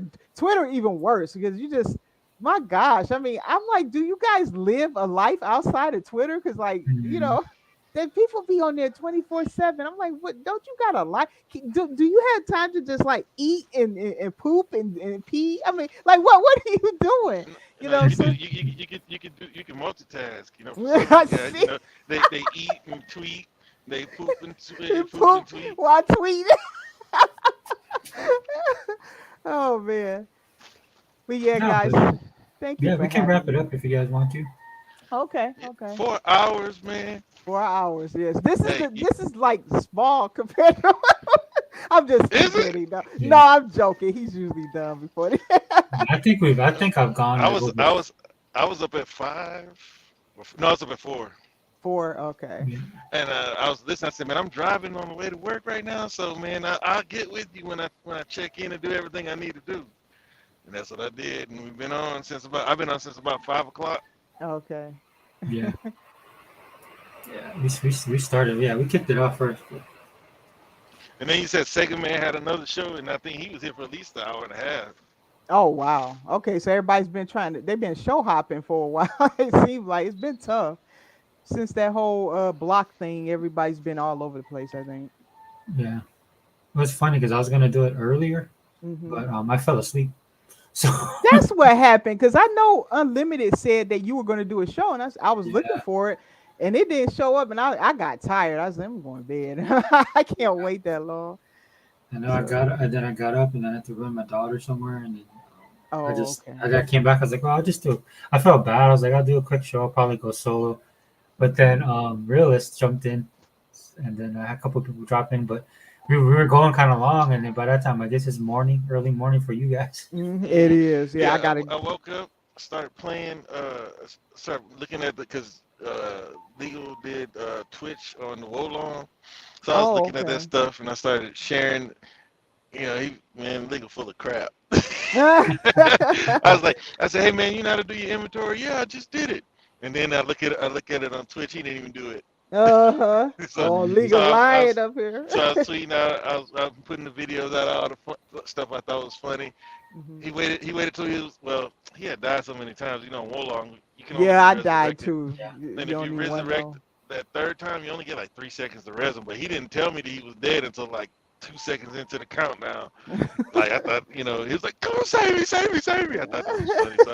So then I looked and I saw I had a notification. I saw Sega Forever sent a link. I was like, Still doing the show at 4 in the morning. Yeah. That's why E-Rock and all them guys be clowning me, man. They be like, Yeah, what is this dude doing? they do. Yeah. Yeah, I was actually gonna talk about it. I was like, oh, dude, you guys remember that Labor Day telethon? You Mm. know what Jerry Lewis used to do that Easter Oh Seal? yeah, Yeah, I remember that. Yeah. that's what I was gonna do. I wanted to do it earlier, and then when they came in, I said, oh yeah, welcome to the Easter Seals telethon. We're gonna be going all weekend. Right. Just I mean, and it's done in fun, but I think it's funny too. I'm just like, yeah, that's true. Yeah, because Limited says like you start off with one panel and Yeah. then what it, I E-Rock thought that started was with so it. Yeah, funny. Unlimited is the one that nailed it down. He's like, yeah, he got a whole new cast. He started off with what this people, and he got a whole Like it evolves through the course. yeah. Oh man, I laughed so hard. I was crying. I was like, he's so silly. Yeah, when Unlimited first started, he was like he talked, but now like he found his groove. So Yes, he has. which I'm happy because Yeah. he really puts a lot of stuff out there, man. Yep. Yeah, we need like Realist was saying earlier. That's what we need in the community. You need knowledgeable Yes, people we and do. stuff. We got some good people on the Xbox side, very much so. Mhm. It's just that I think you guys need more exposure. That's all. Exactly. That's what I was about to say. It's like the people gravitate to, in my opinion, the wrong people. If you're looking to hear, good things about, the platform that you prefer, it's like the real Xbox fans. Like you can go to people, most of them, the majority of them. I think Dirt is mostly solid when it comes to being an Xbox guy, Hmm. and like he has a nice live following. But for the most part, like the real Xbox channels are small. They are little fanboy channels. But honestly, I can talk about Xbox for I could have spoken of only Xbox for these past 4 hours. I don't need to talk. I mean, I don't need to talk about PlayStation. Yeah, yeah. You Well, know, all the and, games we were just talking about and what's in the right. future, yeah, we got a lot to talk about. But for some reason that's not entertaining to people, right? You need the curbside activity for it to become entertaining for some people. Hmm. Uh, and a lot of these guys, I don't know why people listen to them. Like listen to some of them, I could go to sleep. Yeah, yeah. And Yeah, they're not here to encourage your gaming on Xbox. They just want to No, complain yeah. for an hour and a half to 2 hours, and it's like, dude, is that really what you wanted to do today? Hmm. But it is what it is, man. I just want to interact and meet with the real Xbox fans because there's more than enough for us to talk about and enjoy on the platform. Yep, I Yep. agree. Yep. Truth. Yeah. But okay, guys, and with that, we can wrap it up because I know you guys got to go as well. Yeah, I have to go. Yeah, actually, I gotta go to the gym because it's there's Oh, I was like, okay. man, Yeah, I man, you gotta live in go. Hawaii, man. You can't be gutted up on the beach this summer. Dude, no, that's not like I was telling Realist earlier. That I don't even care about that stuff. I told Realist I was working out, and this girl comes in, and she was like the most jacked girl I've ever seen in my life. And all the equipment, there's all the places she could go. She like came next to, and I had my little 30-pound weight trying to trying to stretch out my shoulder, and this girl's coming over there curling like half the rack and stuff. So, I'm Oh, old too. man. I don't know. The only reason I go this early is because it's just crowded. The gym is Yeah, crowded. time. Yeah, Yeah, yeah. so when I go in now, there's like a bunch of old people like me. So I'm like, oh, right on. This is my speed. So, but yeah, shout yourselves out, and then we'll call it a podcast. So go ahead, Dan. You first. Yep. I'm Dia4568. You can find me in the chat. And I sometimes hop around to different podcasts. And so, if you stay around these circles, you'll see me. So thank you for coming. Okay. Go Yeah, ahead, and Willis. Yeah. I'm the realest one. Same name on Twitter. No, it's Eli the realist at Eli the realist on Twitter. But Mhm. and it's the realist with a Z because some other sucker took the realist before I did. The realist one before I did on Xbox. It's the same on PlayStation, but you'll rarely see me on PlayStation. And don't even worry about Nintendo. I don't know my 18-digit social security number for that. But it was a great show. I always have fun with you guys. Great conversations, and hope we do it again sometime. Yeah, yeah. Yeah. And this is Sega Forever, Xbox All In channel. Thank you guys for dropping in. Thank you to the panel. I know we had quite a few people in, and like you said, it's a revolving door, but that's what makes it so much fun. At least for me, it's always good to just have conversations with everybody, regardless of what we talk about.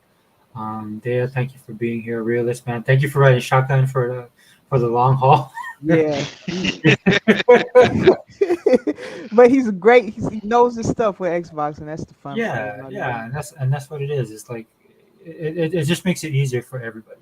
You know what I mean? When you Right. have a group of people that's knowledgeable, like the people that's in our circle at least, especially when Right. it comes to video games and stuff Right. like that. But yeah, but to the chat as well, man, we had a lot of great comments in there, and then a lot of people tuned in. A couple of new people. We usually had we had a PlayStation guy in here. Oh, really? Yeah, Oh, okay. earlier, and I mean, look, I'm the kind of person like I don't. You can whatever you believe, just come in here, because the reason why, like, and I won't lose my cool because I know what I know, and I believe what I believe, right, and that's just the way I am. So if you want to come in here and troll, I was telling Realist, I'm kind of jealous of Hebot because I don't get the hate that he gets. 'Cause I was so, because so, so you want the smoke, Smokey Robinson? yeah, like 100 gets the smoke, and I say worse stuff than them. I mean, not in a bad way, but like I'll get like very like militant. Hunter got some dedicated ponies, but man, these ponies come Yeah, too weak, man. Even the one that hit your chat talking about Steam numbers, man. So Yeah, you Xbox, cannot Xbox base show. What Steam. what we talking Yeah, about Steam for, man? yeah. yeah, but You know what I'm saying? I would more than I mean that would probably double my numbers. Like Hevite, especially I don't know, and I guess some people just because they're like magnets and stuff like that. I mean, and if you're a person that's kind of known in the community, that helps as well, or in a good and a bad way. But yeah, but I thank you guys for being here. Again, thank you everybody in the chat, and yep, Wrecking Crew podcast. We out. Bye. Peace. All right, y'all.